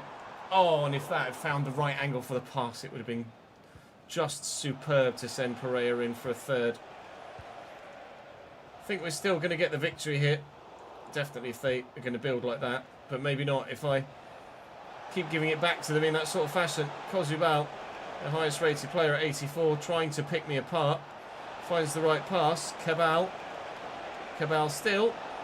And to whom to? And it is 2-1. Don't throw it away, Ches.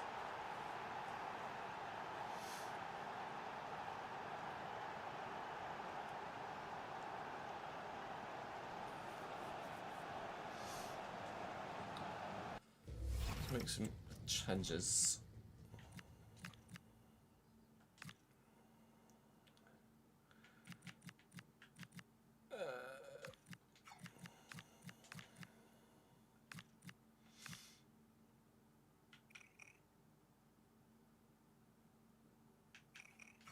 Why not?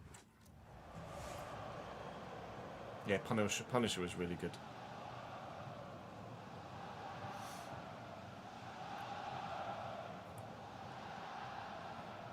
More of a rock guy, Sam. Metal alternative.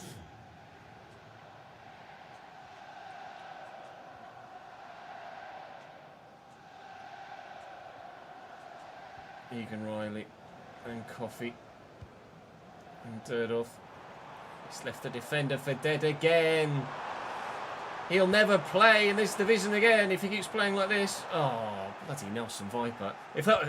Frustratingly, if that was Pereira, who I'd just taken off to bring Nelson Viper on, I might well have scored there. I'm in trouble here. I just told myself not to throw it away. Oh, thanks to thanks to a brilliant challenge from Bombito and then a wild finish from them. We haven't thrown it away, but that was a little bit scarier than it need be, wasn't it? Raghuber, we'll get it out to Kofi. Take my time before then playing in Sarah. And time should be on our side here now. And will be. Looking for Durdorf to try and maybe get a sneaky third. We don't need one. It's going to be a 2-1 win over Paris FC. Results have been all over the place recently, haven't they? Wins, draws, defeats, but ultimately we're moving in the right direction. Need to be a bit more solid defensively. I need to score a few more goals, and maybe we'll stand a chance of challenging Monaco for the title. But the only way we can do that is if we keep up the pressure by beating everybody that isn't Monaco. Because I'm absolutely certain next time we play Monaco, I'm not going to beat Monaco. They were just far too good for me when we played them last. We move into the January transfer window in the next episode. We do have Amiens in the Coupe de France coming up. Nice, Stade de Reims and Stade Rennais in January will keep us busy as well. Stade de Reims is down in the relegation zone, so we might well play Nice, sim that league game, but play the cup game just to make sure we go through. I might like to maybe go for a bit of a run in Europe, or in the Coupe de France, sorry, if we can, to maybe give us the chance of Europe if it doesn't come about via the league. But we're going to lose a couple of players through the league or through the transfer window soon. But we will have enough. Hello, Charlie Webster. We will have enough money in the bank when those players leave to adequately replace them in the squad. I hope we should do. Regardless, third is a decent spot for our first season here at Lille at the moment, and 4 points off Monaco at the top, who will not seemingly slow down. It's a shame, but we'll do what we can to try and close in on them. But Champions League position at the minute, we'll take it for now. Very much so. Thank you for watching today. More again tomorrow.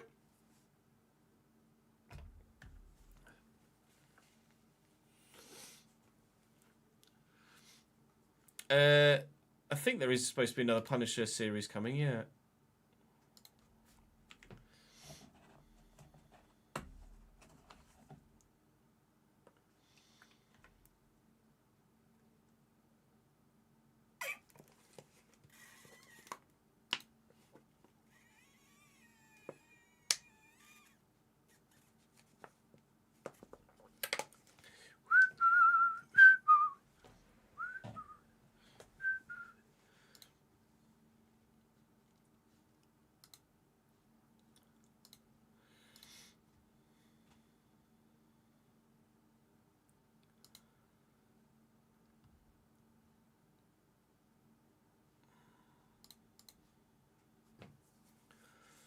Oh, Sam's excited. Border was slipping.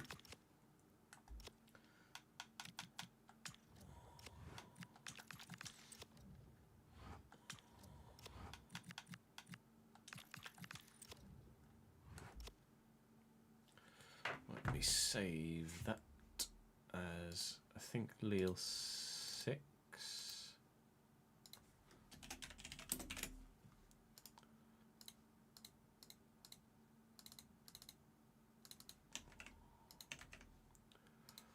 Go for a quick toilet break and then we can record another episode of the Journeyman.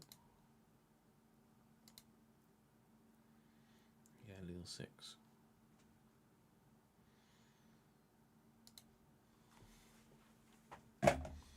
BRB.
Don't forget to put the recycling out later, chat.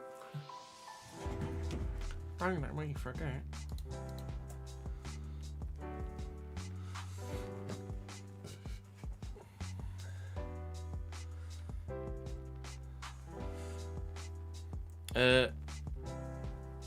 I can't say as I've heard of Ghost or Turnstile, to be honest, Sam. It's Gap's dropped to 7, they've got 5 left, you've still got the game in hand. Have you got to play him yet as well?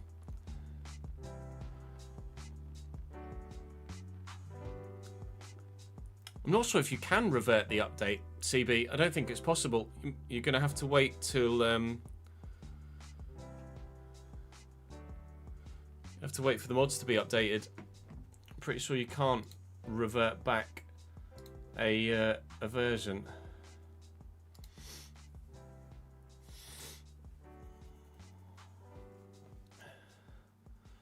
Oh, I didn't realise Daredevil Born Again was coming.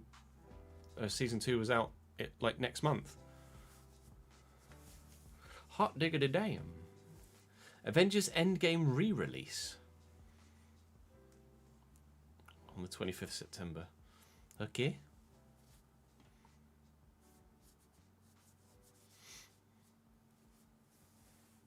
Spider-Man would be good. And yeah, I presume that's just the new season of Punisher.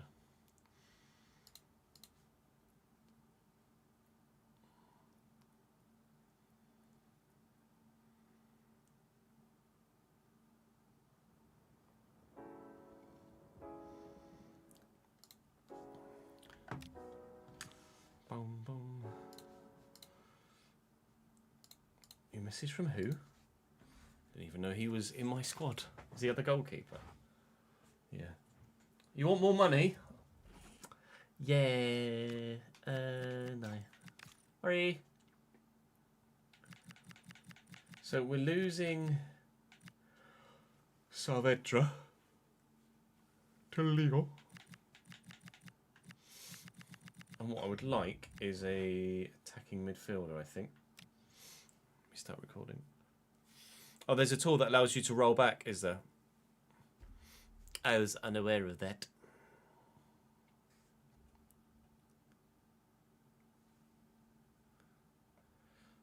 I imagine all of the above adds. Although, like, so much has happened post-Endgame, I'm not sure why Endgame, a re-release of Endgame would actually help in terms of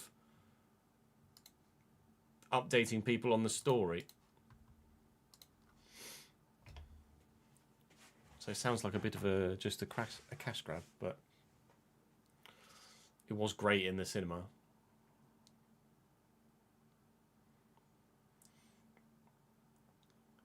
Welcome back to the Journeyman. We head into the January transfer window today with a player leaving us that's actually been frozen out for a while since he was outspoken in the media against me and the club, which was rather dickish of him. Mr. Saavedra, enjoy your time at Lyon on the bench for them as opposed to on the bench for me. Toodaloo, Lino, you shall not be missed. So we are moving to this window with some money. 15 million quid, probably-ish. 16 million pounds, with not necessarily a hole in the squad, but certainly an area where we are lacking. I don't have any depth at all in the attacking midfielder slots. I literally don't have any other wingers other than a 63 rated Bernard. So I think I'm going to use that 16 million pounds and try and buy kind of a squad cam / wide man. Who that's going to be, don't know at this stage. I don't think I've got anyone on the shortlist, actually. I think it's all just Patreon players. What in the world? Okay, Paul, you've grown exponentially. The hell? We had one player do that last year as well, in a save. Right, River Plate have got a player and a half on their hands that they are open to selling. Right, I've got nobody on the shortlist at the moment. No real-life players or creative players through the save. But I am going to look and see who's available, either in the division or on the transfer list, to potentially come in as that squad player that can make an impact off the bench. I don't just want bodies. I want them to actually be good enough to come on and change a game. So hopefully we can find someone. Fixture-wise, we have the first game of the Coupe de France today. After we've played Nice, we've got Amiens. And then we'll be simming Stade de Reims, probably playing Stade Rennais at the end of the month, unless we split the January window into 2, which I don't think we're planning to do at this stage, but we'll wait and see how things develop. Not got any plans to sell anyone at this stage, or rephrase, not got any plans to sell anyone else at this stage, although a couple of fringe players are starting to get a little bit antsy that their contracts are expiring, but quite frankly, no plans to renew at this stage. We've got a lot of youngsters we can call up to fill the gaps. Wamapre wants to play, and to be fair, I might as well give him a go. But the 5 players that are expiring, other than Raghuber, aren't really anyone that I'm going to use. So I'm quite happy for them to expire. I'm going to go and have a look on the transfer list and see if there's anything that catches my eye. Do drop the video a like if you're enjoying the save so far. Make sure you subscribe to the channel so you don't miss out on more. Of course, there was a realistic RTG episode uploaded earlier on today, so do check that if you missed it too. Are you good enough, Abu? You're not bad, Abu. Cyril and Gong. You've got the physicals, Durham, but the technicals are dead.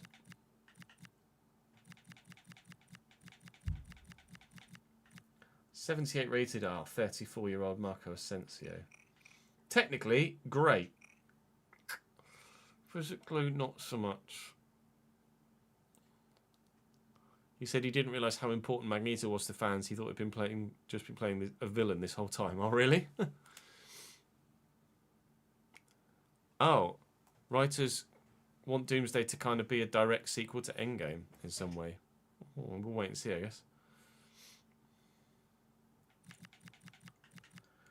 A 79 rated Nathan Teller could be an idea as a wide man. That might be a great shout.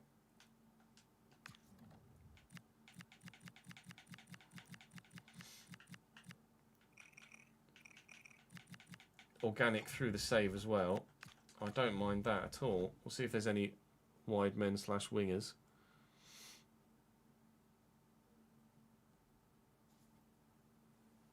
In the forward lines.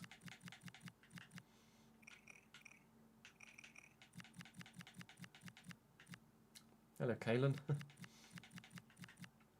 Dane Scarlett.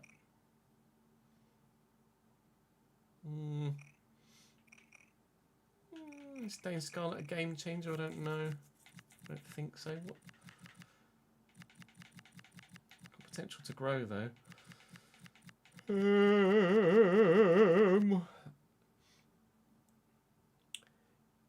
Ilyas Azizi? No. Good physicals, but technically not much.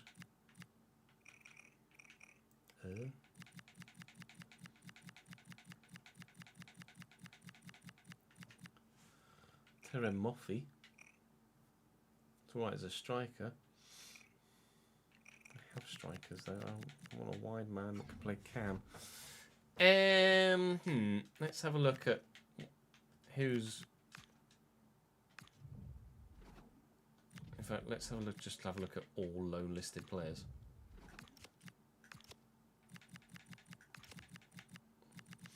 I mean, Nathan Teller might just be the go-to guy.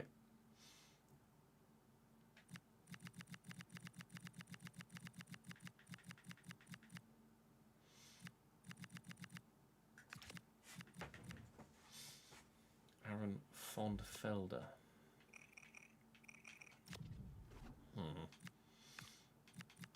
Let's have a look in the league.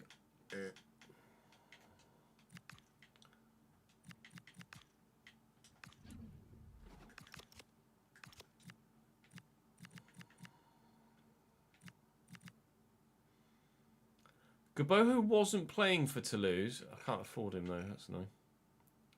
He was a player we looked at actually, wasn't he, in a previous window?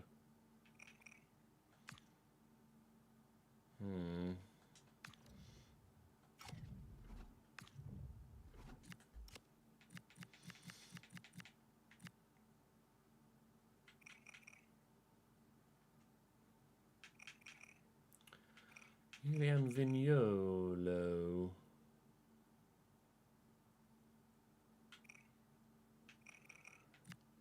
Doesn't scream game changer though. Hidalgo maybe? Can't really afford him though. Liam.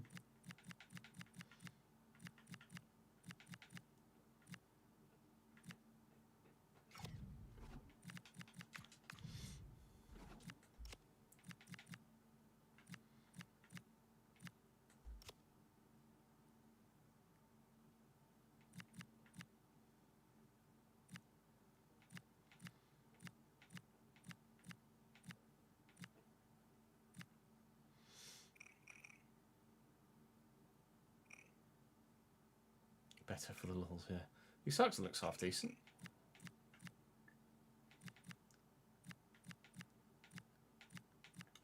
To be honest, at the minute, Nathan Taylor just looks like the best bet, really, doesn't he?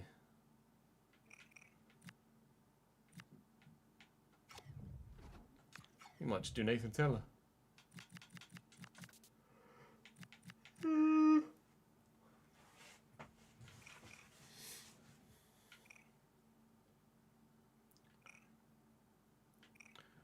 Rapid and quick step play styles on a transfer listed 79 rated Nathan Teller. Seems like a bit of a no-brainer really for me. Out wide and at cam and at striker if needed. That feels like I can't do it permanently because his contract's expiring. I can do it permanently with the editor though, so I might do that for market value. Maybe slightly below, I'll discuss with live chat. But organically through the save, which we do prefer, a Nathan Teller from Bayer Leverkusen to come in and add genuine impact off the bench to our squad for the Liga and Coupe de France run-in. If I had a little bit more money, I might go for Jan Gaboho, who's currently not really being used at Toulouse because he looks very good too, but I don't have enough pennies. I don't suppose they'd be open to something a little less. Something a little less? I'll ask, but I shall probably get laughed out of the room, wouldn't I? Well, we'll see what happens on that front. But we'll go and play Nice first. I'll judge what my live chat reckon. And then I think Nathan Teller's probably going to find his way into my squad.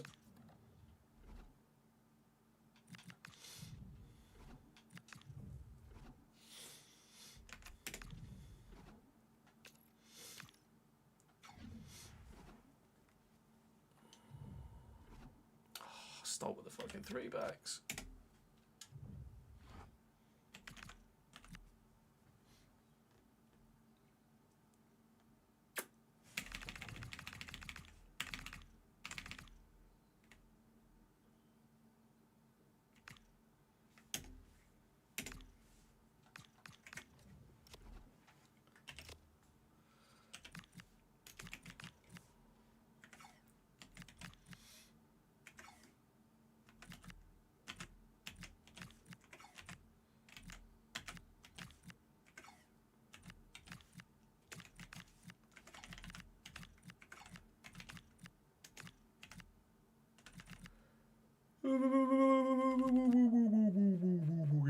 Okay. It is frustrating that that doesn't work in vanilla. You're right. It's always been that way, though, hasn't it? It must just be the way that the game is coded, but it's not ideal. It's not the way things should be. Struggling to deliver, the Nice manager, apparently. Our side we nearly ended up at, aren't they, in this save? But we elected not to sign for Nice at that particular moment in time. I'll have to do this because the game will crash on me if I don't. Starting for them, Antonin Kinski, obviously current Tottenham #2. Colby Donovan, Mattia Vitti, Konstantinos Kouliarakis, and Jordan Boss as the back line. It's not bad at all. Charles Van Uter and Hisham Boudawi at centre mid with Sofiane Diop at cam. Gabon Bernadeo on the right. Isak Janssen on the left. And Daniel Fieler through the middle. Options on the bench are of similar quality, to be completely honest. Nice, not as good as us, but should be doing better than they are.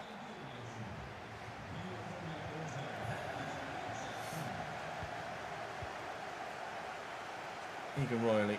That's not gone where that was supposed to.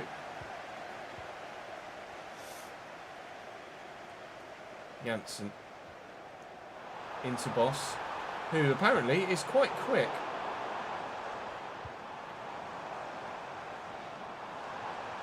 Clear is clear. Boss.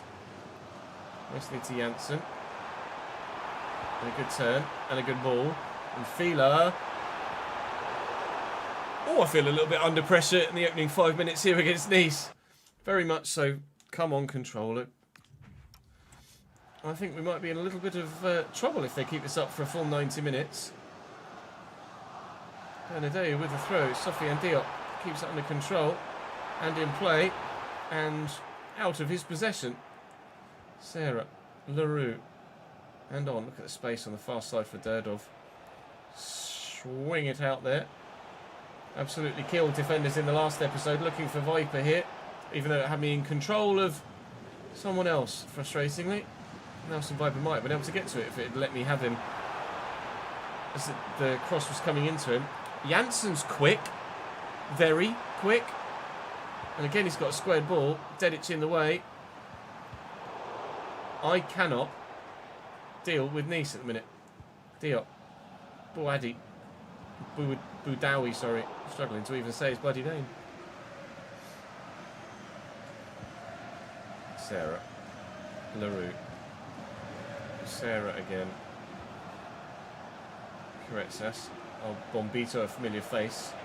Of course, we only were able to sign him, or were aware that Nice might be open to letting him go because they used him as part of a potential cash plus player deal for one of our men that we let go somewhere else. Could have kept the pressure on ourselves there if that header had found a teammate, but it hasn't. First, despite all their offensive pressure, the first chance that actually looks like it might have gone in goes our way. Oh, he could have gone through the middle there because I pulled a defender out of position. This was quite the high-tempo start to the game. Sofiane Diop up against Bombito and Fieler, and a good save down low by Urbig to stop that sneaking in, which it very nearly did and could well have done if it wasn't for the attention of the man between the sticks. That's it, Koulirakis in the face, and then I can't find Viper. I'm struggling against Nice. Don't like it. Challenge, Mr. Riley.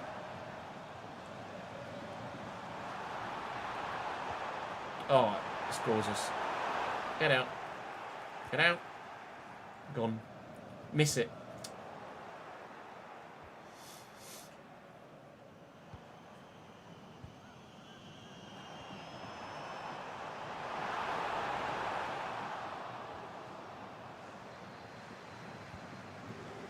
Well, Nelson, win the header, lad. Well up. Correctsas. Oh, great take. Viper through the gap. Nearly. Van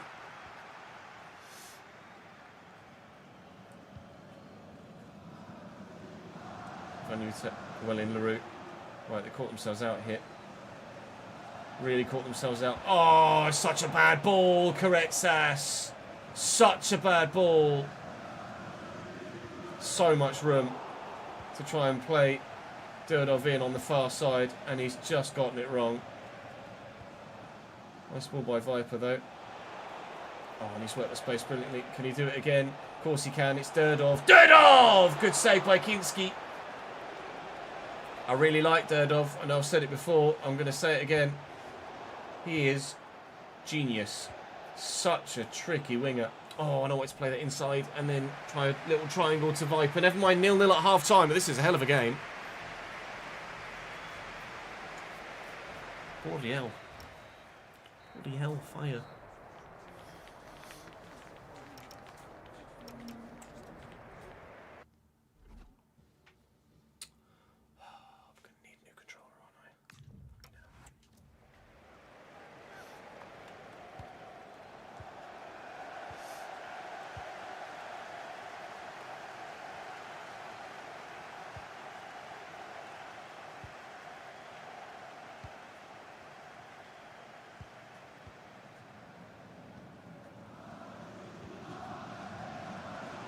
deal. Has to be someone across to deal with it, and LaRue has, thankfully, dealt with it. Out to Sarah.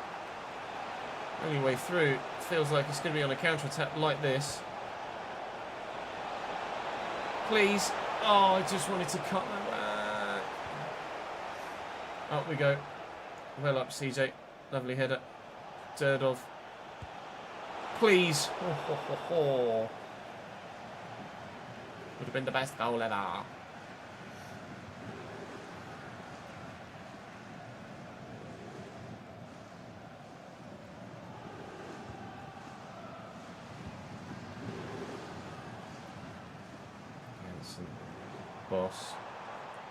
Boss as a false back is working really well.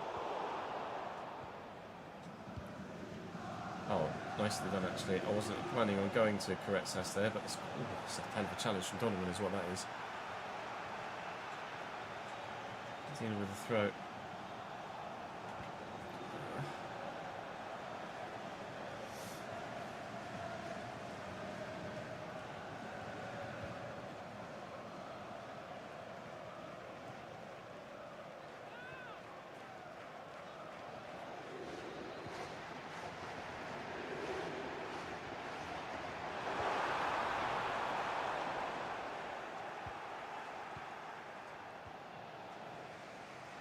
Yes, Viper be onside.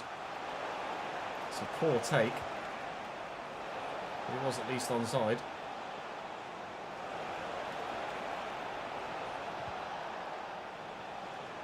I think maybe, oh, nearly.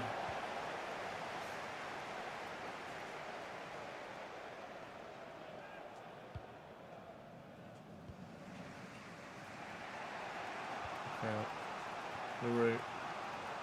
Koretsas. Lovely ball. Not so much time around. Oh, lovely turn though. Viper, please. Ah. Now's what I could do with Nathan Teller. Annoyingly.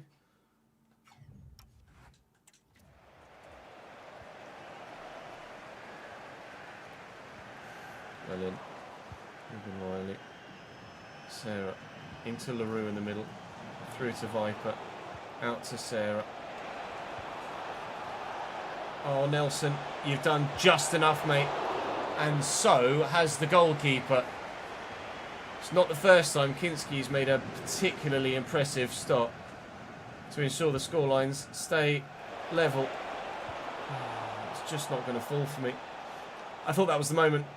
We waited a long time to try and get a clear shot on goal like that. And when it arrives, I haven't quite been able to get what I needed from it or lift this. Try and keep Durdov going in the same trajectory. Koretsas. Kinski equal to it again. I'll call a man short, actually. Maybe try something a little different. Still doesn't work. 8 to go. Trundling towards a 0-0 draw here on the back of our 0-0 draw against Toulouse. It's not ideal, although we did get a win against Puri FC, actually, thinking about it in between. But still, 2 0-0 draws in their last 3 games isn't ideal, is it? Let's have a last-minute winner, shall we? Come on, Andrea. Find something magical. That is not magical.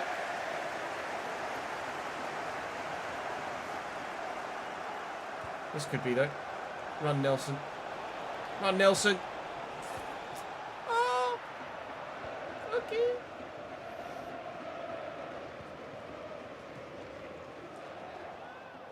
Koretsas, short. It's going again. No. No. Showing exactly what we're missing, which is that impact player off the bench in that build-up phase in the midfield. To be fair, some very good saves from Kinski in that second half. We bossed the game, and if we had found a way through, we would have deserved all 3 points. You can see why Nice are underperforming, though, so far this season, and why their manager was under pressure. Cossier's been approached, apparently, but that's absolutely fine by me. I don't mind that whatsoever. We've got some youngsters we could maybe consider calling up sooner rather than later. But at the minute, I'm happy for them to stay where they are. I'm just going to have a quick chat with live chat, but I think we are going to go and get Nathan Teller in. Chat. Teller. Yay. Une.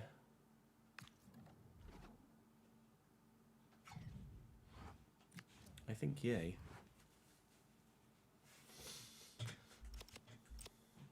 Ah, hang on. Interesting Teller. Look out. Just while we spotted that on the 6th. Don't advance any further. Udinese could sign him on a pre-contract. No. No. No.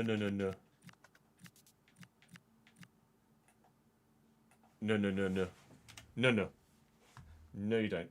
I am live editoring him to me before you even think about it, boys. Sorry. Nathan Teller's coming to me for £11 million. Whatever sorry is in Italian, I apologise, Udinese, but you're not having him. I want him. What's he currently on? 66,000. Give him 50,000 on a 36-year deal. 36-year deal? 30-month deal, actually. 30-month. Transfer. Thank you. Grazie. Nathan Teller is playing for me.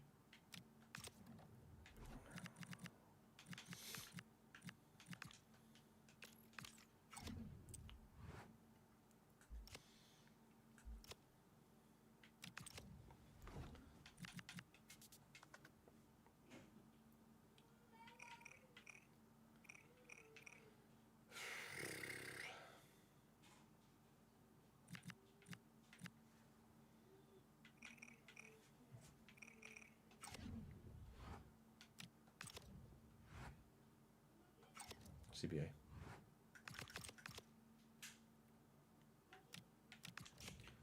Cossi has been approached by a couple of teams on a free contract. Gil Vicente, I think that is the first one, and it is, and Millwall keeps him here till the end of the season as well, so we don't have to worry about replacing him in the short term. Training injury clash. Nathan Teller, in his first training session, has injured himself. And he's taken out one of my other players in a forward position. I just brought him in to be cover. 21 days for Viper.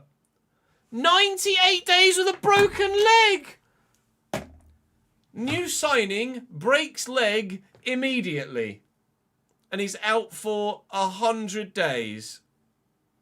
£11 million down the drain.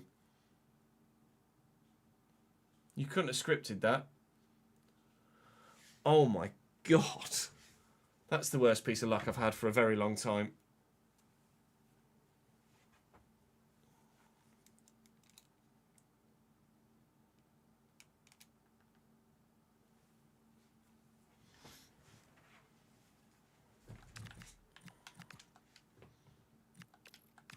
Sick.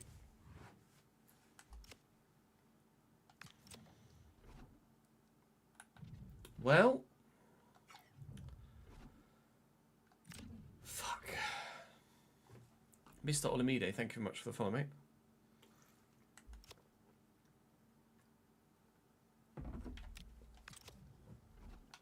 Guess I will be calling up some of these youth players then.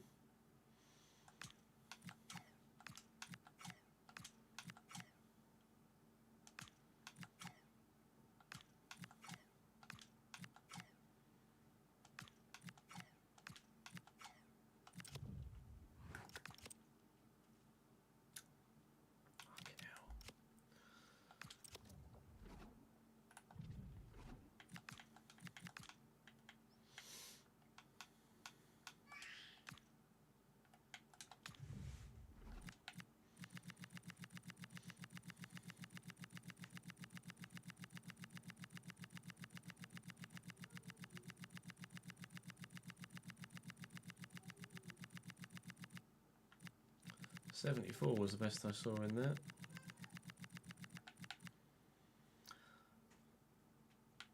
David Portman.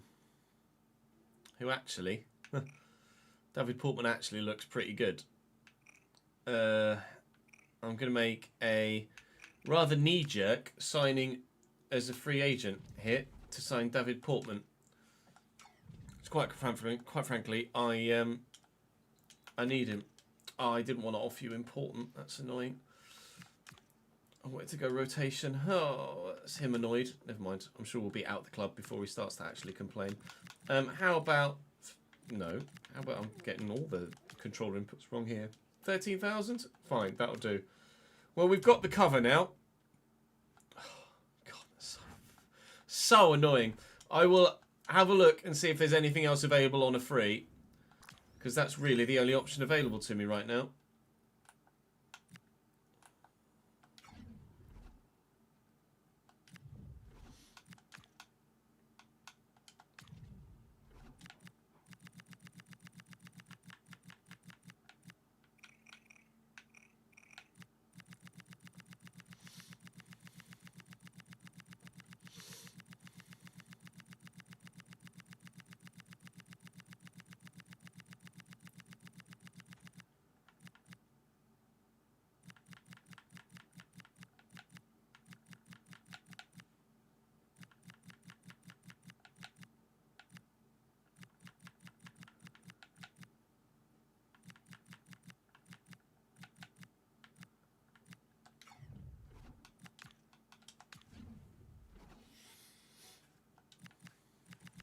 How's your luck?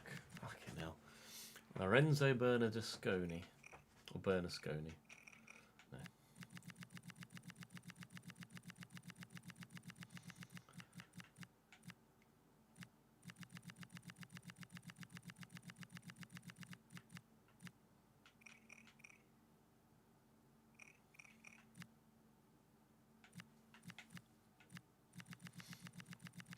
That's a real head in hands moment now, isn't it?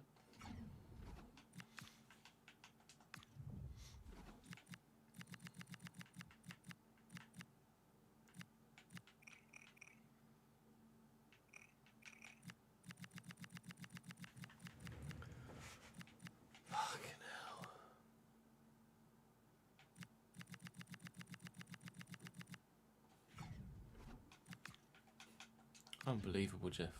Really, truly unbelievable, Jeff.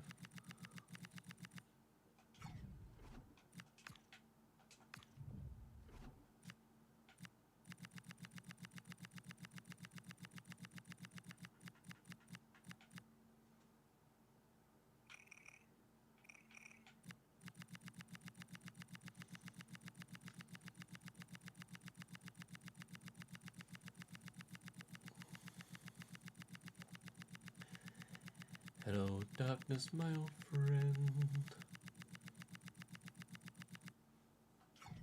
Actually, wasn't Dane Scarlett on the loan list or the transfer list?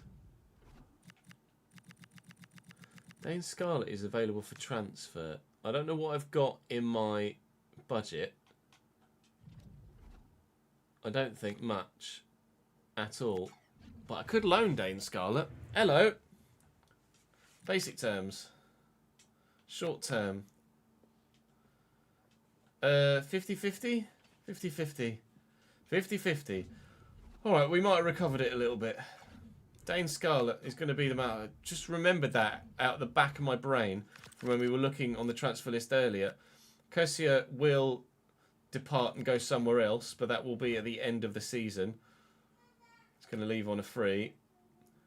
Yeah, Toulouse, unsurprisingly, have rejected my bid that was about £15 million less than what they were asking for. Kosia will go to Gil Vicente. He's turned down Millwall. Please, can we get Dane Scarlett in before the game? Olmet has been approached. That, again, is another one I'm not that bothered about. It was only one day. Okay, no Dane Scarlett. No Nathan Teller either, unfortunately. But we should still be very much good enough to go and beat Amiens.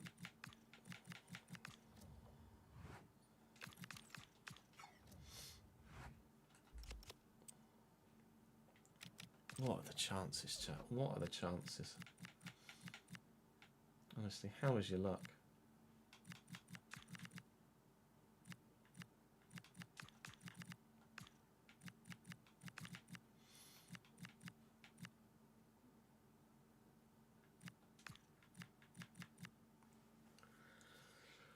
Oy, oy, oy, left-footed, okay.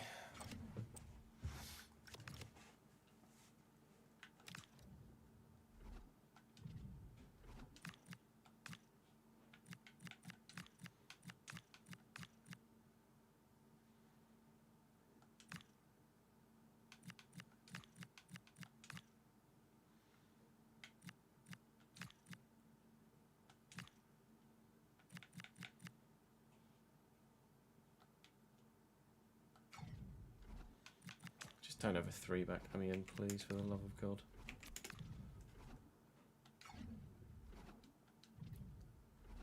Good, thank you.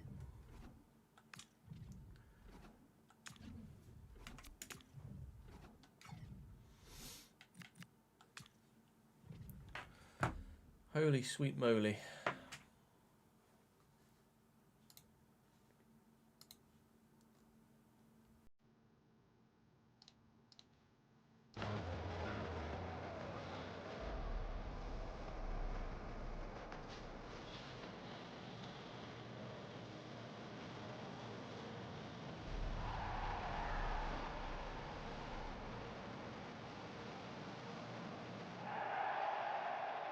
Foot Diddy, thank you for the follow, mate. Welcome to the channel.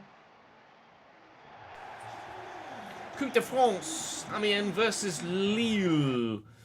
We'll show you their lineup. I didn't want to risk it crashing again on me on the way in. Paul Bernardoni in goal. Amin Shaban, Andy Oti, Aboubakar Le, Colin Luis, Ivan Ikidimi, and Ibrahim Fofana, with Remy Meyer and Nordine Kandil in their midfield. Yanis Rafi up top alongside Marco Carre. They are in Ligue 2. We've rotated. So Pereira starts, Raghuber starts, Torre starts, Malacia and Bacca start. Portman makes his debut because Karetsis is injured and Nathan Taylor's not going to play for the rest of the fucking season. We should get a win.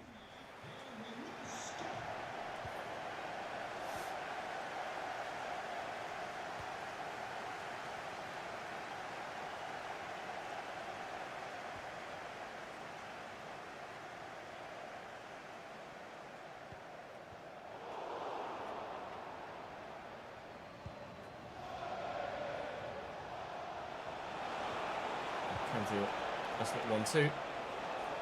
Also betting they put up a really, really stern test in this game.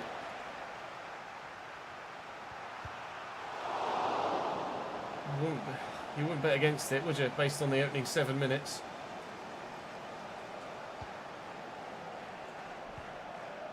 Mr. Portman, are you any good, mate?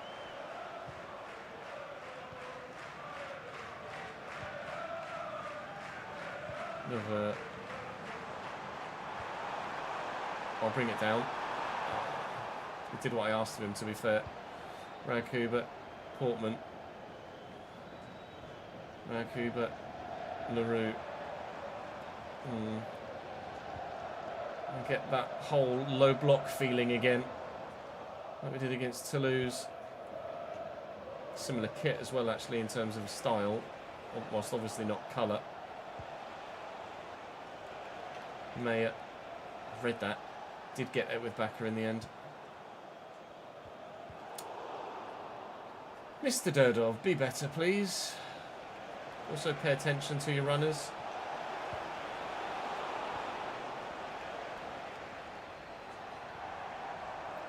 He's in. Portman on debut, racing away.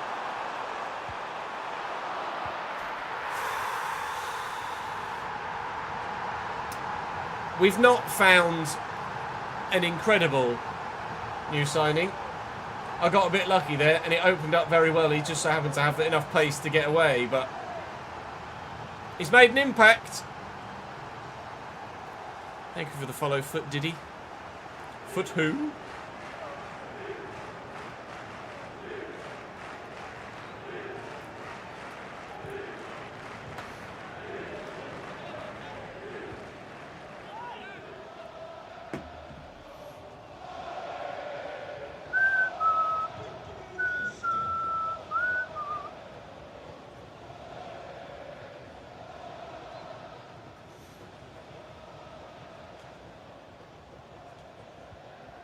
Alasia intercepts. Oh, never mind.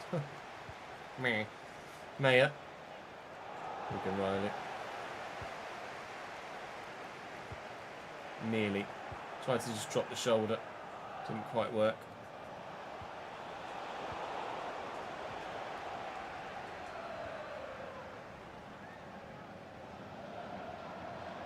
Third off. He's available in the middle.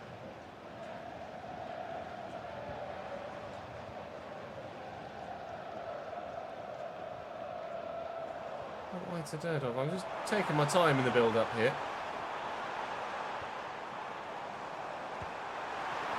Strike, Raghuber. Firmly hit. How's he touch? Good enough. Tyrrell, good enough. Raghuber. Pereira. Oh, never mind. Flattened.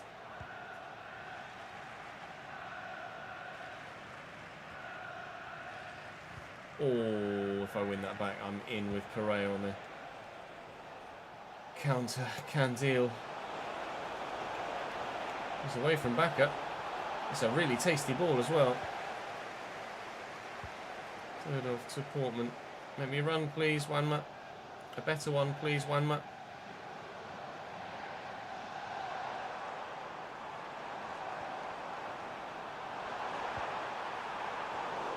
Try to force that. Not particularly, Reece, no. LaRue, Raghuber, Pereira. Oh, I didn't have the quickness of feet I needed.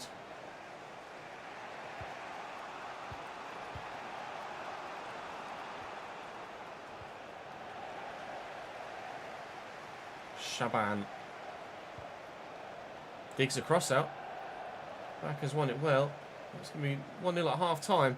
It's a half we've been good in. Scored a counter-attack goal, but they've been just as good as anyone else we've played in Liga this season.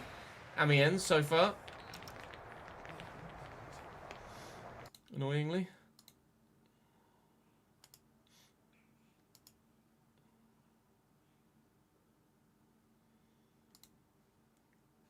Meh.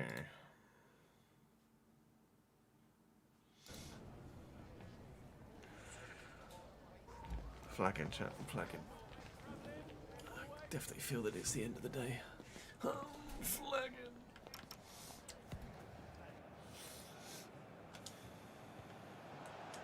Need some food. That's what I need.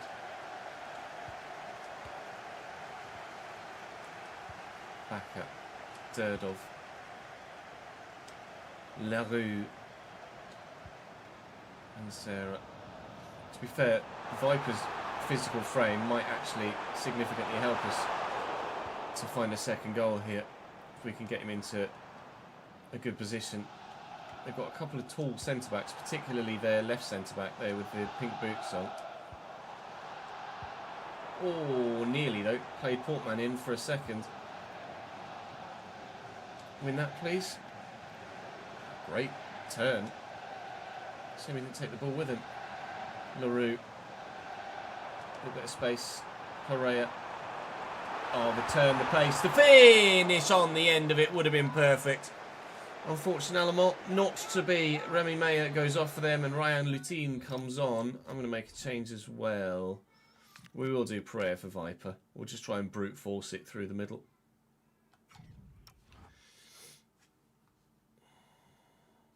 I definitely do need some cosy time.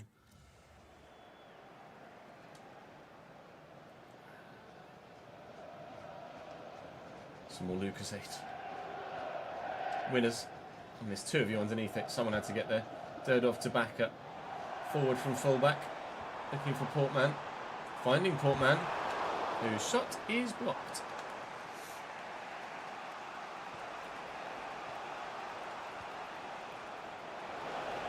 He's quick, this Candil guy. And I've struggled to deal with him all day long. Well in, Raghuber. Durdov. Viper. Abu Low is solid as a rock.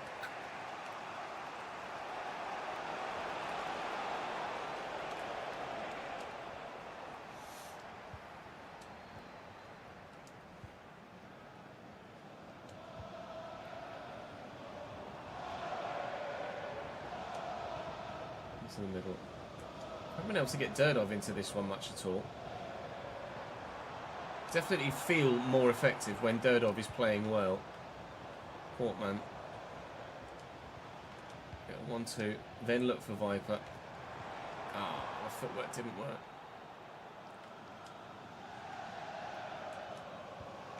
Okay.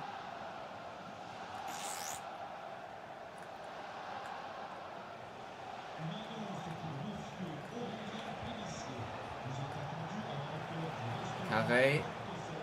Fofana. Rakuba in the way. Let's go across here. And if I can make me run into a channel, I could use him, but he's not. Sarah's available. And then inside... Oh, what a terrible pass. That surely was the chance to kill the game off. I mean, we were hoping to maybe challenge for the Coupe de France this year. But we've not exactly been wowing anybody here against a League 2 side, have we? Get up, Urbig.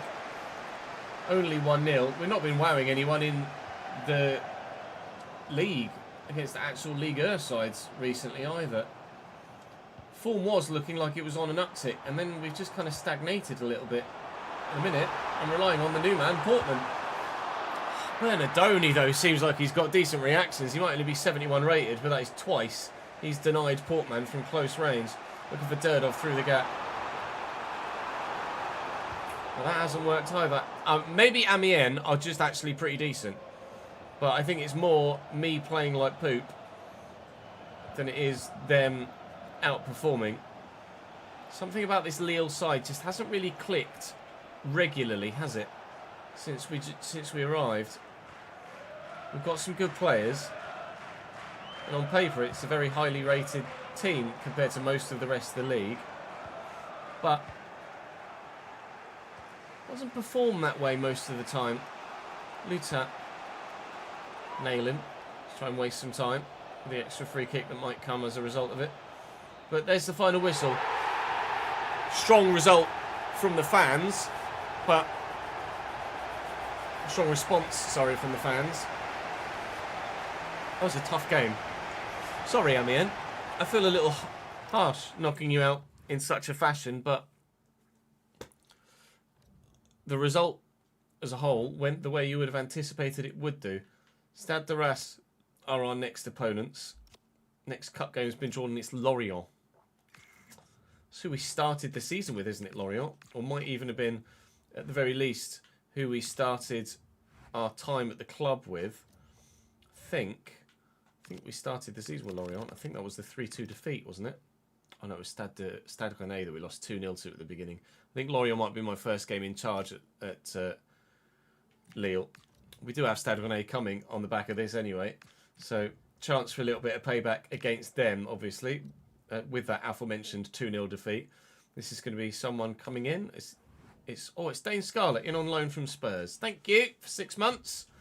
That'll add something. That's a little bit more off the bench. Offer received for Nelson Viper. Ooh. As a player that, whilst yes, he scores goals, 5 in 16 is not prolific. And that is a lot of money. That is a very lot of money.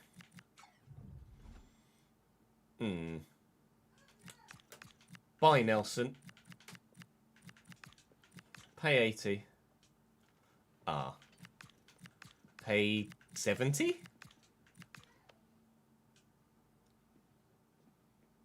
We're going to have some fun in the second half of this transfer window. We're going to have quite a bit of fun in the second half of this transfer window. But what to do with that money, I've absolutely no idea now. I just bought Dane Scarlett in on loan and bought young Portman in. I mean, I'm going to have to replace Viper, aren't I? Because Wamba-Pereira is not good enough to lead the line for us.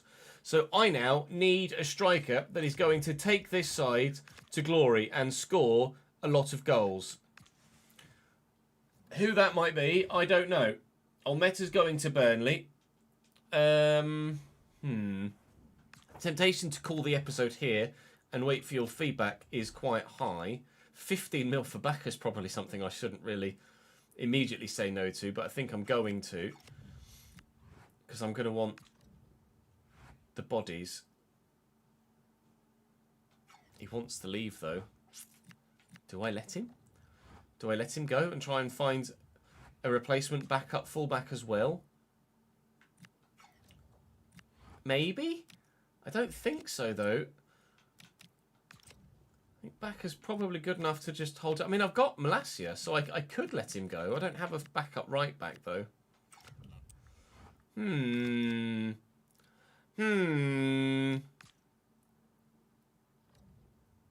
He's gone. He's gone. Okay. I will call the episode here then. We'll wait for your feedback as to what the hell I should do to replace Nelson Viper up top. In Season 6, bear that in mind. Who do I look to with my £65 million budget? Maybe more if we do decide to actually sell Mitchell Bakker for 15-ish. What do I do? Who do I spend that on? Not Nathan Taylor, apparently. I can't believe he broke his leg immediately. How is your luck? Well, Viper's gone. We need another killer up top. You tell me. See you tomorrow. Dortmund. Right, that will call us for today on stream, I think, chat. Lol. Jude's quite happy, apparently, about the idea of me coming out of the office now. There's 4 videos recorded. So we've got Wednesday's videos recorded. We've got Thursday's videos recorded. So I can get all of that edited tonight. And then Friday we'll just record the Journeyman on the day. Thursday we'll do all RTG, which will take us into the January transfer window there as well.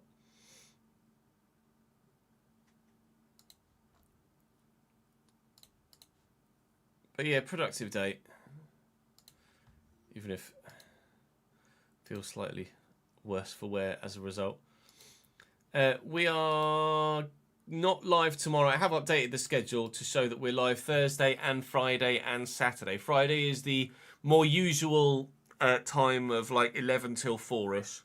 And then Saturday is going to be similar because Nat's on a night shift Saturday night. So I'm going to be working kind of late morning into early afternoon again on Saturday as well. But Thursday, Friday and Saturday streams yet to come this week, where hopefully just progressively I'll start to feel a little bit better.